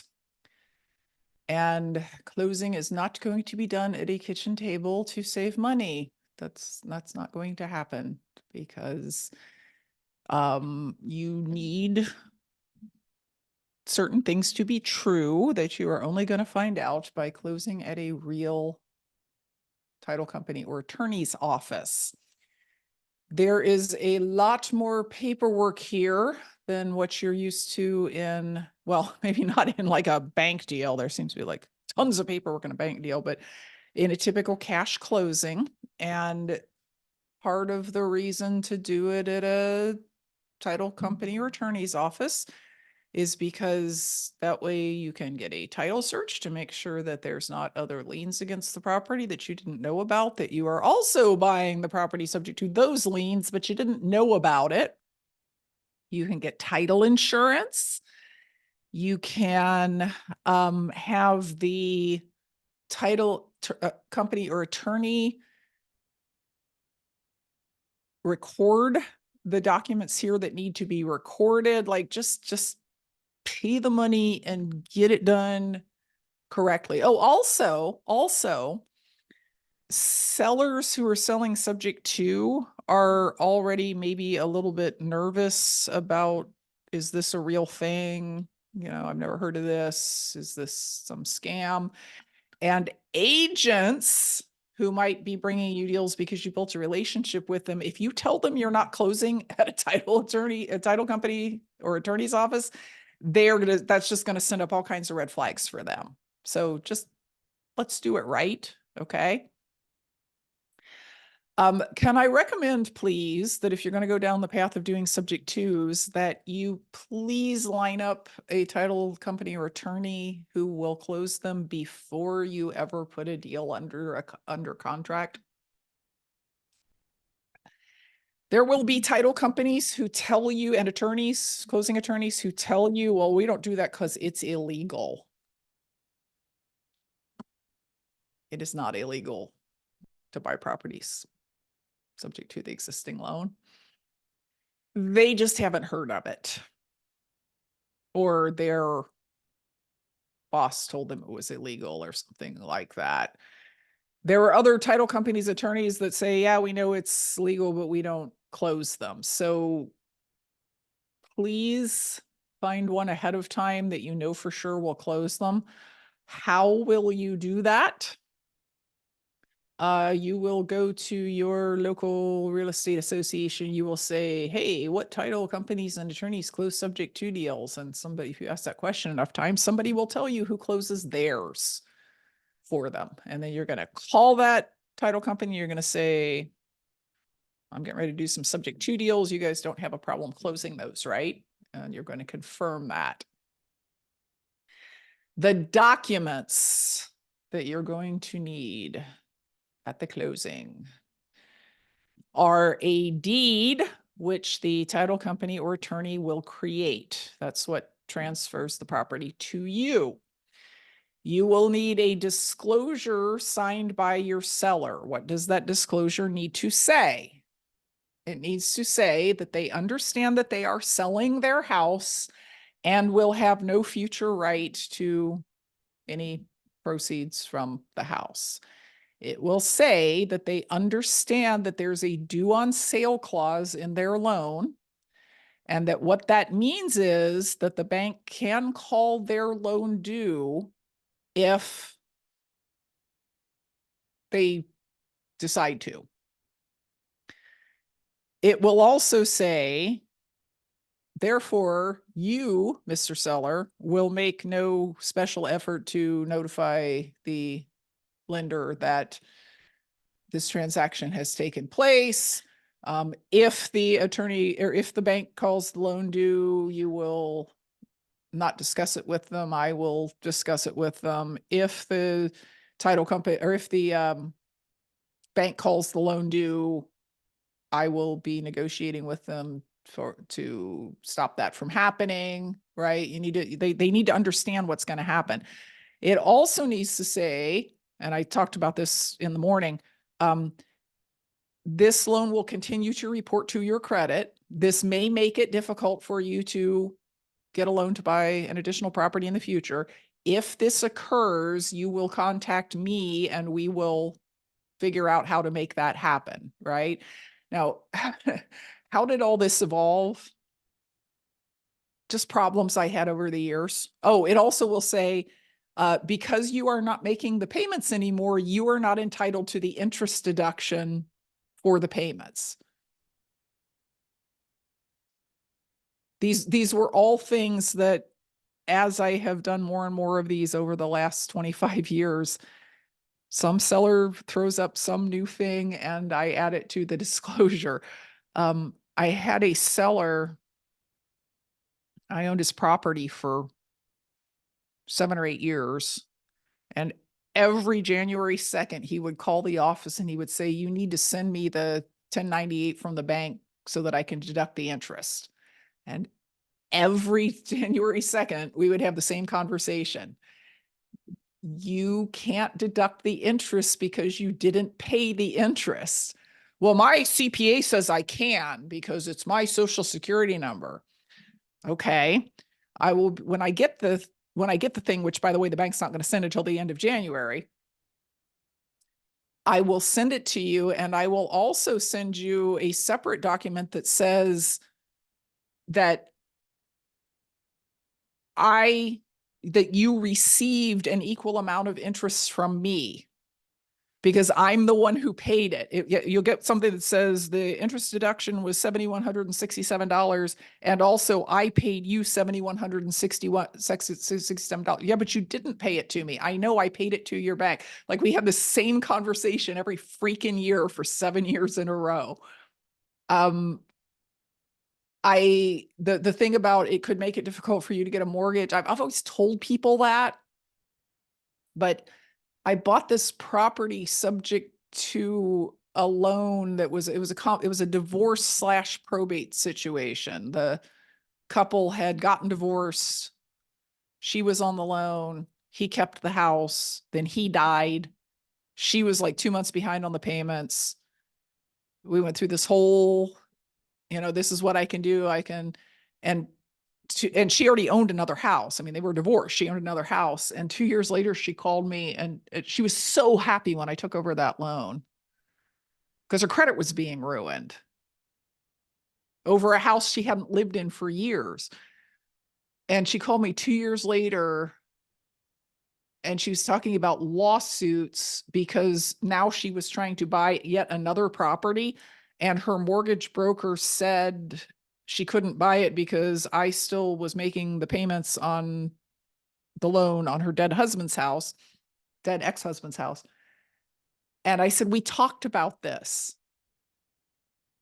I told you that you needed to call me if you were going to apply for another loan. And she said, no, we didn't. And you said you would pay this loan off within 2 years, and it's been 3 years. And I was like, no. I never said that. I never said that. People kind of remember what is to their benefit to remember sometimes. So I did the whole lease thing, got her the loan, and then added that to my disclosure, because even though we definitely talked about it and I definitely did not tell her I was going to be paying the loan off within 2 years, I thought, okay, well, now I need to add, this could be a problem. If it becomes a problem, call me. And I also added, no promise has been made to me as to when this loan will be paid off.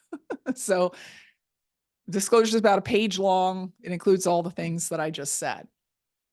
You want to get a change of address form from the seller for the bank. This is so that you can start getting the statement sent to you.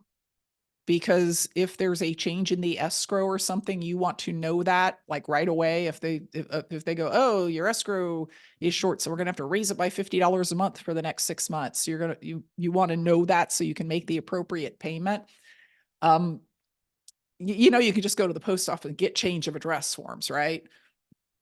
Something like that is fine, but don't send the bank the original. Send the bank a copy, because sometimes you have to send it to the bank 2 or 3 times before they actually process it and change the address. You're going to need something called, write this down. Any attorney can create this for you. A limited durable power of attorney. A limited durable power of attorney.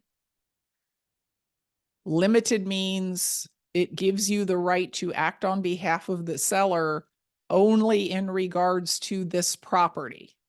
It's not a general power of attorney where you can like walk into the seller's bank and take the money out of their account. That's not what you're trying to do here. It is a power of attorney that says that you can act on the seller's behalf in regards to talking to the bank, talking to the insurance company, cashing escrow refund checks that come in their name, things like that. It does not say anything beyond that. It doesn't say that you can do other things on behalf of the seller. You need an authorization to release information.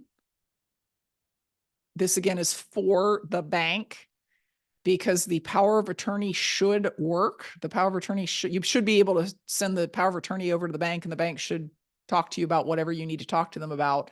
But sometimes the bank won't take the power of attorney. They need an authorization to release information. So go ahead and get that right at the closing.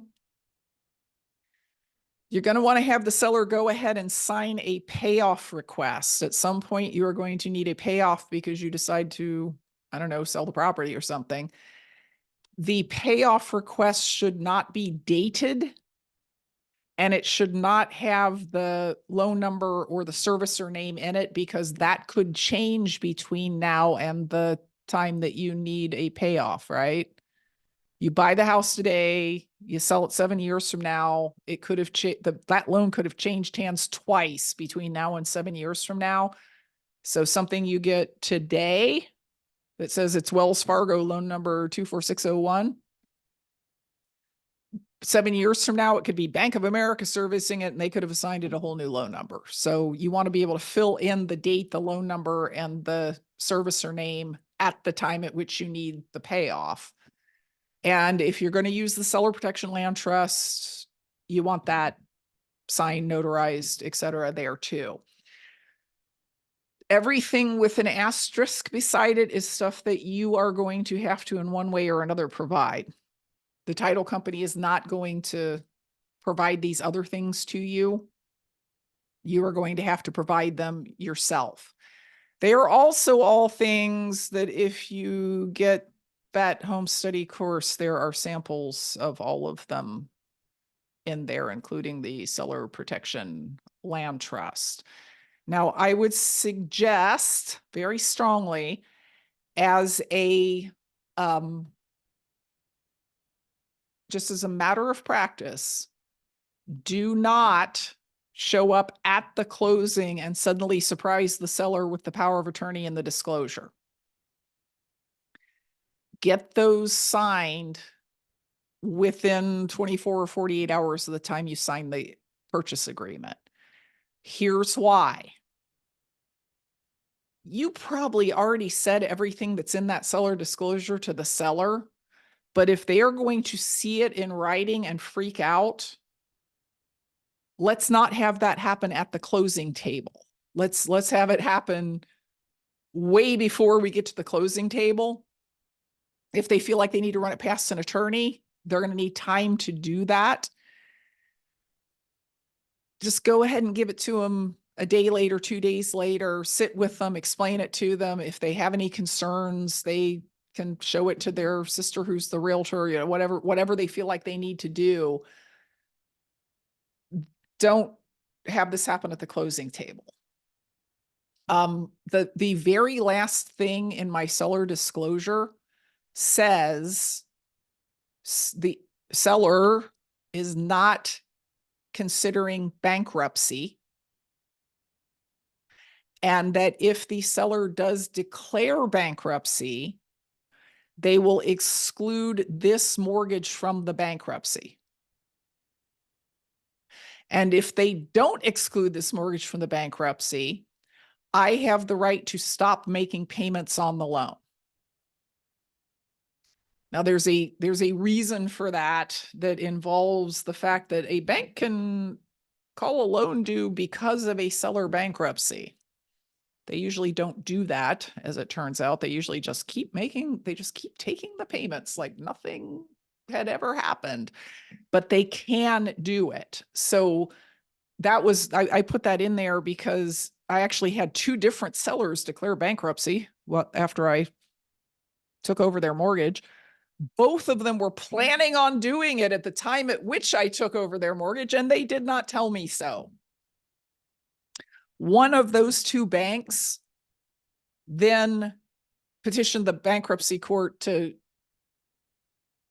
basically be able to foreclose on the house. And I just was like, oh my God, what do I do? I've put money in this house. I put a down payment down. I've put repairs into it. What do I do now? And it turned out they didn't actually foreclose. They just petitioned to foreclose. And so I added this clause to the bottom of the disclosure because I was like, what do I do now? Well, a really good thing would have been if the seller declared bankruptcy and thus ruined his own credit. I then had the right to not make the payments on his loan so that I could negotiate with the bank. So I could say, look, we do this one of two ways. You can foreclose and you will not get another payment. And it's going to take you 6 or 7 months to do that. And I'm going to collect rent that whole time. And I'm not going to pay the taxes and I'm not going to pay the insurance. And that's how I'm going to get my money back.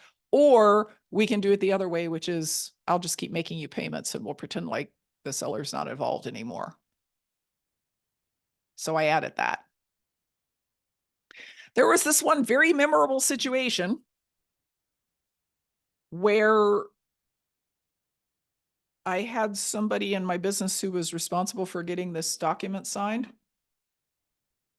and they forgot about it. And at the closing, the seller was presented with this disclosure, and he read down to the last part and he said, so about this bankruptcy thing, I am going to be declaring bankruptcy in the next month or so. And my partner, I was upset. I wasn't at the closing. I was in the building, and my partner comes out and says, I don't know what you want to do, but this guy just told us he's declaring bankruptcy. And I said, and why are we just finding it? Because I had that conversation I met the guy at the house originally. And one of the questions was, so if you get rid of this problem, with this house that you can't make the payments on, are you good? I mean, you're not going to be declaring bankruptcy or anything. And he was like, no. But then when he read it in the disclosure and it said at the bottom, under penalty of law, I swear that all of this is true. Then all of a sudden he felt like he should tell us. We went ahead and closed on it because it was just such a good deal that I was like, look, if he declares bankruptcy and if the bank decides to stop accepting the payments, it'd be really easy to not make the payments for 6 or 9 months and get back all the money, or it would actually kind of be easy to like replace that with a private loan if we had to. It's a cheap enough house that this will still be okay. But boy, that was not the time to find out. Closing table was not the time to find out. That should have gone to him 2 weeks before that. I cannot tell you the importance of these written disclosures. Like, I cannot state strongly enough how often these written disclosures signed by the seller have diffused issues that would otherwise have come up.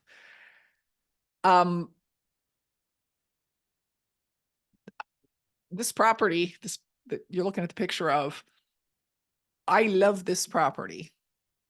It's in a really nice area, really good school system.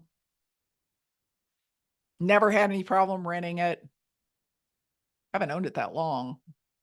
Guess I maybe owned it 3 years, 3.5 years, something like that.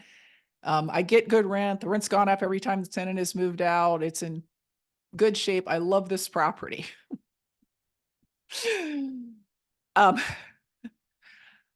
I bought it from an older couple. They were both in their 70s who had just refinanced it about 8 months before I stepped in to buy it. They refinanced it to pull cash out for some medical expenses and whatnot. So they owed really close to what the value of the house was. They owned like 95% of the after repaired value of the house. But the cash flow was really good because it was a 4.375% loan. The reason they were selling was not, it wasn't like we can't afford the payments. It was like, we just can't live here anymore. And this initially went through the daughter. The daughter called me and said, you know, my parents need to move. I got your postcard about one of my rental properties, but I'm wondering if you would be interested in my parents' house, and got the details and said, yeah. And the idea was that mom and dad were going to move down to Louisiana into an assisted care facility that the daughter had picked out for them. And, you know, never buy another house, right? This was all going to be pretty clean as a subject to deal. So we closed it. Everything was fine. Last year, I got a very angry call from a woman claiming to be the wife of the guy that was the husband of the couple that I bought the house from, but it wasn't the same lady that I had met. And she left this long ranting voicemail about how they were trying to buy a new house. What? I thought you were going to an assisted care facility. And they couldn't buy one because I had illegally taken over her husband's mortgage, and she was a realtor in Texas and she knew the law, and the law said I couldn't do that. And I needed to call her back immediately because she was going to sue me. And I was like, what the heck is going on here? So I called the daughter and I said, I just got a very strange call from some woman named whatever her name was, threatening to sue me because she says she's your father's wife and they're trying to buy a house. What in the world is going on? And she said, oh my God, my mother died. My father got remarried. He's kind of got dementia. And this woman is just a gold digging 75-year-old who's trying to get him to buy her a house. And I'm guessing that the mortgage broker told her that she couldn't do that. And he won't even talk to me. She won't even let him talk to me. It was like this whole big family drama. And I said, so you do not want me to send this mortgage broker a lease that would allow your dad to qualify to buy another house, right? And she said, please don't. This is a case of elder abuse. I don't even know who this woman is. I don't want my dad signing a mortgage on another house. He doesn't belong in a house. So I got the woman's email and I sent her an email saying, I really appreciate all the legal advice that you illegally gave me as a real estate agent, because, you know, the code of ethics actually says you won't give legal advice, but I'd like to send you this disclosure form that your husband signed and initialed 18 months ago or whatever it was, saying he fully understood what was going on. He agreed to all of this, and then you do what you need to do.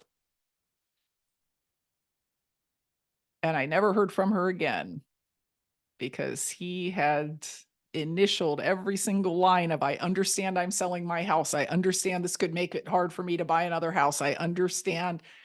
And that was the end of that. I think I destroyed her gold digging dreams. I don't feel bad. Before the closing, let's talk about insurance. This is such a big source of debate and divergent opinion on the internet. What about the insurance?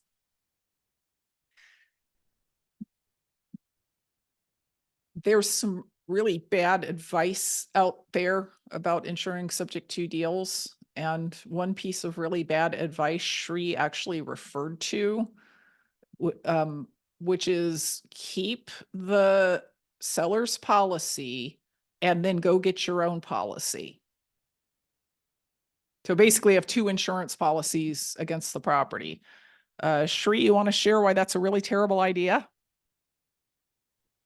Well, there are a couple of reasons. One is you're paying premium for both.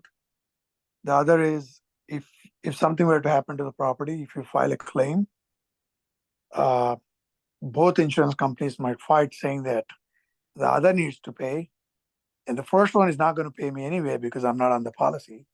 The second one is the second one, force place insurance is going to say, well, the first needs to cover the initial part, then we'll look over what we can pay.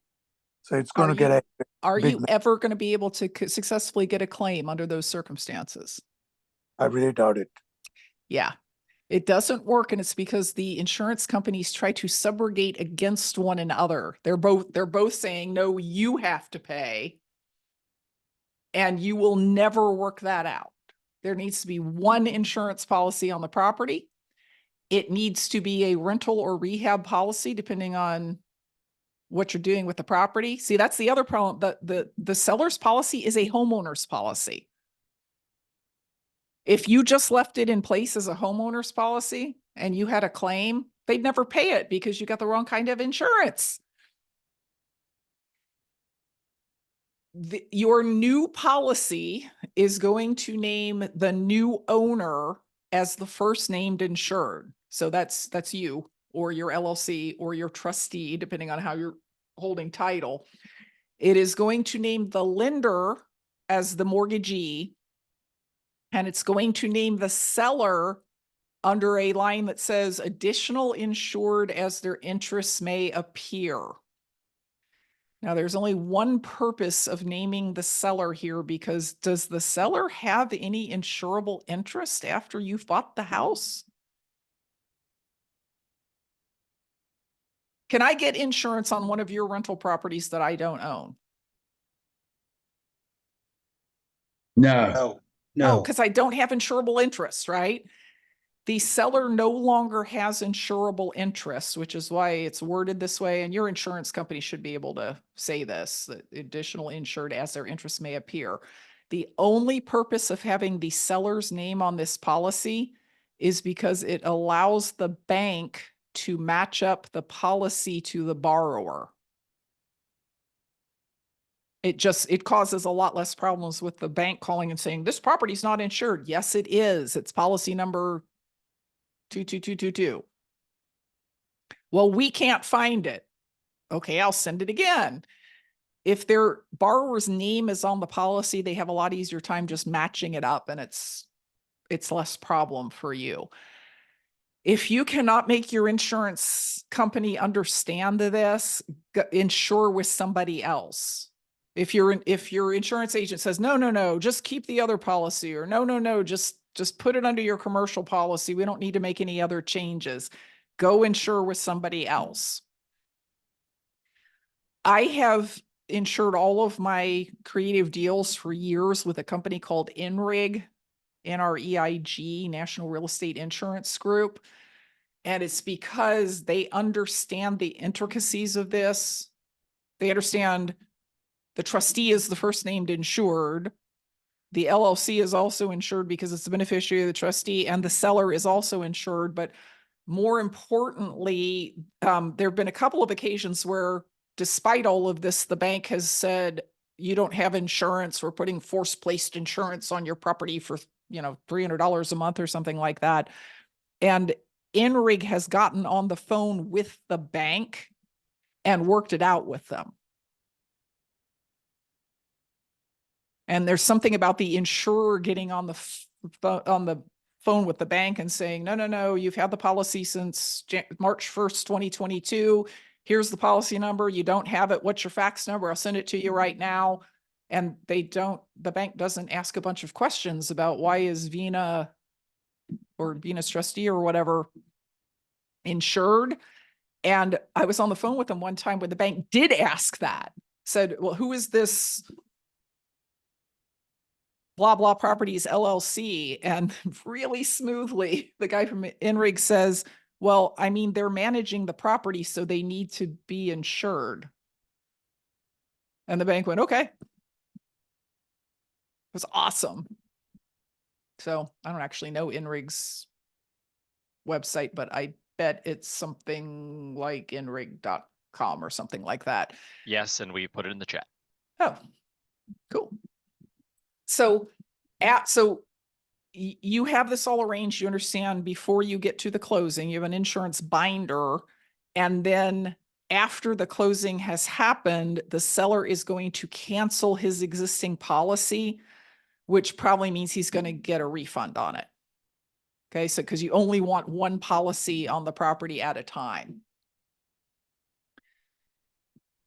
Other stuff about the closing, tax prorations. Now, normally when you buy a house for cash and you live in a place where taxes are all... Quick question, please. Uh-huh. You said the trustee was insured on the policy, not the land trust? A land trust is not a thing, it's a contract. Yeah, the trust is the name of the contract. The trustee is the one actually holding title for the trust. Oh, okay, so then, all right, so then that makes sense. The trustee is named in the policy. Yes, because they're technically the holder of legal and equitable title if you're using the type of trust hold title that Vina is recommending here. Got it, thank you. Hey, Vina, I have a quick question. Hi. When you said that they would cancel that, do you have the homeowner send you proof that they canceled that insurance so that you know for sure you both don't have a policy? No, but I usually follow up with them within a couple of days and say, did you cancel that policy? Okay. And I reiterate, you're going to get a refund check, you know. Okay. Ultimately, if you need to, you can use the limited power of attorney that Vina talked about earlier to make that happen. Yeah. And you would do all of this before closing. You wouldn't have them cancel before No, closing? okay, let me see. They can cancel it as of the date of closing beforehand, but I don't want there to even be a 24-hour gap where nobody's got insurance. Copy. Because that will be the 24 hours when the tornado strikes. Copy. Okay, so usually the seller cancels it as of the end of the day of the actual closing, and you pick yours up on the day of the actual closing. Vina, does this change if it's insurance is part of escrow? Insurance is almost always part of escrow anymore. It does not change at all. What's going to happen is your insurance company will send the bank the new policy that says, you know, here's the loan limits, or here's the insurance limits, they get a policy, and they will send them the cost of the policy. I usually prepay mine so that they can just start escrowing for next year, but the bank will still chop the cost into 12 parts, and on your anniversary date, they'll change the payment to cover the new escrow amount and all that sort of stuff. All right, thank you. So tax prorations. When you're buying a house for cash, in most of the country, the seller catches up the taxes to the day of the closing, because in most of the country, you are always between 6 months and a year behind in your real estate taxes. So the bill we get here on June 1st will actually cover June 1st to December 31st of last year. So when a property is sold, the seller usually has to pay a tax proration to catch up the taxes to the day of closing. That is not true in a subject to deal. Unless it's a very old mortgage, the taxes are already part of the escrow account. They've already been collected for the June tax bill. So there does not need to be a tax proration. So you need to like tell the title company this. There will be no tax proration because I am taking over the escrow account. I'm going to make next month's payment and I'm also taking over the escrow account. If there is no escrow account, if you happen to have one of these mortgages from like 2006 or something, the seller can pay the tax proration at the closing if you are making some kind of down payment that would allow him to do that, or you could just take over the unpaid taxes. You could just say, don't worry about it, I'll pay them on June the 30th. So with all that behind us, let's talk about the due on sale clause.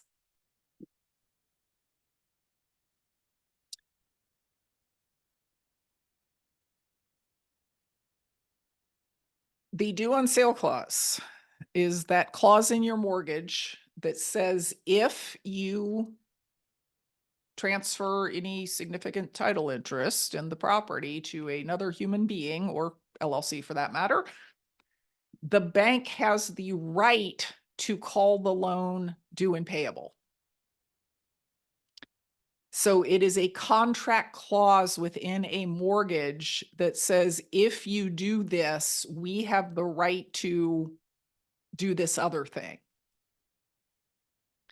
Those have actually been present in mortgages for decades and decades and decades and decades and decades.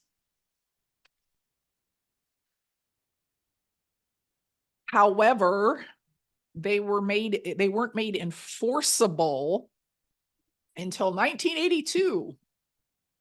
Prior to 1982, banks had them in mortgages and they were having trouble enforcing the due on sale clause because every once in a while they would try and do it and somebody would take them to court and the court would say, no, you have no right to call this loan due. There's a very famous case where a dude who was a farmer sold his farm to his son and didn't pay off the mortgage and the bank tried to call the loan due. Can you imagine like could you pick a more sympathetic case? I was just trying to pass my family farm on to my son and now the bank's taking it away. And that bank lost that case in court. The court said, yeah, we see that you have that clause there, but you were not materially damaged by the son taking over the farm because not only are you getting all of your payments, but also you now basically have two people responsible for the loan when you only had one before. You only had, I mean, you can still go after your farmer guy, but now also the son is paying. So it was apparently quite a big thing back when it happened, and which was before my time. In 1982, there was a big omnibus bank reform bill, just like, remember Dodd-Frank from 2007, 8, 9, whatever that was. It was like that. It was also like Dodd-Frank in that the banks had a lot of input in what was in that bill. And one of the things that was in that bill was a regulation making it federally legal for them to enforce the due on sale clause. Now, why would they want such a thing?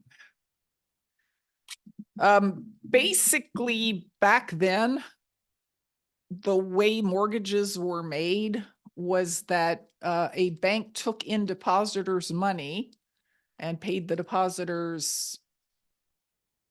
The first bank account I ever opened, I think the interest rate on the check on the passbook savings account was 7%.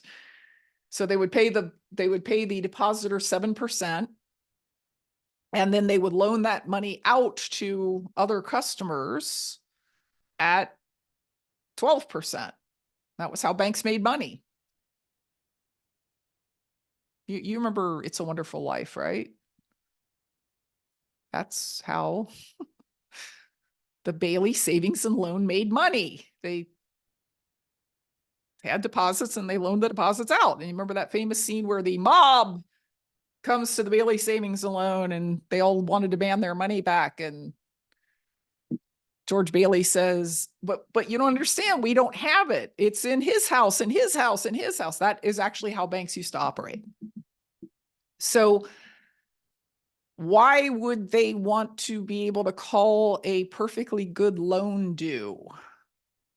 Well, the answer is if you borrowed the money in 2020 at 2.5%, and now it's 2024, and they can loan that same money out at 6.5% with absolutely no problem, and that's how banks make money, they want any reason to get that money back from you, don't they? Because they, in their heads, they might be losing 4% potential profit on the deal.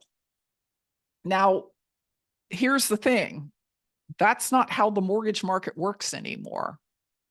Because there's been a lot of chatter on some of the Facebook forums saying, oh, banks are going to start calling loans due now.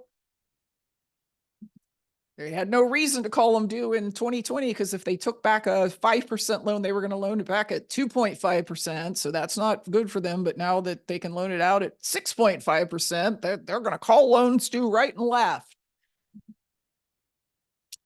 That would be very sensible if banks were still the Bailey Savings and Loan.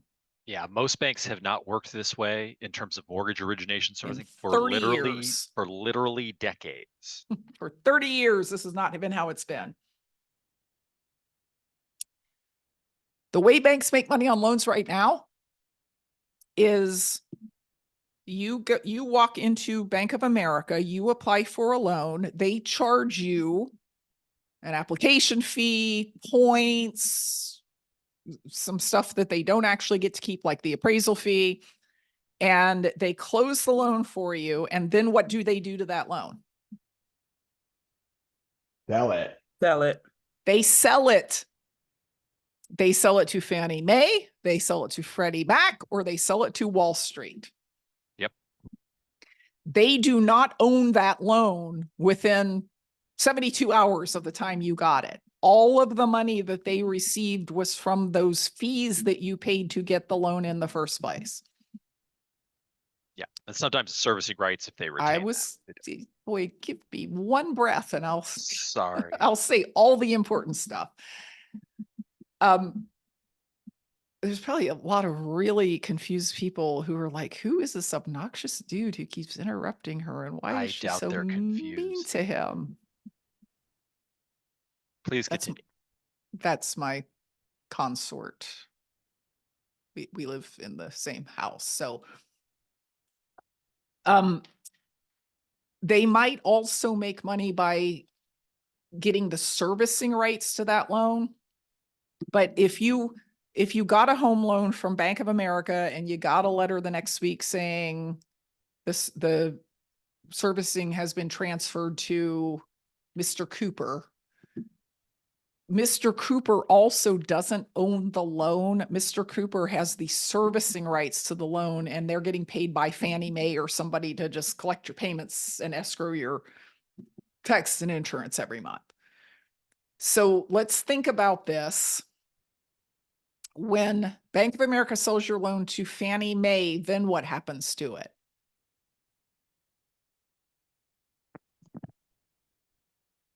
Does anybody know? It gets packaged. I don't know. It gets packaged Well, up with a whole bunch of other loans into It a $100 million loan package. It depends. I had worked in Fannie Mae in the past during the Great Recession. So what they do is they they divide the loans into two separate sections based on different factors. One is a Yes, whole, the whole loan. tranches. Yeah, one is a whole loan. That means they keep the loan for cash flow purposes to pay the salary and that kind of stuff. And the other is they will make it into an MBS, which goes into a pool as a tranche, and then it is listed on the Wall Street as a security.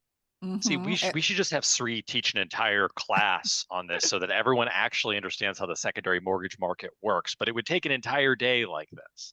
Okay, so I now we actually have did. a now we I have actually a did for loan Corey. Sorry. now we have a loan pool, right? And it's got $100 million worth of mortgages into it. And you said it gets listed on Wall Street, which means that pool got securitized and now people can make an investment in this securitized pool, right? So who now owns your specific mortgage?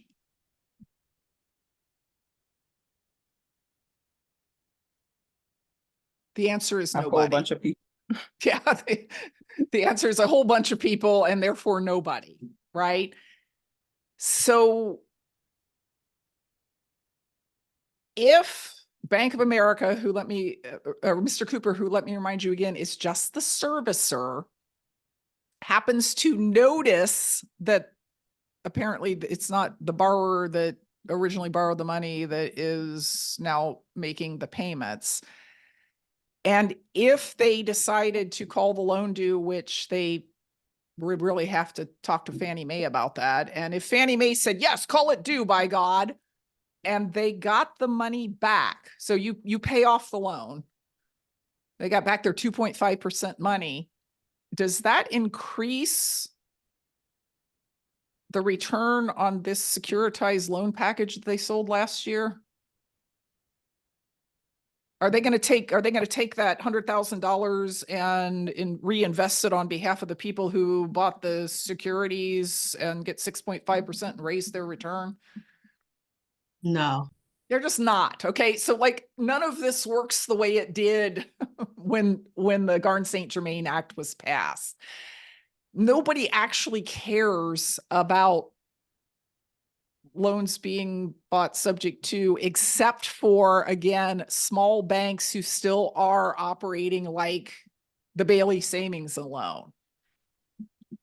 So that's thing number one. The second thing is the due on sale clause. It does not say that the lender must call the loan due or that they will call the loan due. It just says they can call the loan due. So there's nothing in here that says, lender, it is incumbent upon you to call this loan due. Selling a property subject to your existing loan is not a crime. There's not a due on sale jail. Buying a property subject to the existing loan is certainly not a crime, because this person who signed this mortgage said, oh, by the way, we can call your loan due. Was that you? Are you the one who signed that contract? No, it was the borrower who signed the contract. So it's not a crime. It is a very well-defined breach of contract that the bank has a single, or whoever owns the loan has a single remedy for, which is we can call the loan due. It's very rare that a loan servicer who's servicing for Wall Street or other, big Fannie Mae, Freddie Mac, ever even notices that a property has been bought subject to the existing loan. If they do notice, they probably won't care. If they do notice, it will be for one of two reasons almost 100% of the time. You know what let me say three reasons. Reason number one is somebody calls and tells them. Reason number two is, and that would be you or your seller that would do that. Reason number two is the insurance lapses, or they believe that the insurance has lapsed. And reason number three is the payments aren't made. If one of those three things doesn't happen, very unlikely that anybody will ever notice for like 20 whole years that you have taken over somebody else's loan.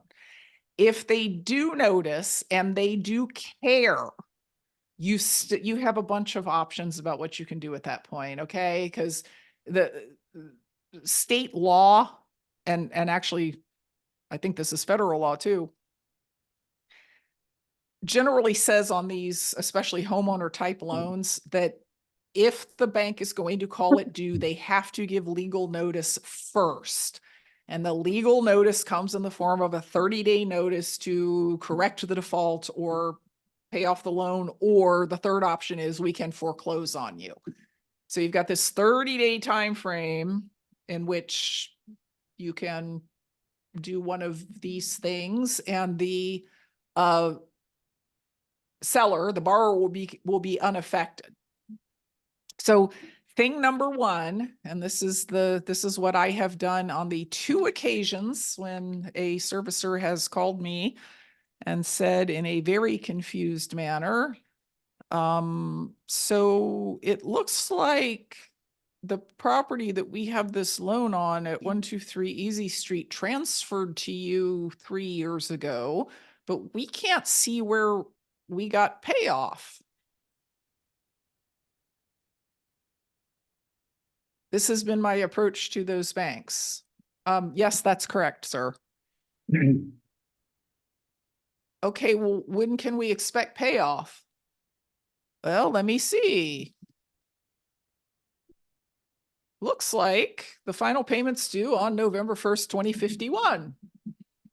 So I would say sometime between now and November 1st, 2051. So you don't plan to pay off the loan? Well, no, I've actually been making payments to you for 34 months and I plan to keep doing that. All right. Now I did have a bank that it is a small servicer for Fannie Mae, the local bank that was servicing for Fannie Mae, who took a little further. And this was, remember the guy who said he was going to declare bankruptcy? It was his loan. And the way they found out about it, this was within 2 months of the time we took it over. They sent him a statement. They sent him a mortgage statement. Because remember I said sometimes you have to send them the change of address form more than once before they start sending you the statements instead of sending them to your seller. He got a statement and he was apparently drunk and angry when he got the statement, and he called the bank and said, "You can't send me these statements. I don't even own this house anymore. This is not my problem." So yeah. The bank called me and said, yeah, so we found out that you bought this house, but we haven't received payoff. When are we going to receive it? And I said, well, I think there's 22 years left on that loan. So sometime in the next 22 years. And they said, but you can't do that. And I said, really? Well, as you can see from the public records, I've already done it. And they said, well, you can't, I mean, you can't buy a house without paying off the loan. And I said, but I did though. The guy, like, literally, he did not know what he was trying to say. What he's trying to say was you can't do it because the mortgage says you can't do it. And I let him talk for about 5 minutes and I said, look, here's the deal. Your borrower is about to declare bankruptcy. He told us that.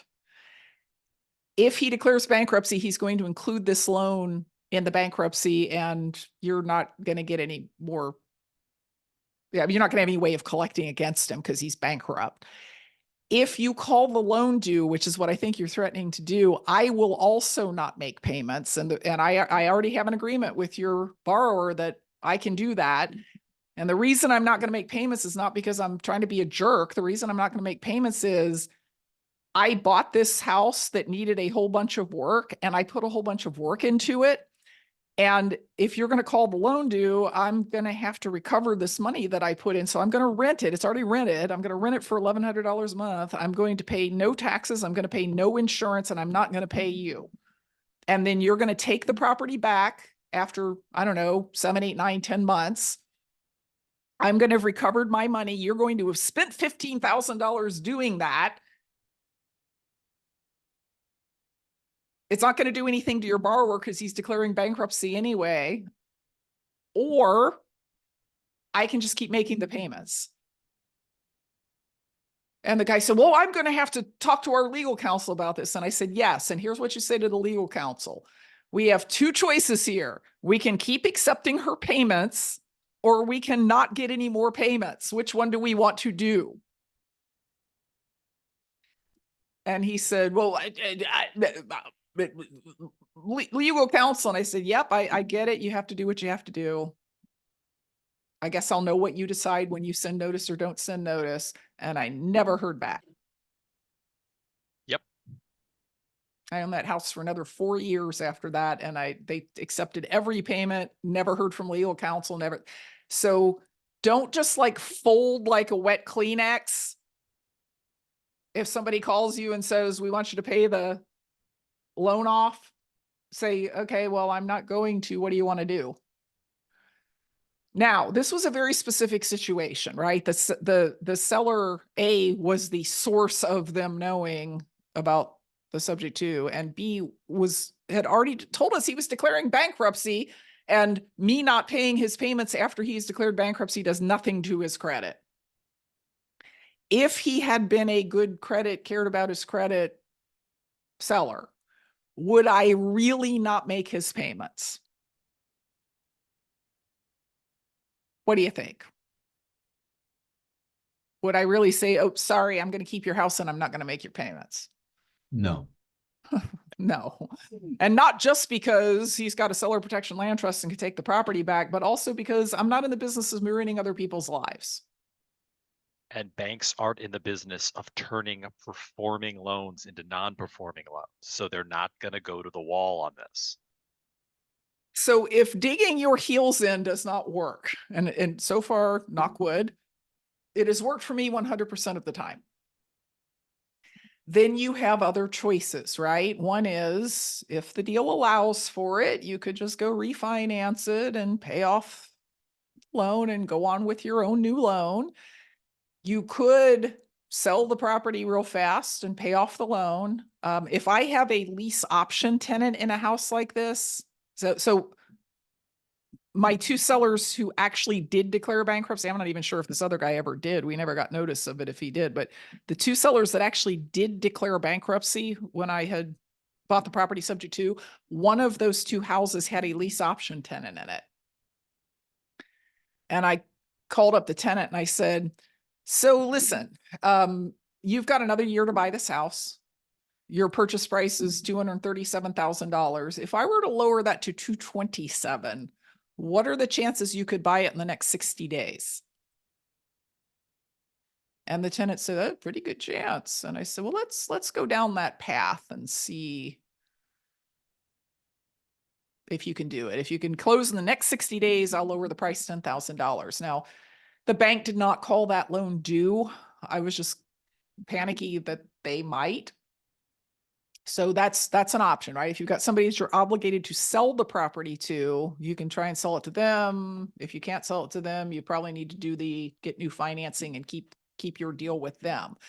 You could let the lender foreclose, especially if your seller is deceased or your seller has already declared bankruptcy. That's not the ideal situation if you have put any money into it, but remember that if the bank forecloses, you will be named in the suit because you are a title holder, but nothing will happen to your credit because you never agreed to pay this loan in the first place. You could avoid the foreclosure by giving the lender a deed in lieu of foreclosure. If you were ready to walk away from the house for some reason anyway, you could just say, look, let's do a deed in lieu. I'm not your borrower, but I do own the property, so I could just deed you the property. Or you can resolve the default by giving the borrower his property back. I have never done that, but I know somebody who says he has done it. And this idea is turning your stomach right now. You're all going, wait, give the, but what if I put money down? What if I put a bunch of repairs into it? What if I've developed a lot of equity over the years? You wouldn't do this without having an agreement in place with the seller before you sign the deed back to him that said, okay, now instead of owning the house, I'm going to lease it from you with an option to buy under the same terms. It's not that you would give up control of the property. It's that you would say to the seller, we need to resolve this thing with the bank. I'm going to give you the house back and I'm going to keep managing and keep paying all the expenses. We're just going to sign a new agreement called a lease with option. We're going to do that first, and then I'll give you the property back. That would cure the default. It's not in default anymore if the borrower owns the house again. The main thing though is just keep the lender from being alerted about what you've done. Don't tell the lender that you bought the house subject to. Encourage your seller not to tell the lender that you bought the house subject to, even if he's drunk and angry. Don't let your insurance lapse. Don't be late on payments. And for God's sake, don't miss payments. Now, there's another whole theory about this first one, about this don't tell the bank thing. And that other theory, which I have never exercised myself, is go ahead and tell them right away what you did. This theory came from an attorney who doesn't do a lot of subject twos, but thought that this might work legally. He said, if Citibank is the servicer, send a letter to Citibank saying, so I bought the property with your loan number 24601. I assume that's okay and that you'll be accepting my payments going forward, and then see what they say. What they will say, of course, is absolutely nothing, because you're they're servicers. They don't know what to do with this. If they were to then, this is the legal theory, if they were to then later call the loan due, so 5 years pass, suddenly they wake up and go, wait, we want this money back. You go to them and say, but I notified you of this 5 years ago, and you didn't take any action, and therefore you have given up the right to take action now. So this is the same legal theory as if you guys who are rental owners, you know that you shouldn't accept tenants' rents late consistently without the late fees, because if you then say, I'm tired of this, I'm evicting you because you haven't paid and it's the 20th, and the tenant goes to court and says, but he always accepts rent on the 20th. The court, if he can prove that, the court might say, well, you actually, I know what your written contract says, but you created a different contract for all intents and purposes by consistently accepting that rent on the 20th and not charging a late fee. It's the same legal theory. I don't know if it would work. But John Heyer, this was John Heyer who said this. So I said that. Yeah, I would people are pass it asking on. that. Yeah. It was John Heyer. Okay, so last little section here, we're going to talk about ethics and subject to, and as related to that, we're going to talk about wholesaling subject twos, because those two topics are very closely related in my brain. I feel like whenever you are doing creative deals with other human beings, you have a different level of responsibility than you do when you are borrowing money from a bank or other institution. That sounds strange. Like if I owe money, and I should pay it. It doesn't matter who I borrowed it from. Well, the difference between a bank or a DSCR lender or a hard money lender or somebody like that and a private human is that the bank slash DSCR lender slash hard money lender made a business decision after checking you out to the nth degree and has the ability to calculate the risk of, you know, we've got 300 loans. If one of them goes bad, what does that do to our profits and whatnot? Individual human beings don't have that ability so much. Also, people who agree to take payments from you or let you pay the payments to the bank or loan you their money from their self-directed IRA so that you can do a deal are often in some sort of a situation that maybe makes it so that they are making decisions that they wouldn't be making if they weren't in that position. You know, the seller who's selling to you subject to the existing loan because they are behind on their payments and trying to save their credit. I mean, they've got that extra pressure on them. It's not just that, hey, I like this person. They seem like they're going to do what they say they're going to do. It's also that, and if I don't do this, my credit score is going to drop and I'm going to lose my job because my job is, there's actually people who have jobs that are dependent on them keeping a particular credit score. Also, these folks are doing it because they trust you, not because they have found out everything about you and gotten you to sign over your firstborn and all that sort of stuff.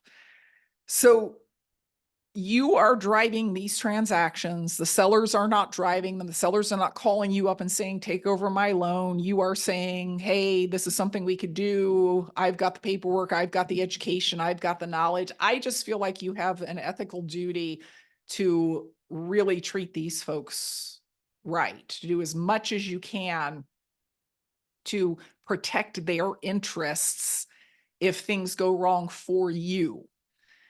Now, this does bring us around to this whole fad of wholesaling subject twos. Man, it is the hottest thing on the internet these days. You can be a bazillionaire with no money, no credit, and no risk by wholesaling subject to deals. For those of you who have not had the pleasure of understanding how this is being taught, and there's a number of people teaching it, but it's some version of this.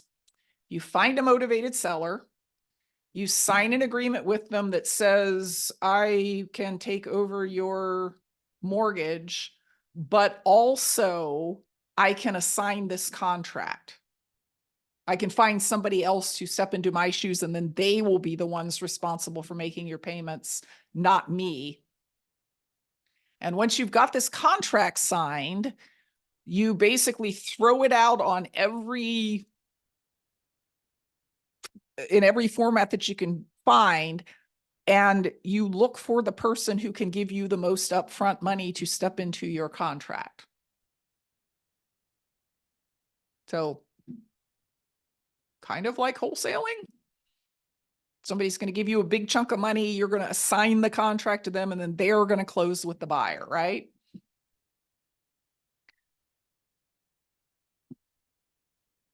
The rest of it seems to be, don't worry about what happens after that because you got paid and because your contract with the seller is really clear that you're not going to be the one making the payments and that you're not responsible for the payments going forward. Does anybody find anything problematic with that whatsoever? They trusted you to set up the deal. Yeah. They did it because they trusted you. They probably did not understand the possible ramifications of, I'm going to sign this contract to somebody else and it's not my problem what happens after that. I have yet to see one of these gurus talk about making any serious disclosures to the seller. And there's CYA language that says you won't hold me responsible if these payments don't get paid, but there's no disclosure about there's a due on sale clause. This could happen. This is what we'll do. You may not be able to buy another house. There's none of that stuff. And there is no talk at all about the possibility that you might want to qualify your buyer to make sure that they can and will make the payments going forward. It's literally whoever has the most money gets the deal. Now, you have all heard stories in your own backyard. It's been in your newspaper about people who buy property subject to the existing loan and then never make a single payment, right? Yes, You've right. seen those. It's a common scam that rolls around fairly often, and it's a really good way to make money if you don't mind going to jail. I mean, think about it. If you could get a really nice house that would rent for $2,000 a month and you never made one single payment on it, you could make a lot of money in the 13 or 14 months it would take to foreclose on that in some states. So what part gets you into jail? The part where you made a pattern out of that. You know, I've never actually seen somebody go to jail for a subject to, even if they defaulted on the payments. It's when there are 15 people standing in the reporter's office going, yep, they did it to me too. Yep, they did it to me too. Yep, they did it to me too. That it's clearly a scam at that point, right? Yeah. I don't care what it says in your contract with the seller about how it's not your problem. In the next couple of years, we are going to see a lot of lawsuits over this because people are going to assign contracts to people who can't actually make the payments. And a lot of sellers are there's no seller protection built into this. A lot of sellers are going to end up in foreclosure and with ruined credit, and their attorneys are going to sue everybody in the deal. Their attorneys are going to sue the person you sold it to, you, the realtor who was involved. They're going to sue everybody, right? There's no, and you know, maybe you get released from that suit, maybe you don't, but it's going to cost you money. The thing that scares me more is as the more and more of these go bad, we're going to see the same kind of regulation about subject twos that we are seeing about wholesaling. Yep. I will be super surprised if in 10 years, subject to deals aren't legislated against in most states in the United States. And it's because these guys who are teaching this also have a megaphone and a huge marketing budget. They're just teaching people that this is okay. And if only 1% of these deals goes belly up, that's still going to be a lot of deals. Let's talk about the ethical way to accomplish the same thing. And again, you're not going to like it because I'm not about to tell you, oh, you can do this with no money, no credit, no responsibility, and no risk. I have probably wholesaled. You can, however, make more money, so pay attention. I have probably wholesaled 24, or let me say, I've gotten the same effect as wholesaling. I have not wholesaled. I have gotten the same effect as wholesaling on 24 deals over the years. This is the most recent one.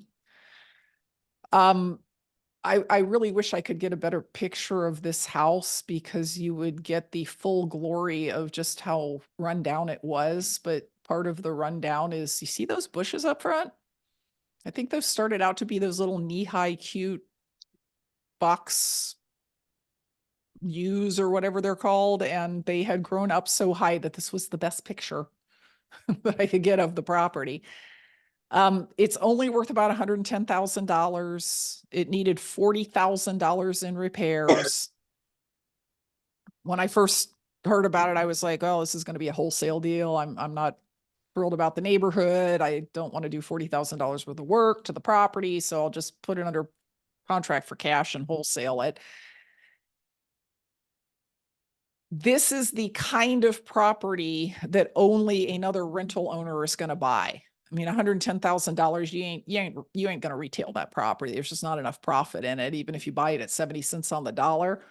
But like a lot of properties in these C- areas, the rental value, the amount of rent you can collect still meets the 1% rule. It's hard to achieve the 1% rule in most neighborhoods these days, but in these C neighborhoods, if you can do the management drama, you can have a $110,000 house that rents for $1,100 a month. So I went out and I met with the seller. That was actually a really pleasant experience. He was a really nice old dude. He was 82 years old. He must have told me that 8 times. I think once you pass 80, you just tell everybody how old you are at every opportunity. He had lived in the house for 50 years, 50 years. He raised his family in it. He was a union pipe fitter. So a lot of the work that had been done to the house, he had done himself. He was moving to Colorado from Cincinnati, and that's usually the direction that people move from Ohio. They don't usually go further up and more cold. They usually like go south when they're 82. But the reason he was moving to Colorado is he met a woman online. And I mean, they had like met. It wasn't, this wasn't like, yeah, I met her 2 weeks ago and I'm 82. So like, I got to make something happen here. I mean, they had known each other in person and online for 6 months, but he was very anxious to get moved. He said, you know, at my age, you gotta get stuff done. So he had already rented the U-Haul. He was moving. He did not want to take anything with him that did not fit in the U-Haul. So he had picked out, I'm taking this, and this, but she's got a house, she's got furniture, I'm taking my cats, everything else I want somebody else to take care of.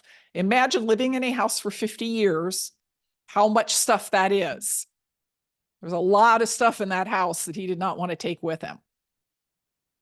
So he didn't want to clean it out. He didn't want to paint it. He didn't want to do any repairs or anything. I just want to be done with it. So I did my wholesale math and discovered that he owed more than what I could pay for it for cash.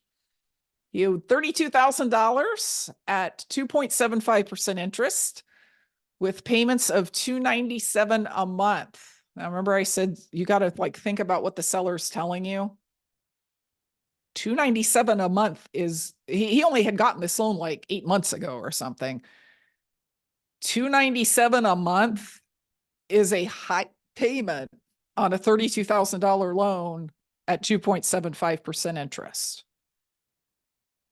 So of course I said, wow, why is your payment so high? And he said, oh, it's a 15-year loan. That's all they would give me at this low loan amount. So I gave him the usual spiel about, well, you know, my cash offer is actually going to be less than what your loan balance is, but here's how I could help you and get you out of here in 2 weeks. I could take over your payments. I'll just make them going forward. I'll make them starting next month. You can go on to Colorado and not worry about it anymore. And he said, well, that sounds real good. And we signed the contract there at that first meeting. And I walked out going, okay, now what? Because I don't like the house. I don't like the area. And I certainly don't like the $40,000 worth of work. So here's where we get to the wholesaling subject twos part. I knew that I was going to sell this property, and I knew that I could get more money for it if I would finance it to my buyer. So I put it out there, by which I mean I took it to our exchange meeting and made a flyer and took it to the RIA meeting and all that stuff. And I said, I've got a house for sale in Price Hill. It's only for somebody who wants it to be a rental. It's not a good rehab resale house. It is $47,500. If you give me $7,500 down, I will finance it for 20 years with no balloon at 6.5% interest. Now, is that actually a pretty good loan for a rental owner right now? I mean, it's less than 20% down. It's at pretty far under market, actually. It's a 20-year term. What if I told you I also said, oh, and this can be non-recourse if you want to buy it in your IRA? Now, is it an attractive deal for somebody? Yes. Yeah, it is. Now it's an infomercial. Everybody wants it in the chat for the bonuses. So this whole setup makes the monthly payment to the housing provider $378 a month. I did not have a hard time finding a taker on this. It was not difficult to find. It took like 24 hours to find somebody who was like, yes, me, please me. I sold it to someone with a lot of experience rehabbing and a lot of experience renting properties in this neighborhood. I actually qualified my buyer because have you worked out what the arrangement is here yet? Have you worked out how this connects to the subject to, which was only 2.75%? You're getting his interest rates on most of it, and you're doing a wraparound essentially. Yes, it is a wrap mortgage. So he now owns the property. He pays me $378 a month, and I pay the seller's loan. So how do I know for sure that the seller's loan is being paid? You pay it. I'm paying it, right? Now, I have no doubt that this guy's always been on time every month. Actually, his payment is due on the 25th of the prior month so that we have time to receive it and then pay out the seller's loan. I have no doubt he would have to die before I wouldn't get this payment. I know this guy. I've sold properties to him before. But if I did not receive his payment one month, guess what I would do? Hey, I would pay the seller's loan anyway. You know why? You're making a lot of money and you want to be reputable. Well, Because that's what you promised. Because that's what I promised. I mean, that's the bottom line. That's what I promised. Okay. So because of this wrap scenario, if he doesn't make his payment, I will make the underlying payment. And then what is my recourse against my buyer? You can take the You can property back in foreclose disclosure. and take it back. I can foreclose against him without that affecting the seller at all. I can foreclose from second position. I can keep the seller's loan current. Nothing happens from the seller's perspective, and it's my problem to pay for and get rid of this guy. I told you weren't going to like it. Did you hire somebody to cry for you to go to the bank every Friday? To cry for me? Yeah. I have a very hard time getting people to cry for me. You'd be amazed. So this is the setup. It's a wrap mortgage. The buyer pays me $378 a month. I pay the seller's bank $297 a month. The buyer owes me $40,000 because remember he paid $47,500, but he put $7,500 of that up front. So he owes me $40,000. I owe the seller's bank $32,000. I will be making the seller's payments for the next 13 years. But this guy will be paying me for the next 20 years. Because in 13 years, the seller's loan pays off, and then I get another 7 years worth of payments after that. What if he dies, the 80-year-old man? You know, that is a really common question with subject twos. I should probably add it to the slides. People are asking it constantly in the chat. So Okay. apparently people think this happens often. It happens. I mean, the guy from Boots's wife died. Oh, that's true. I've gotten other notices that people have died. What do you think happens? the show goes on. Goes on to their heirs, What goes on to their heirs? the money you have to pay. That would be true if it were a seller finance deal. This is a subject to deal. Nothing happens. Absolutely nothing happens. When the seller dies, there is no asset here for his estate. The house is already sold. It's gone. There's no asset here. But how about the bank? The bank, it's in under his name, not yours. Mhm. What do you think happens? The mortgage goes away? Oh, I wish. Oh gosh, wouldn't that No. be great? Mortgages don't work that way. It's a DOS. Nothing happens. You just keep making the payments. Yeah. House is in your name. Has anybody here ever had a relative die that had a mortgage on their house? Yes. Okay, and did the bank call the loan due? No, the show just kept going on. That's right. Go read your mortgage. It does not say anywhere in it that if you die, the mortgage has to be paid off, unless it's a reverse mortgage, in which case it absolutely says that. If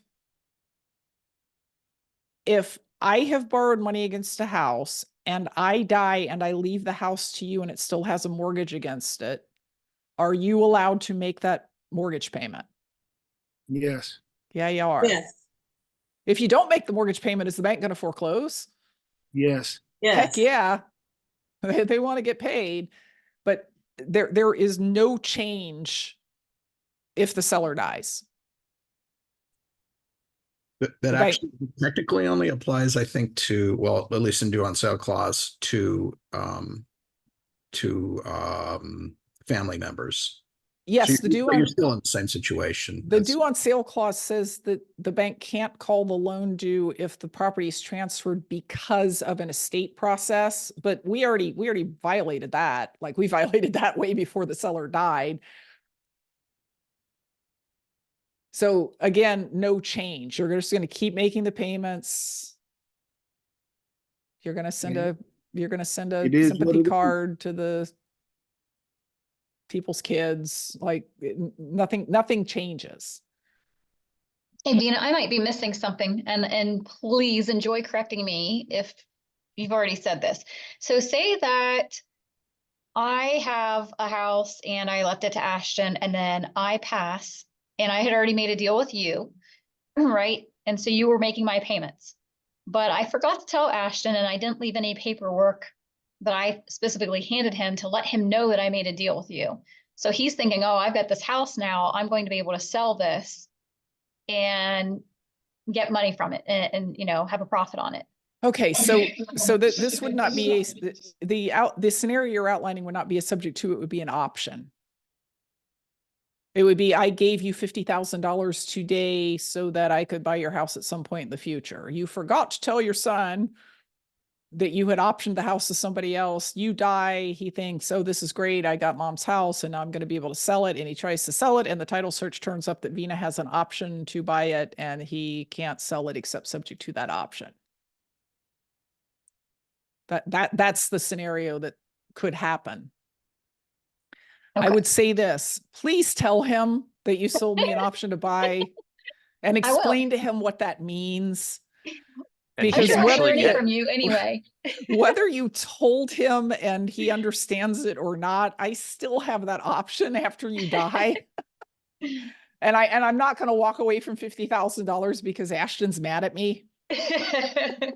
Don't worry, you'll be teaching him as he's in your class anyway. That's true. Ashton's like 7 years old, by the way, for everybody who is going, what the heck is happening? So let's go back to this deal, because we're quick question, if you don't mind, ma'am. If you had to give the 80-year-old seller cash, would that change the deal? If you needed money to move, would that change how you structured your wrap?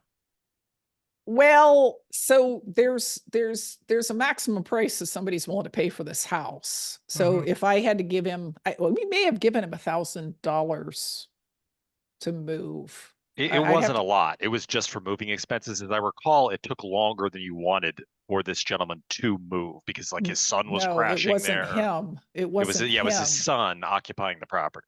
Yeah, the day after he moved, we went and opened the door to start clearing stuff out, and there was somebody asleep on the couch. Water.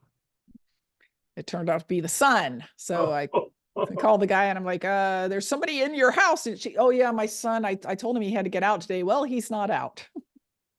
Oh, I'll call him. It took another 2 or 3 weeks to crowbar the son out of there before our buyer was able to take possession. I would have to make the decision. Like if he said, well, I want 10,000 to move, that probably just the deal just probably would have been off at that point. Because I wouldn't have been able to get enough on the back end to make it work. Let me finish this example because then we're like done and I can answer all the questions. Thank you. So if you do the usual wholesale formula, the maximum sale price here on this house is 37. But this buyer, who by the way owns dozens of houses and been doing this for a long time, paid $10,000 more than that. Can anyone explain why?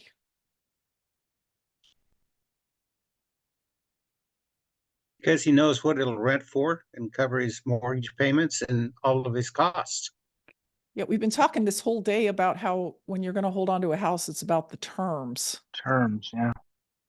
I gave him terms. Actually, I gave his IRA terms that he liked. If I had put the property under contract for cash for 32, I could have made $5,000. I mean, I could have assigned that cash contract for 5. I didn't do that. I would have signed the contract for 5 and then that would have been the end of it, right? How much did I actually make on this deal?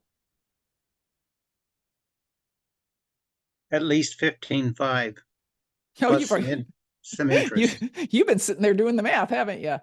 I love the deal.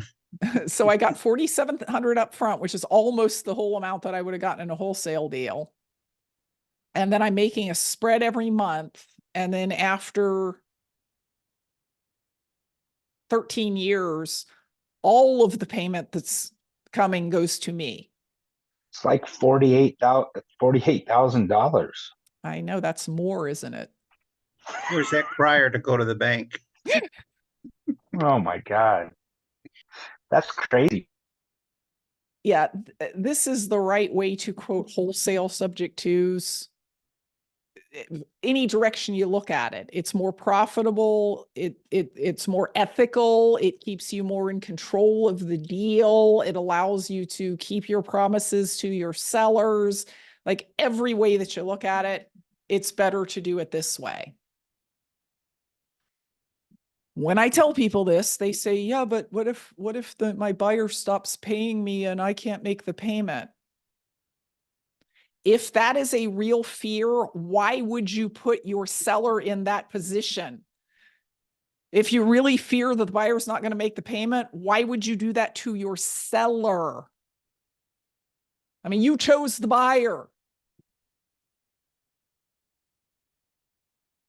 Do it this way. Don't do it whatever way you heard about on YouTube. Wrap mortgages, boy, that's a whole nother thing that we're not going to get into right now. If you want to learn more about them, I would suggest that you grab one of the last, 14 seats or however many it is at the Creative Finance Summit. And there's the coupon code for everyone who has been asking for it. Yes. So here's the deal. We had a price raise on Monday. It says on the website that it's $12.97 for one person and $15.97 for two. The coupon code FOV, which stands for Friend of Vina, will bring the price back down to what it was last week, which is $8.97 for one person, $12.97 for two people. It'll be the same whether you attend in person or virtually. Virtually means you will be watching these sessions on Zoom as they happen. You will notice that in the afternoon, there are breakout sessions. You will not be able to watch both the breakout sessions because you only have one set of eyes and I only have one Zoom account.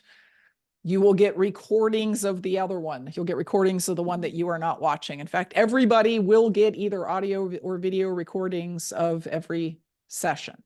If you can come to this in person, you should come to this in person. Just getting to hang out with 399 other creative finance people and just geek out and talk about all the different creative ways they do deals, and to get the phone numbers of a bunch of people who have money and expertise and want to do creative deals with you. If you can be there live, that is the way to do it. If you can't, virtual is an option. If you are just hearing about it and you're like, okay, now I need to sign up because I'm obsessed with creative finance, coupon code FOV will make it $8.97. And also, if you sign up for Creative Finance Summit, I will just include that subject to course for you. So I'll just throw that in as a super special bonus for still being here at 3:30 after a 9 o'clock start time. I know today was a very intense day. For those of you who were not already familiar with subject twos, somebody said something about a fire hose in the chat. I assume that's a good thing, to feel like you're drinking through a fire hose. So that is it for my slides and presentation, which means it is Q&A time.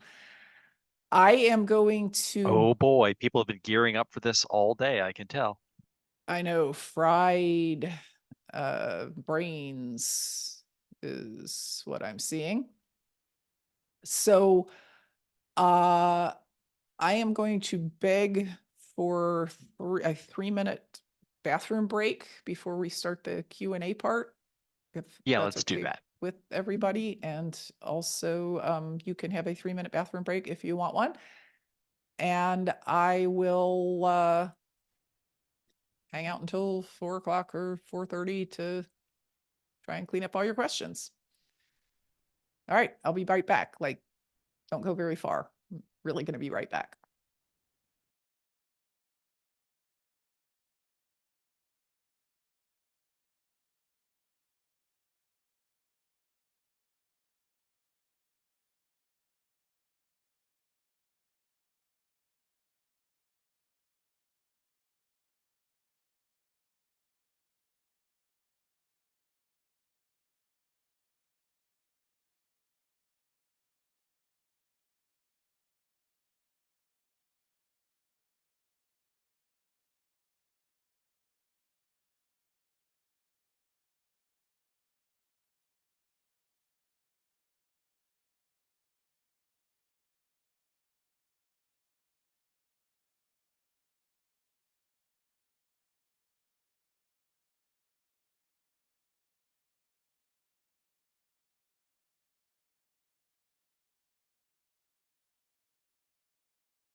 And we're back.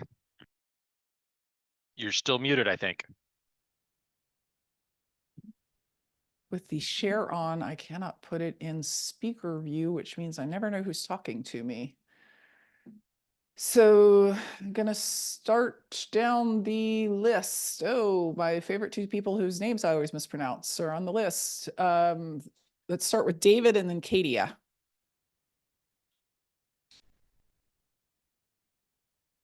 Is it David. David Collier? oh. or is it Yes, David. Well, different- David different head? Mail at davidcollier.net. That's me. Two, hopefully one word answer questions and then one kind of multi-part, a little tougher. Which attorney wrote your land trust? The Seller Protection Land Trust was James Flax. And he's in your state, I assume. Yes. I'm having trouble finding an attorney to advise on these kinds of trusts, even though he's not in California. I hope so he can help me with some of the finer points.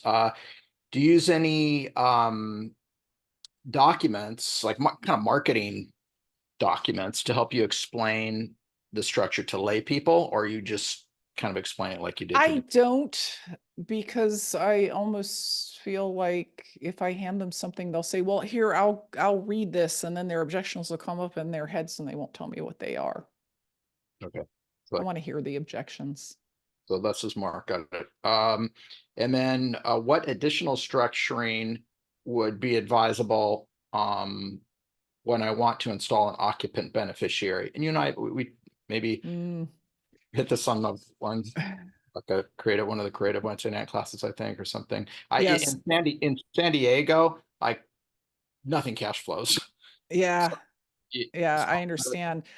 Occupant beneficiaries, by which you mean the person who lives in the house is going to be one of the beneficiary or the beneficiary of the land trust. It would be, I think one of, I really think it's best if I stay in the deal, in case things go sideways. Plus there's also probably some long-term kind of profit incentive there as well. So, but for both those reasons, I would probably remain in the deal. So what is your thought about making them the beneficiary of a land trust instead of just wrapping the subject to in some way? Well, how or why would you do a wrap? My understanding is if you're doing a wrap, then title's in your name. If you're doing a trust, then it would be language within the trust. You wouldn't do a wrap and a trust. No, the title's in their name. They being the Yeah. Who? What do you mean they? The buyer, whoever is. No, I wouldn't put so my theory is that I put the titles in a trust, and they are one of the actors in the trust, the beneficiary. So effectively what you are selling them is not the deed, it is the beneficial interest or partial beneficial interest in the trust. We got to keep it in the trust for seller protection reasons, right? Yes. So, oh man, that's a really it's complex question, because there has been some case law where somebody was putting a homeowner, a civilian, into a beneficial interest position in a trust for the purpose of kind of bypassing the foreclosure process or making the foreclosure process easier in some way. And it's completely different when it's a homeowner versus an investor. Like, you can voluntarily say to a seller, I'm gonna let you take this property back if I don't make the payments. And we will avoid foreclosure. And I am literally doing this as an enticement to you to sell me the property this way. And they're a seller. They're not a third party you're financing or a consumer that you're financing. A consumer cannot waive their right to be foreclosed on. Right. Okay, go ahead. So if I am, most of the time when I'm doing this, I'm selling it to an investor. And the reason I'm doing it that way is because that property needs a lot of work that I don't want to do. So it's a little bit By the of a way, different I'm situation. assuming pretty properties that don't need work. Okay. it is probably the case that because of the legal complications and the case law and so on involving land trusts and civilians, that the thing to do is lease option it to the civilian. So lease option from trustee, Mhm. civilian. That's the only person who can lease option it. My other part of this equation is I want a really large. I mean, if it's option, it'd be option consideration or basically functionally a down payment. So they're really well committed, and there's a good chunk of money there to cover the mortgage payment if they go sideways. Mm-hmm. And then if they go sideways, how do you get rid of them? Well, even a lease option needs to be foreclosed. Worst case is my understanding. Boy, that would be really bad case. That would be they drag a lawyer into court who says they effectively had equitable interest, and so Which they do, in my opinion. yeah. See, In Kenny's opinions, my best recommendation is don't buy real estate in California. Because noted. California is so ridiculously borrower and tenant friendly. Friendly isn't the word. I mean, it's insane. I was actually just talking to a guy who has a rental in California, and he said, the lease is up for renewal and I want to walk through it and see what kind of condition they're keeping the property in. But the state of California only allows me to enter their property under a very specific set of circumstances, one of which is not, I want to see what condition you're keeping the property in. And I'm like, oh my God, they want you to keep the property in great shape, but they don't want you to go look and see if it's in great shape or not. That's insane. But I don't think I'd go down the track of making a civilian a beneficiary in a land trust, because the appearance of that in court of, could they possibly have understood what they were getting into is awful. And also, when you think about what the whole scenario is, if they don't make the payments and you don't default on the seller's loan, how do you take them out of that beneficiary position? That's just my question to you, Vina. It's just, so I don't know the answer to that. I mean, I don't see a scenario where that's going to be easy to accomplish. Yeah, I don't expect it to be easy. I guess what I'm looking for is any thoughts on how to make that less hard. I just wouldn't do it. Mm-hmm. I mean, I've read enough. I've read enough so much cases opportunity with $1 million houses that people have golden handcuffs with, or there's just a lot of opportunity. I think if I can sort this out and craft the code. I think they have $1 million houses in Idaho too. Yeah, fair enough. In Texas. Yeah, I just love Ohio. I love my own backyard. The follow-up question, kind of related, is if I do have a occupant beneficiary, and how do I restrict the payoff of the existing loan so I keep that spread in place until the loan pays off? You're gonna have to wrap it. I mean, you're either gonna have to wrap it or lease option it. There couldn't be language. And Dodd-Frank says that you cannot restrict the payoff. I mean, you could do it in a lease option by saying your option is 10 years, but you can't exercise it for the first 5. But once you get into actual financing, you cannot put a prepayment penalty in a homeowner loan. You cannot tell the homeowner they cannot pay off the loan. I think you're looking for a scenario that the government has already foreclosed out for you. Yeah, if you want to do that, the right parties to do it with are other sophisticated investors, for which you could put in prepayment restrictions and So couldn't you sell them they can honor it. an option to be the contingent beneficiary? And then they can be removed if they don't make payments. Oh man, I would love to explain that to a judge. Yeah, the big challenge with this structure is just that, Vina, explaining it to a judge. My thoughts were somehow there's language in the trust that restricts the beneficiary. They don't lose their interest. They can move, and their equity, then we do an appraisal and their equity gets frozen. And then, that just Well, you rides. could lease it to them and put them in as contingent beneficiary. And the beneficiary can always change the contingent beneficiary. Yeah, but you know, again, when you try and throw the person out of the house because they are no longer an owner because you took part of their beneficial interest, you took their part of the beneficial interest away, I would not want to defend that. They're on a lease. They're like a tenant buyer. I understand, but explain to a court why an option for a contingent beneficiary interest is Well, if not he's an contingent equitable beneficiary interest. and you die, he gets the property. I understand. I'm just wondering if the court, the jury, and the press would, or if you're just automatically the bad guy who set up something that was set up to make your California buyer lose their house. What is a practical matter? Maybe, you know, I just recognize that some of these might get tricky. I'd like to scale this. So, you know, some of these might get tricky. And to a large degree, I'll just have to kind of sort it out. I'll Yeah. have to, like the DSCR lenders, et cetera, that you mentioned earlier, it's a risk assessment. And as long as Yeah. I have a really big down, that's why I want a really big chunk of money.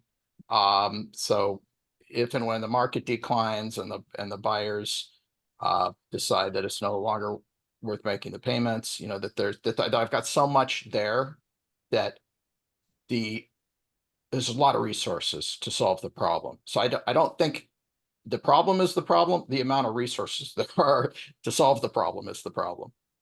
I think maybe.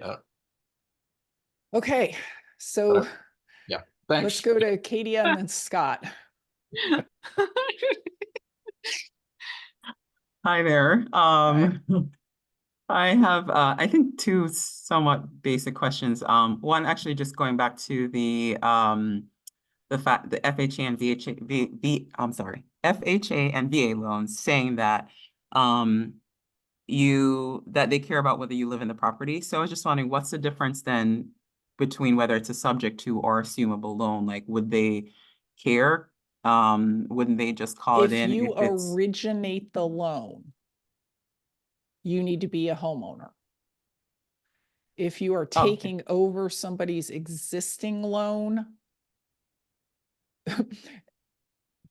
it doesn't matter whether you're a homeowner or not, because you violated the due on sale clause by taking it over. Whether or not you're living in the house is kind of a secondary issue. If you were going to live in the house, you could assume it. You could assume the loan, assuming you otherwise qualify, you could assume the loan. Okay. Oh, okay. So now I understand. You're saying to avoid the whole due and sale thing, if you wanted to assume, you can't in those scenarios unless you were going to live in the property. And that was your point. Okay. Right. Got it. Thank you. And then in terms of this wrap mortgage scenario, so my question there is, do the terms that you established with the seller, so like, you know, for example, if you're going to do the land trust, and if you're going to say, like, if you wanted to do anything with the property, you have to go through me first, and all those terms, do those go toward the end buyer? Yes. Oh, okay. So it's basically, but do you then disclose all of that with that seller and say, okay, I am actually not going to be the end buyer. It's going to be this person, and all of the terms and agreements go toward them. No, because I wasn't the beginning buyer. The trustee was the beginning buyer. It's a land trust. So the trustee is the one who bought the property. What I am saying to the seller is, your payments are going to get made. And if they don't get made, you've got this way that you can contact the trustee and get the property back. The whole seller protection land trust thing. That is also, of course, disclosed to the end buyer. Oh, okay. So you're saying the entity in the middle is really the trust. Yes. And so it's not you, the person that they're dealing with, it's the trust and all the terms that come with the trust.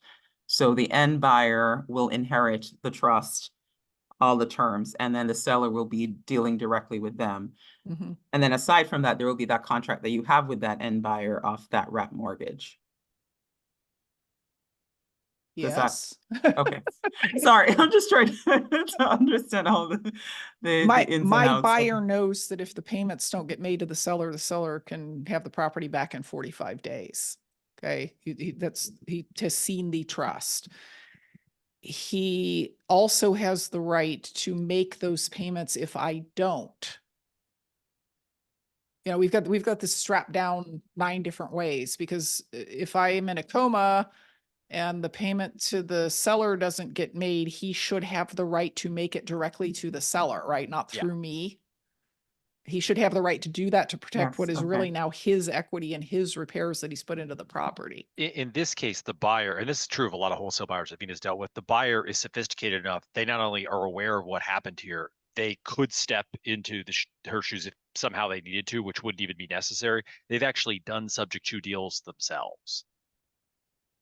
Okay, so it's more ethical because both of you are responsible to the seller? Is that why? No, I'm responsible No. to the seller. Okay, so we've got 2 potential problems here. The seller doesn't get his payments, which is a problem to the seller, but it's also a problem to my buyer because the seller can take the property if he doesn't get his payments, right? So we've just set it up so that if for whatever reason I don't make the payments to the seller, the buyer can directly make them to the seller. And be credited as if, 'cause I mean, really officially, he still owes me or my estate, maybe at this point, $378 a month. He can pay the first $279 straight to the seller and only pay my estate the difference if the estate is not making the payments. Okay, okay. Have you watched the video on wraps with Bill and Vina?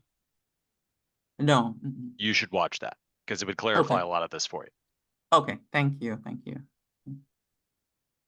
Okay, Scott and then Harold.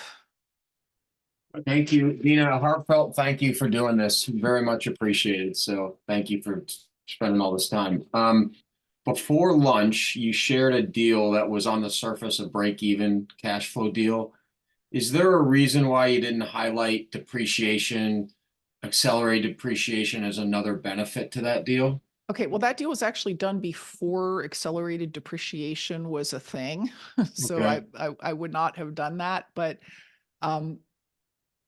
throwing in the fact that even though I only made $25 a month, I also got to deduct 1/28 and a half of $150,000 from my taxes every year. And so really it kept me from paying taxes on other rentals that I had. I Right. just thought that would send people's brains into the stratosphere and I'd never get them back. But just so I know for my clarification, when the sub two deal closes that day, I get to start my 100% depreciation over the 29 years or whatever it is. When you put it into service. Yeah, Right, assuming you're right, when I placing it put it into rental service right away. Gotcha. Okay, perfect. Okay, that's awesome. Okay, thank you. You're welcome. Let's see. That was Scott. So Harold and then Matt V. I just have a quick question. I have your documentation from last year, from the creative Then deal you are good. structuring last year. You have Okay, I was every just curious single if there are any changes. Nope, you have every single solitary thing that I use. Excellent, thank you. You're welcome. That really was a quick question. Everybody has said I've got a quick question and you actually did. Matt V and then Alan.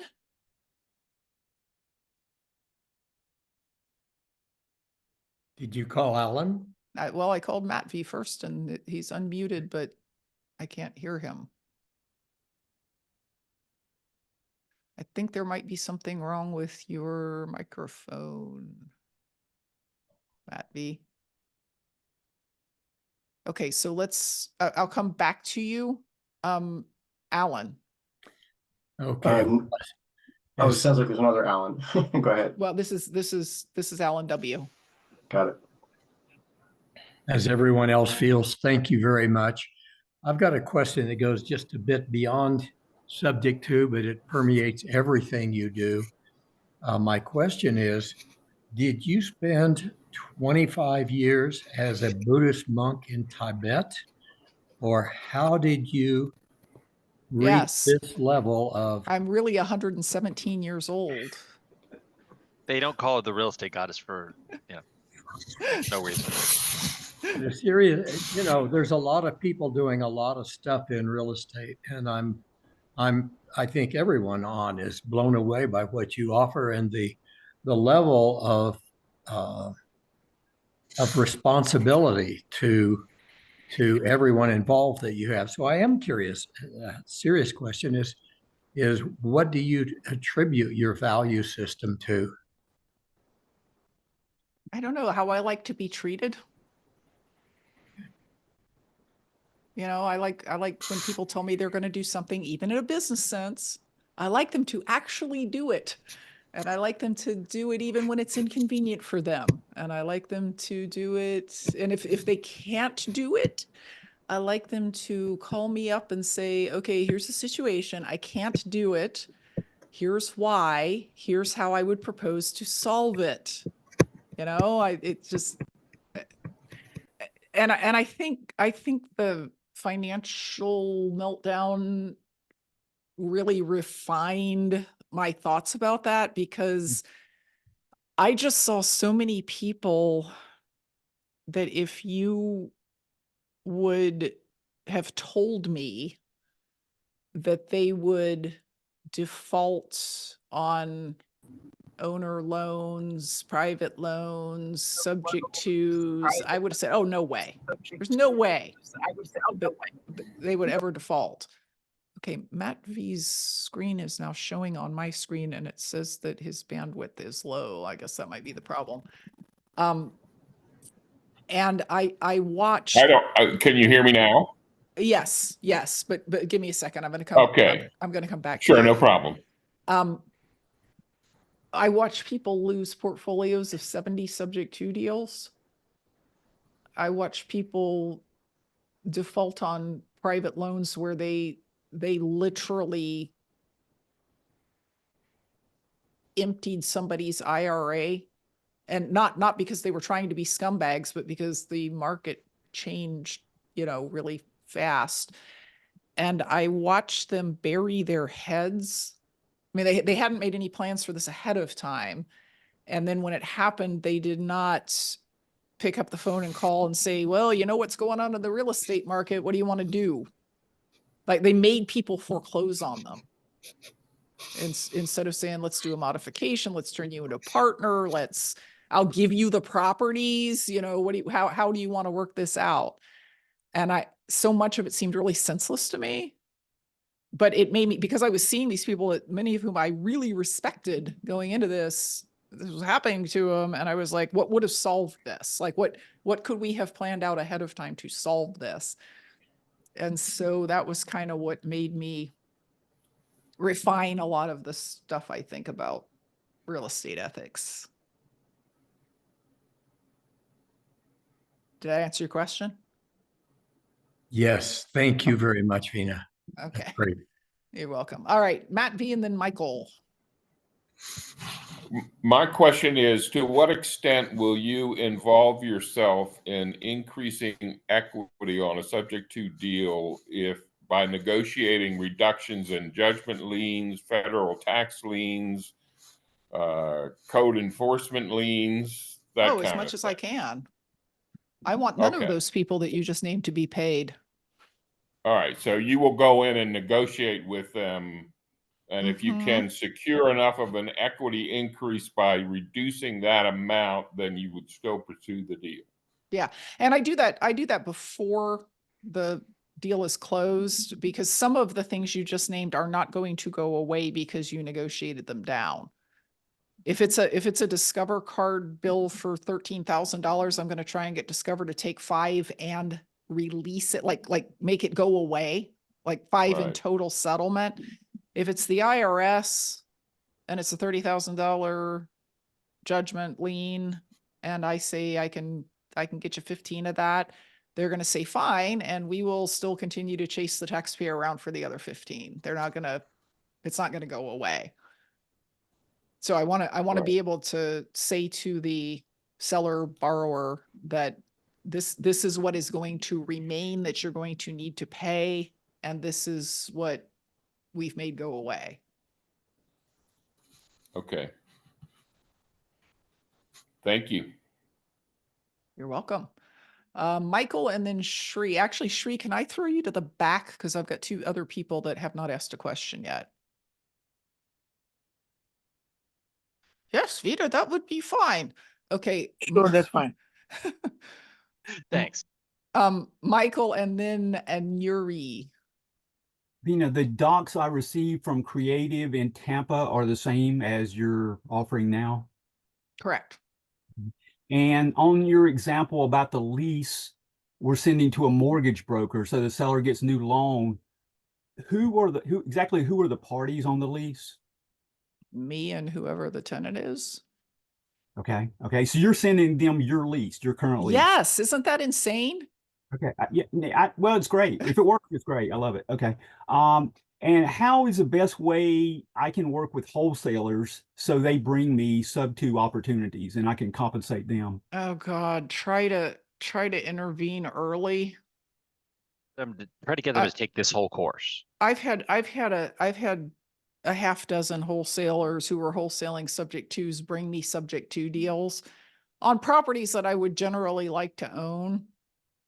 And then when I go into okay, did you do any disclosures to the seller? Are you willing to have me do disclosures to the seller?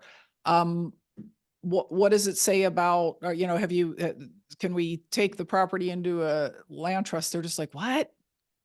Why would I tell the seller something can go wrong? That's not what my guru told me to do. And I have yet to put together a deal with these folks. I do have 2 of them that after they couldn't sell the deal to anyone, I convinced them, okay, next time do it this way. And if the numbers work and you've actually set this up in a way that I feel comfortable in closing, I will close it all day long. But the other ones, man, the amount of fast and looseness that's going on out there in the whole wholesaling subject to thing is just stunning. So you're saying you have had success with a wholesaler bringing you an opportunity. You put the deal together and then just pay them a fee. Is that what you're saying?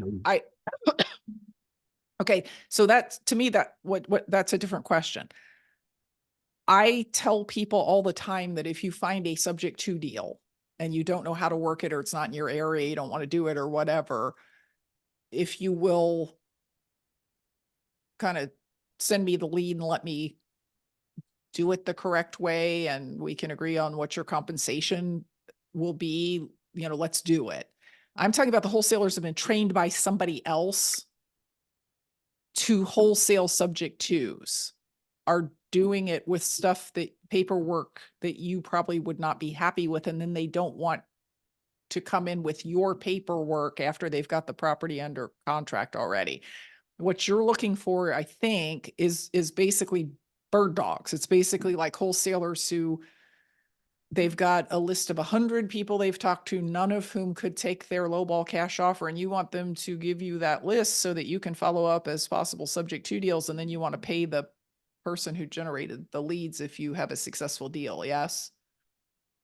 I want to do whatever is legal and profitable, Well, it's actually officially not legal to pay anybody without a real estate license any kind of fee for anything that they do involving real estate. But there's illegal and then there's wrong, and that might be illegal, but I don't necessarily think it's wrong. So just put the word out that, hey, if you've got leads and they're dead because you just couldn't get people down to a price that worked for you as a wholesale deal, if you will pass them on to me, I will work them from a different perspective. And if anything comes of it, we will talk about how you might be compensated for it. Okay. Why is it wrong? I know some people believe in this. I want to see why you think it's wrong. Why is it wrong for a subject to seller to deed the property to a trust and then assign their beneficial interest? It's not wrong. It just doesn't do anything. Well, the way it was taught to me was it's a sidestep of the due on sale. Yep. It's not, though. If you actually read the due on sale clause, particularly that which is in current Fannie Freddie instruments, that is not an exception. It's a misreading of what the due on sale clause says. What the due on sale clause says is that the bank cannot call the loan due if their borrower transfers the property to a trust in which they remain the beneficiary. And everything you said up until the part where they transfer the beneficial interests to you would be a workaround to the due on sale clause, but at the point at which you transfer the beneficial interest, you are no longer doing anything in regards to the Garden St. Germain Act. The reason to put the property in a land trust is for the seller's protection, not because it sidesteps the due on sale clause. That makes sense? Yes, yes. And when is it a good idea, or is it a good when is a good idea to buy with owner financing instead of sub two? When the seller doesn't have a mortgage.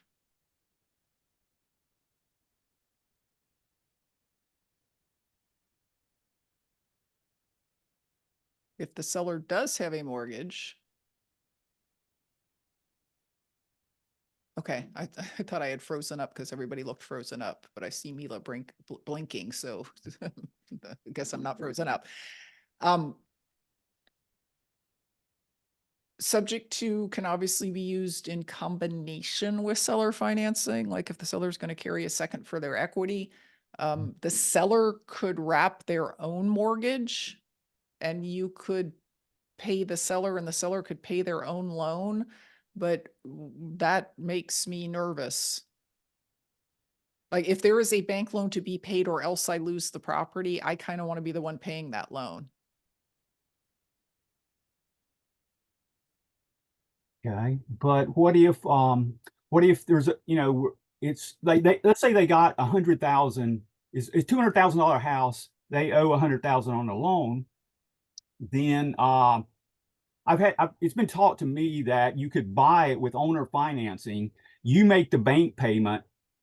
You make two payments. You make the bank payment and you make the payment to the seller. Sure. What's the form of that? What is the structure, the documents underlying that payment you're making to the seller?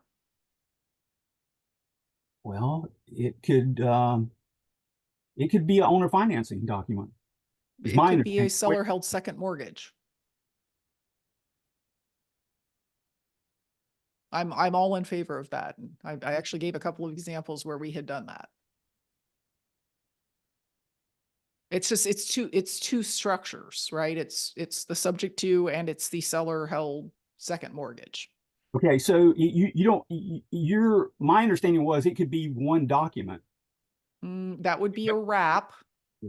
If it's one document, it's a wrap, and officially you owe the seller the entire payment because it's an all-inclusive wrap mortgage, right? And then the seller is to pay their underlying loan. Now you can have a wrap that says, I'm going to pay your bank directly, but then it's not really all inclusive. So, I mean, you could make a hybrid that said wrap mortgage on it, but really you were paying the first and just paying the difference to the seller. But I don't know why there's any particular reason to do that. Okay. All right.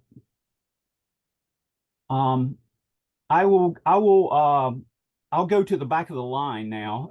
if there's still opportunity at the end. So okay.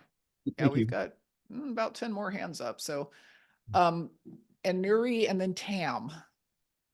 Yes, my question is like, so what if you have a seller and you're sitting at his kitchen table and he signs the purchase agreement contract, but you don't record it or anything, and then he reneges on the contract? What do you do then? I call the seller and I say, so I thought that you were like a person of your word. And you actually have a legal contract with me that says that you need to sell me this property. So what's up?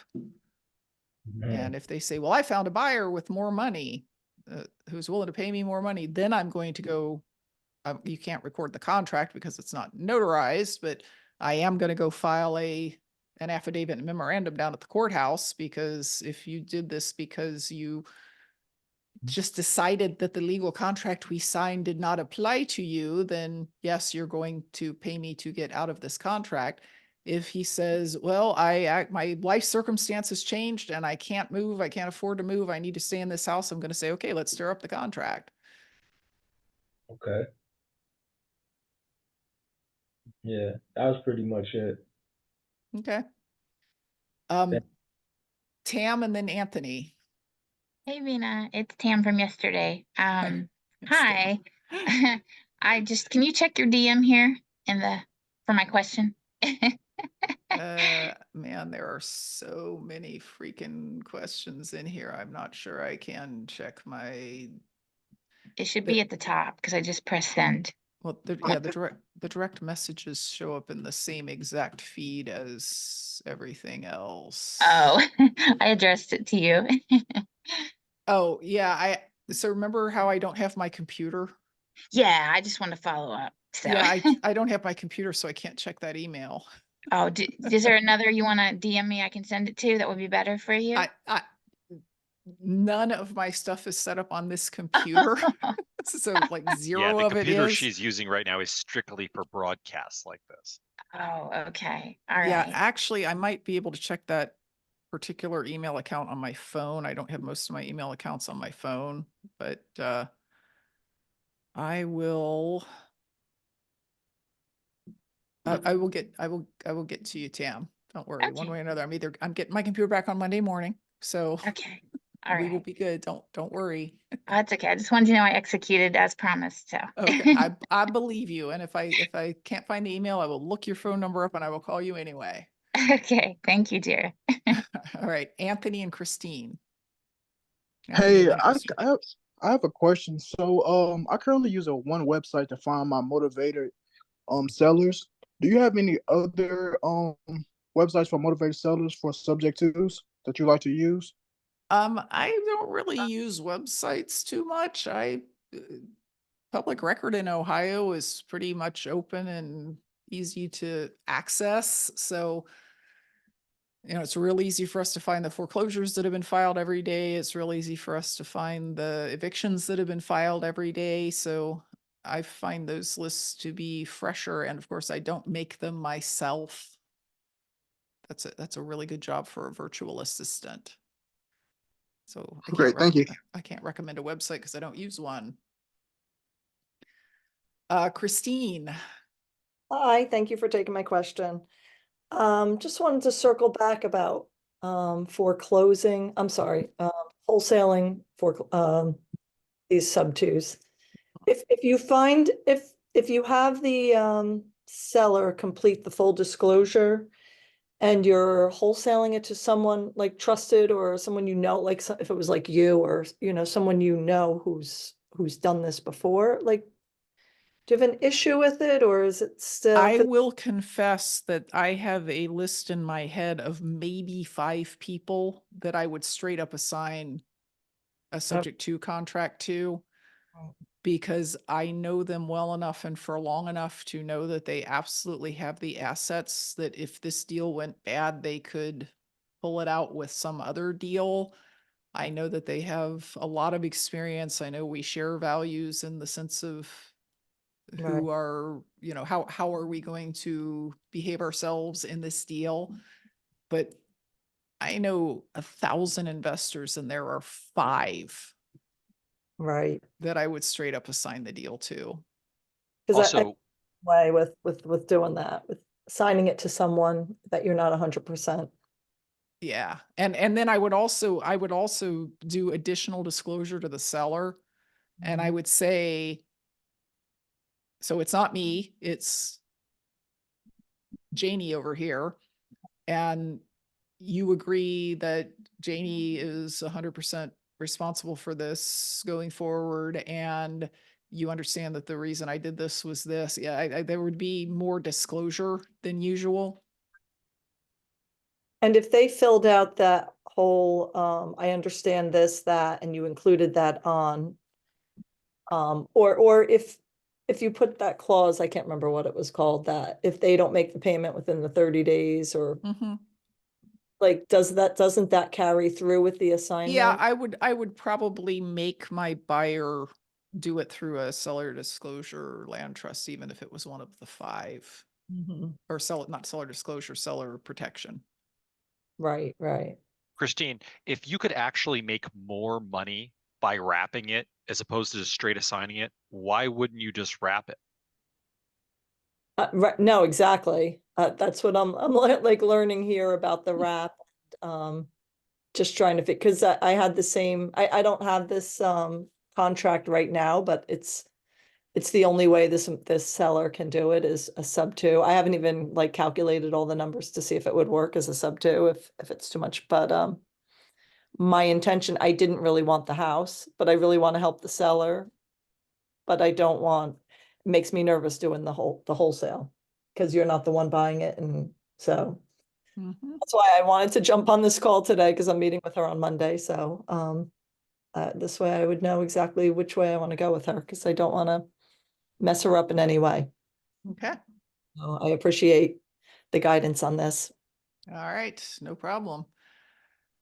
John and then Mary Lou.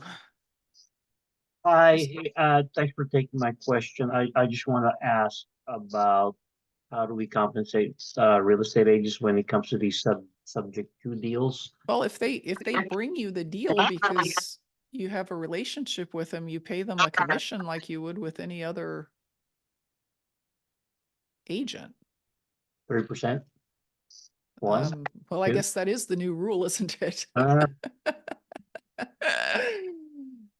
Yeah. So if you have a relationship with with a real estate agent who brings you a lead that is a good subject to lead, the last thing in the world you want to do is save money by not compensating them in whatever way they would have been compensated had they sold it for cash. You're probably right. It's probably a 3% commission at this point, and you're just going to put that upfront in additional cash. Okay. Now that may not be the way they want to be compensated.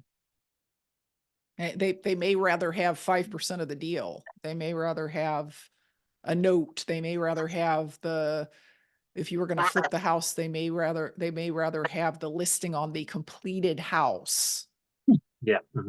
When you decide to sell it. So, talk to them about what they'd like to get and make sure they get at least as much as they would have gotten if they had succeeded in selling it on the open market. Okay, great. Thank you. You're welcome. Mary Lou and then Ian. Oh, excuse me. So thanks for, sorry, I have a sore throat. Anyway, so this is great. Thanks so much for today. I had two questions on a sub 2. If there's a house that I found, because I have found this actually, a house that I'm not particularly interested in keeping myself, but the sub 2 works, and I can structure to resell that to an end buyer and then hold the mortgage, do a wrap mortgage. I think I just answered my own question. Duh. If I control the mortgages, so why am I worried about it? If the guy doesn't pay me, I can get him out and go to the next one. That's how good Venus classes are. People answer their own questions in the process of asking the question. So thank you. And then the other thing is all the contracts that you use, is that the $95 deal or $97, whatever it was, the save now thing? What course is that for which one of your courses? I went to the website and I couldn't figure that out. It's called Subject to. Okay. Duh. Thank you. Thank you very much. I had a great time today. Excellent. All right, Ian and then Christina. Hey, I look forward to seeing you at the Creative Financing Summit. And I have the documentation, subject to documentation, and it is 2018 when I took your class. Has that been updated? And if so, and we have signed up for the summit, how can we get that at The the only discount thing rate? that is different is the Seller Protection Land Trust because I was teaching that one time in front of Pete Fortunato, which is not intimidating at all, by the way. Not a bit. And he looked at it and he was like, you need to add this clause to keep the property from being taken out of the trust. So I did. So if you are in our database as bought the subject to thing in 2018, I can just send you the updated contract. That would be great, and I am in your database. Okay, so we need to, Bern, can you capture his name and email address? And actually just send it to me and I'll send him the updated contract. It's gonna be way easier than you guys trying to dig it up. Next week, because she doesn't have her computer at this moment. Yes, I cannot send it to you today. Christina and then Valerie. Hi, Bina. Thank you so much for today. It was great. It's been a great presentation. I have a question for when the documents for closing, will the general warranty deed be made to the trust? If you are using a seller protection land trust, it will be made to the trustee. You guys can't get over the idea that land trusts are entities. They are not entities. As Bill Cook would be quick to remind you. I'm just confused, and I'm gonna say why, because I attend Kathy Russell subject to presentation under Corey last year, and she mentioned that the general warranty deed will be made to the trust, where the seller on the trust and the seller is the beneficiary, so there is no due on sale problem. And then she transfers the beneficial interest from the seller to her buyer after that. Yeah, which goes back to Vina's answer to the prior question. Okay. Yeah, she does the seller protection thing slightly differently than I do. And I don't disagree with the way she does it. Obviously, I think my way is better. And obviously she thinks her way is better. So well, I trust you, so well, you can trust Kathy too. She's an attorney, you can trust attorney. Well, she's a retired attorney, a former attorney. Yeah, she just does it a little bit differently with the beneficial interest transferring back and forth instead of this thing about the trustee actually gives the deed back to the seller. Okay. Okay. Okay. You have a good memory too. Well, I just reviewed recently because I'm in the middle of hopefully a subject to. I already sent the offer to the seller and I'm just waiting for him to get back to me. So okay. And if he doesn't get back to you, you're going to call him and say, are Yeah, there any other this week. questions I can answer for you? Yeah. If he's got an objection, you need to hear what it is. Yes, thank you. All right, Valerie and then Lisa. Hi, can you hear me? Yes. Okay, so I wanted to follow up about finding motivated sellers. You mentioned that you use public records in Ohio, and I just had a list of the sources you mentioned that were good for motivated sellers, like expired listings, vacant houses, pre-foreclosures. Are those things that you find in public record? Okay, expired listings, no. You need a friendly real estate agent to set up a prospect for you in MLS that will email you listings as they expire. Those are not a matter of public record. They're almost impossible to get to other than through MLS, which means you need an agent. Vacant properties, no, there is not a public record for those. You're going to get those by driving for dollars. Everything else, evictions, foreclosures, divorces, those are all involved in legal actions. And if you live in a state where legal actions are published on court websites like Ohio, then you can get those. Okay, so same with probate and tax delinquency? Probates are done in Ohio. Probates are done through probate court, which is a separate court from the civil court where evictions, for instance, are filed. The probate court is less likely to be online than the other courts, but in a lot of counties it is. Mhm. Okay. And then for the tax delinquency? Oh, tax delinquencies, man, they publish those in the newspaper. No, I'm serious. Once a year, they take out 2 pages in the newspaper and publish all the tax delinquencies in tiny little type, like 2-point type, because there are thousands of them in any given county.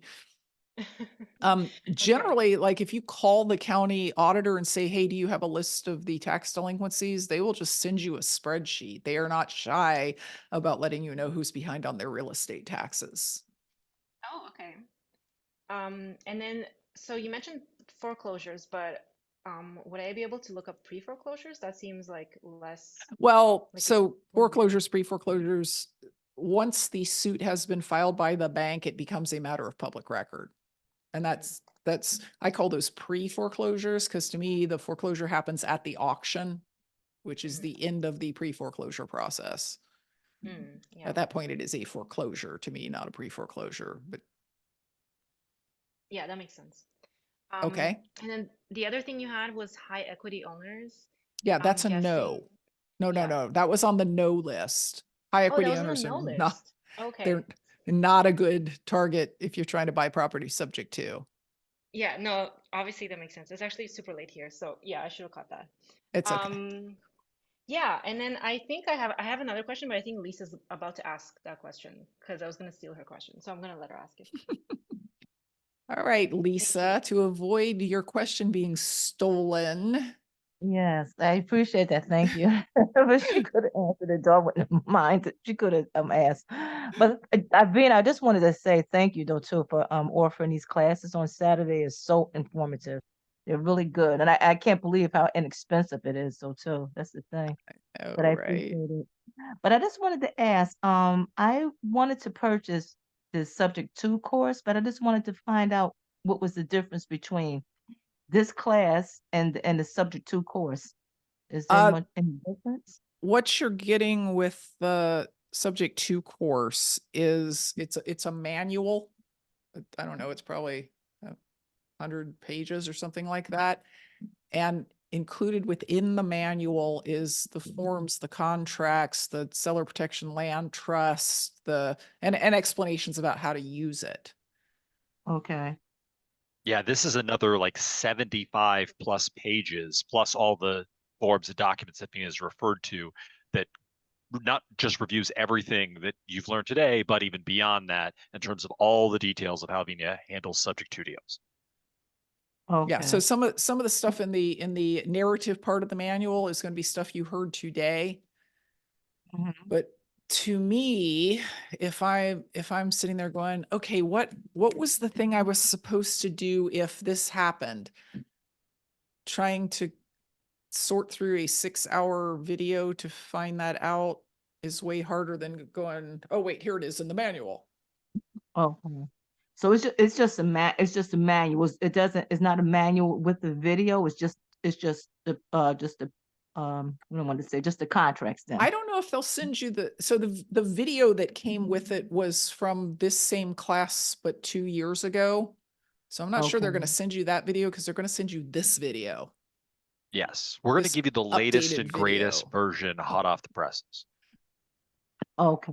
Okay, got you. Okay, well, thank you so much. I appreciate it. You're welcome. Okay, bye-bye. Teresa, and then Michael, and then John.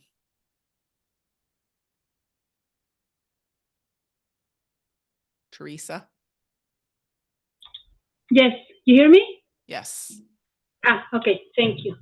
Okay, my question is not so much the Subject 2 because I already acquired it. Everything is perfect with it. My question is, I did wrap it, okay?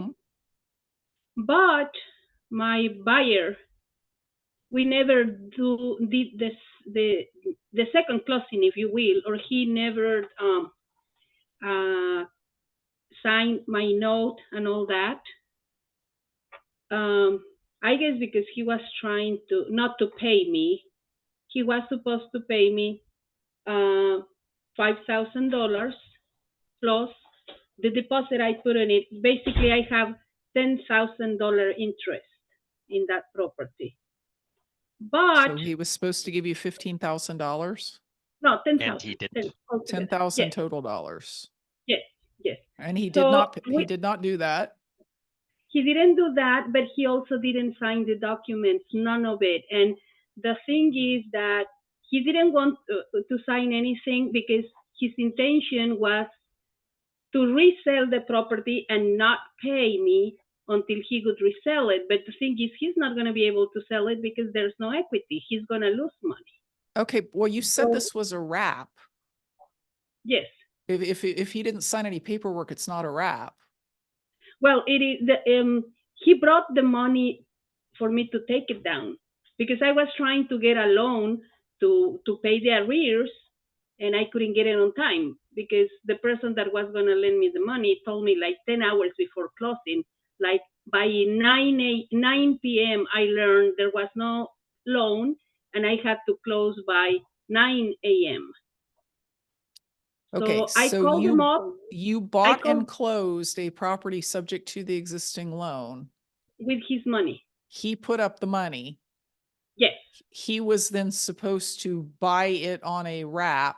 on a wrap from me. Yes. So you still have the deed. I have everything. Everything is on my name, and everything is he hasn't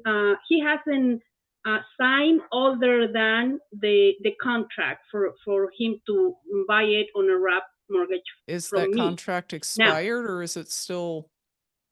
It doesn't say anything about expiring. Well, the- then the- it's probably the- not the- an actual legal contract since they have to have end dates in them. Okay, so he's dragging. But let me tell you a little bit. So he didn't. The first thing he wanted to do is he didn't want to pay me as we have agreed. So he avoided me for about a week. Like I was calling him, you have to come over, sign this paperwork, give me my 10,000. He disappeared. Later on, a week later, he calls me and says, "Hey, yes, I know I have to go over there, but I'm not going to pay you the money I owe you until I sell it." And I said, "Hey, no, that is not what we agreed. You're going to sell it tomorrow or in 10 years. No, that is not what we agreed." Then he said, okay, let's talk about it later because I'm very busy. So he disappeared for another week.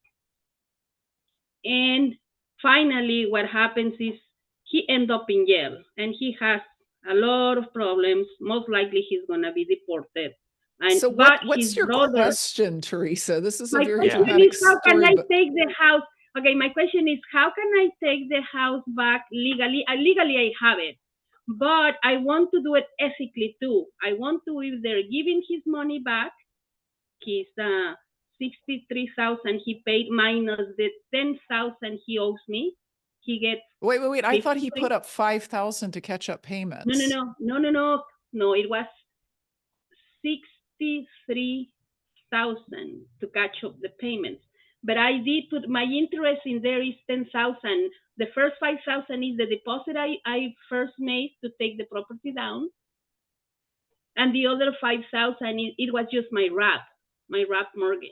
So your will- only plan on this was that he was supposed to then give you some more money and take the whole thing over, and he's not doing that. Yeah. Okay. But he's not taking it over because I was selling it to him on a wrap with he will not get the deed until he pays it off. Yeah, well, give up on that idea. He's in jail. And he's Yeah. going to be deported or something. So I think Yeah, at this yeah. point, do you have any documentation with him about the 63,000 that he put into the deal? Do Yes, you have- because we went to the bank and he made a transfer to the title company. Okay, Hawaii. great. Does he have a second mortgage against the property? No. Okay. Well, so the legally part is, it sounds like you own the house. I do.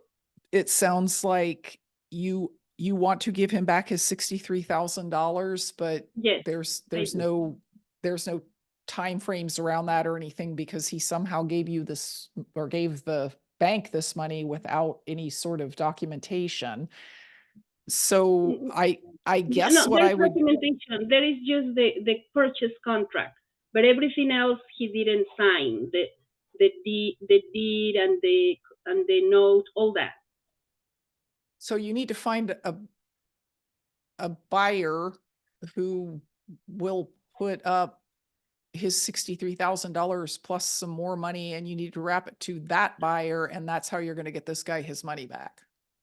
Okay, no, because I want the property for me. That was from the beginning when I found it. And then last week, I But just you got agreed to sell flooded it to with, him. You have a purchase contract to sell it to him.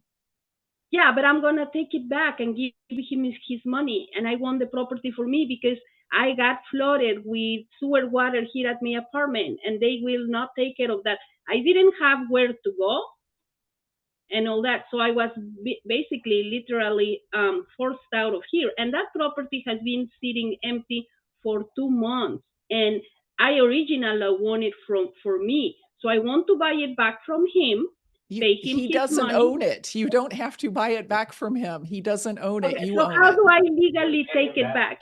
You don't How do have I- to take it back. He doesn't own it. You never sold it. Okay. So I just pay him his money and done with it, right? Yeah, I think what you're worried about is he's going to try and enforce this purchase agreement that you guys signed from prison. Mm-hmm.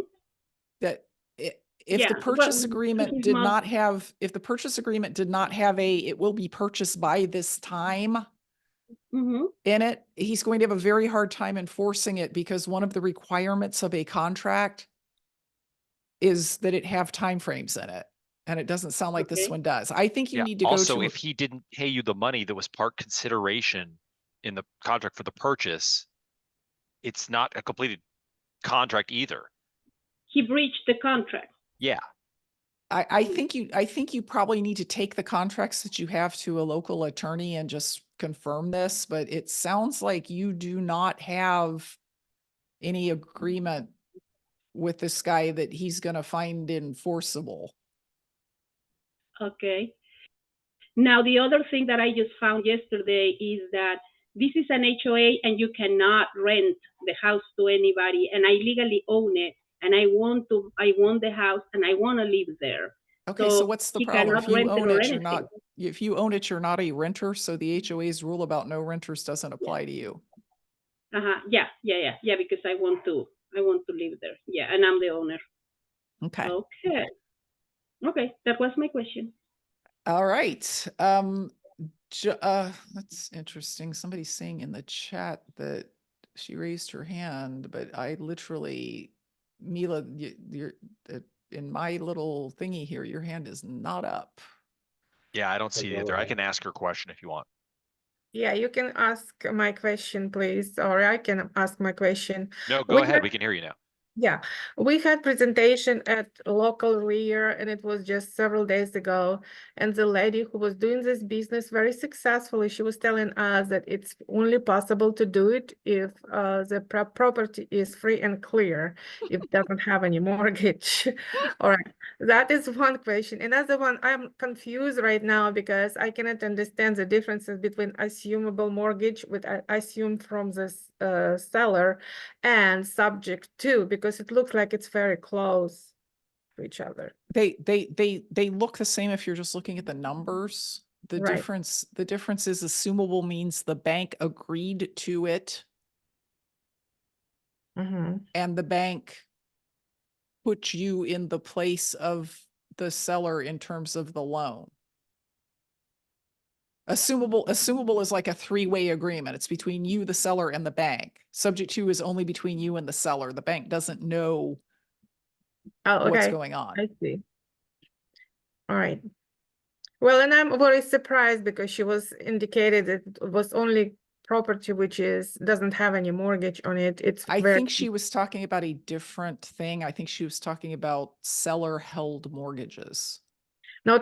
She was advertised it like subject to. Not a chance was she talking Yeah. about subject twos if That was either a misunderstanding or they don't know what they're talking about. All right. Okay, thank you. okay.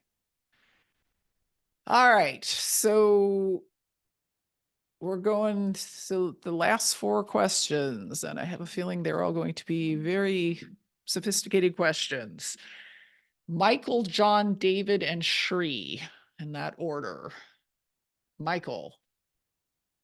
What principles were violated by the investors who lost 70 subject to deals? Were they financed with private loans with balloons, or do you know how they managed to screw all that up? No, I actually know a couple of people who this was the case. They took, remember it was 2007, and if you recall from 2002 to 2006, there were a lot of adjustable rate mortgages with teaser rates issued. Remember that? Your rate's 5.5%. Well, in 6 months, it Okay. goes They up were to the real. they were adjustable loans. That was the problem. Okay, got it. They were adjustable loans. They went up when the recession happened and the banks or the rates went up at the same time at which rents went down. And these folks had 0 reserves because they were like, I lease option all my houses. I don't need to keep any reserves because my people buy the houses. Yeah, they don't buy them in 2008.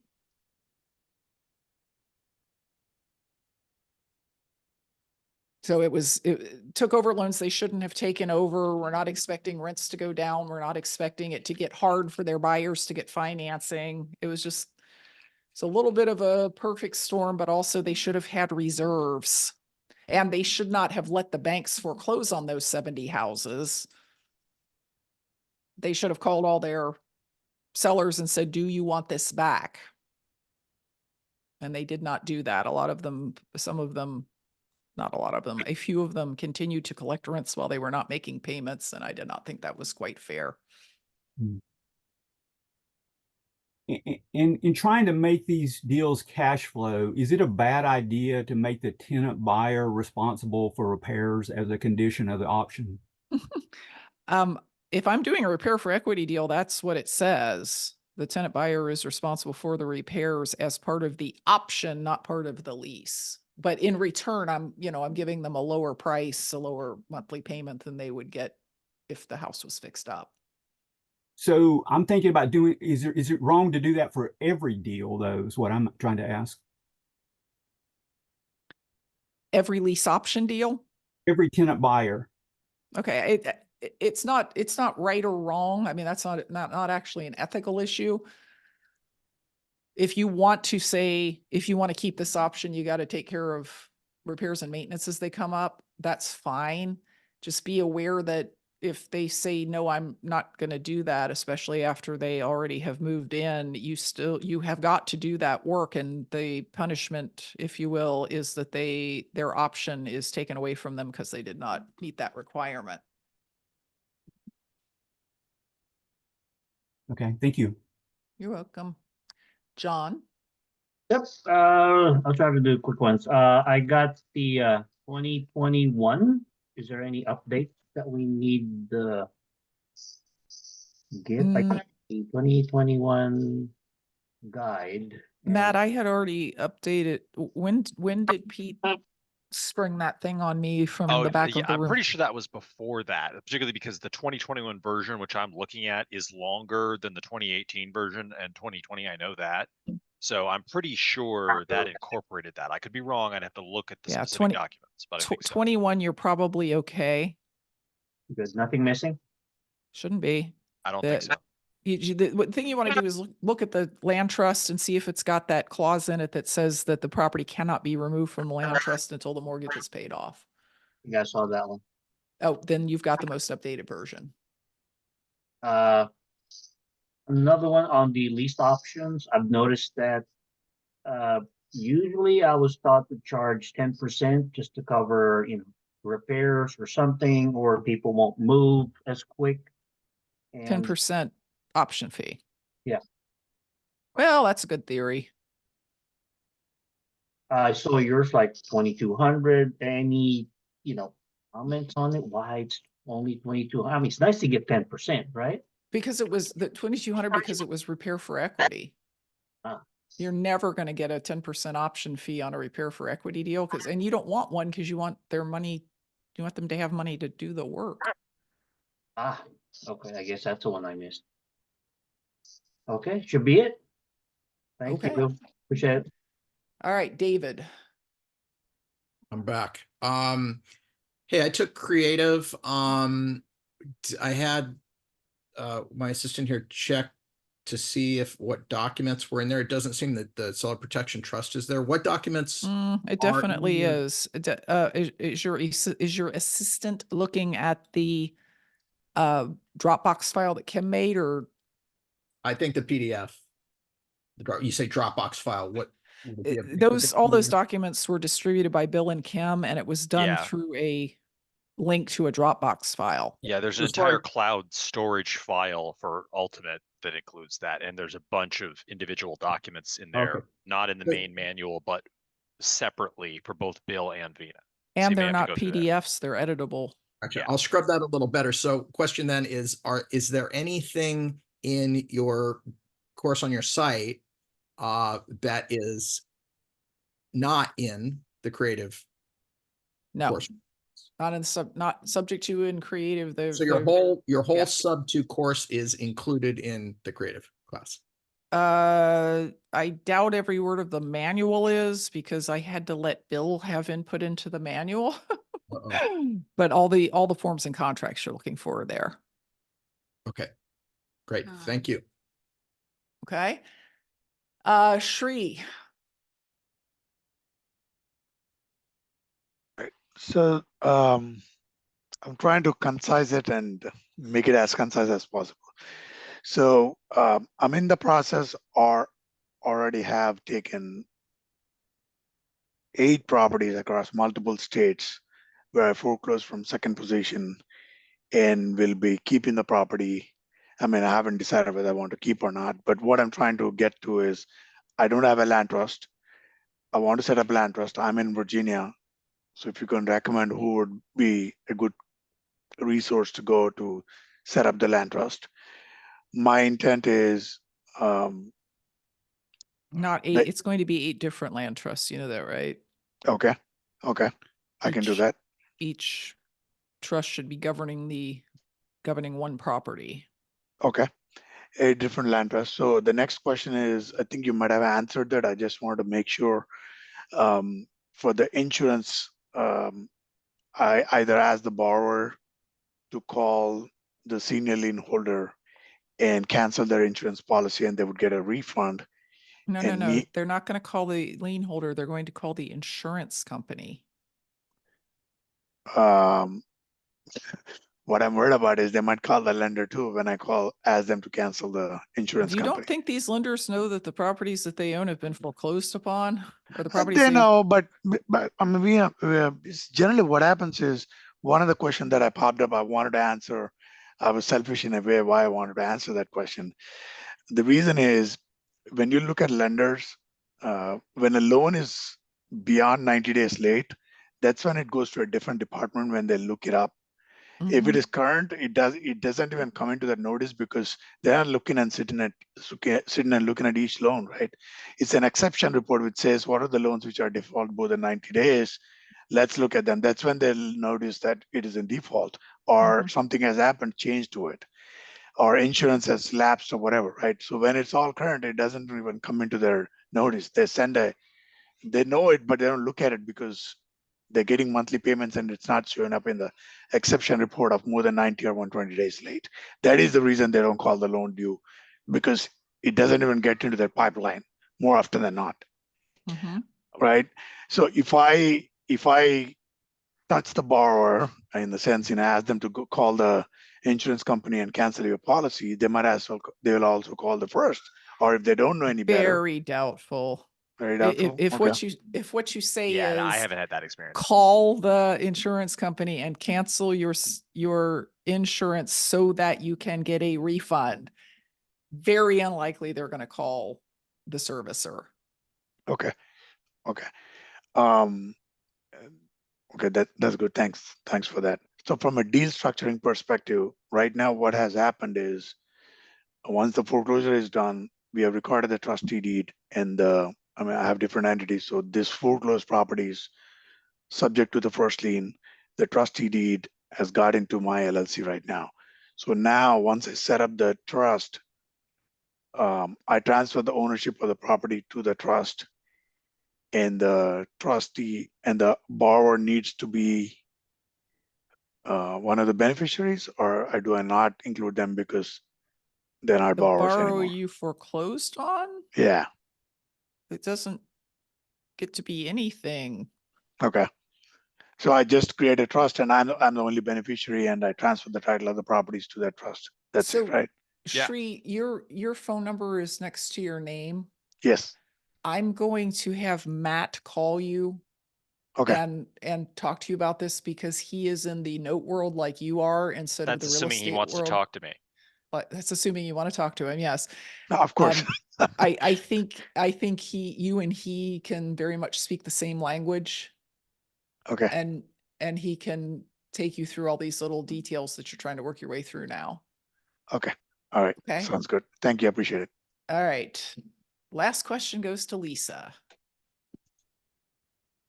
Thank you, Vina. I just want to ask this quick question because I'm still kind of a little bit confused with this subject too. With the subject too, like you said, it's just you and the owner that's involved with it, not the bank. But now if the seller passes away, and then at some point down the line, if you decide you want to sell it, you won't have the deed though, right? And does the bank have to get involved? I mean, do you have to get the bank involved if you decide to sell it? First step, not the first step. Once you have closed a subject to, you have the deed. Okay. You are actually the owner of the property, and if you want to sell it, you just sell it. Oh, okay. Now, I think what's got you flipped out, because this is the thing that flips a lot of people out, is how do I sell it when there's a mortgage? Yes, that's what I guess I'm getting. It's confusing me. You're going to have a power of attorney from the seller. You're going to have an authorization to release information from the seller. You're going to get the payoff from the bank, and you're going to sell the property, and the title company who closes that is going to pay the bank off. If by the time you decide to sell it, you owe 84 and you find a buyer at 200, the title company's going to take in $200,000 and they're going to send 84 of that to your dead seller's bank, and they're going to give the rest to you. Oh, okay. Okay. I think it will. I did a slide kind of early on this morning that was mortgages, deeds, and notes are 3 different things, and it confuses people because they can't understand, how did it get transferred to me without the loan getting paid off? How can I transfer somebody else without the loan getting paid off? And I kind of walked through that, so it might help you to review that. Okay, I will. Okay. Thank you, Vina. I appreciate it. Thank you. You're welcome. All right, guys, I am going to call it a day. We said it was going to be till 4 o'clock. It is 4:50 and 120 people are still here. So congratulations to all of you who powered on through to almost 5 o'clock. Hope you found it useful. Hope you keep reviewing anything that you feel like you didn't get the first time. And I hope you, I don't know, take some of this and apply it to your life, because it's a really good way to build your equity, build your cash flow, build your wealth. I will see some of you in a couple of weeks in Columbus or on Zoom. And I don't know. Everybody have a great day. Happy investing. Thanks, Vina. Bye. Thanks, Vina. Thank you, Vina. Vina. Thank you, Vina. Thanks, Vina.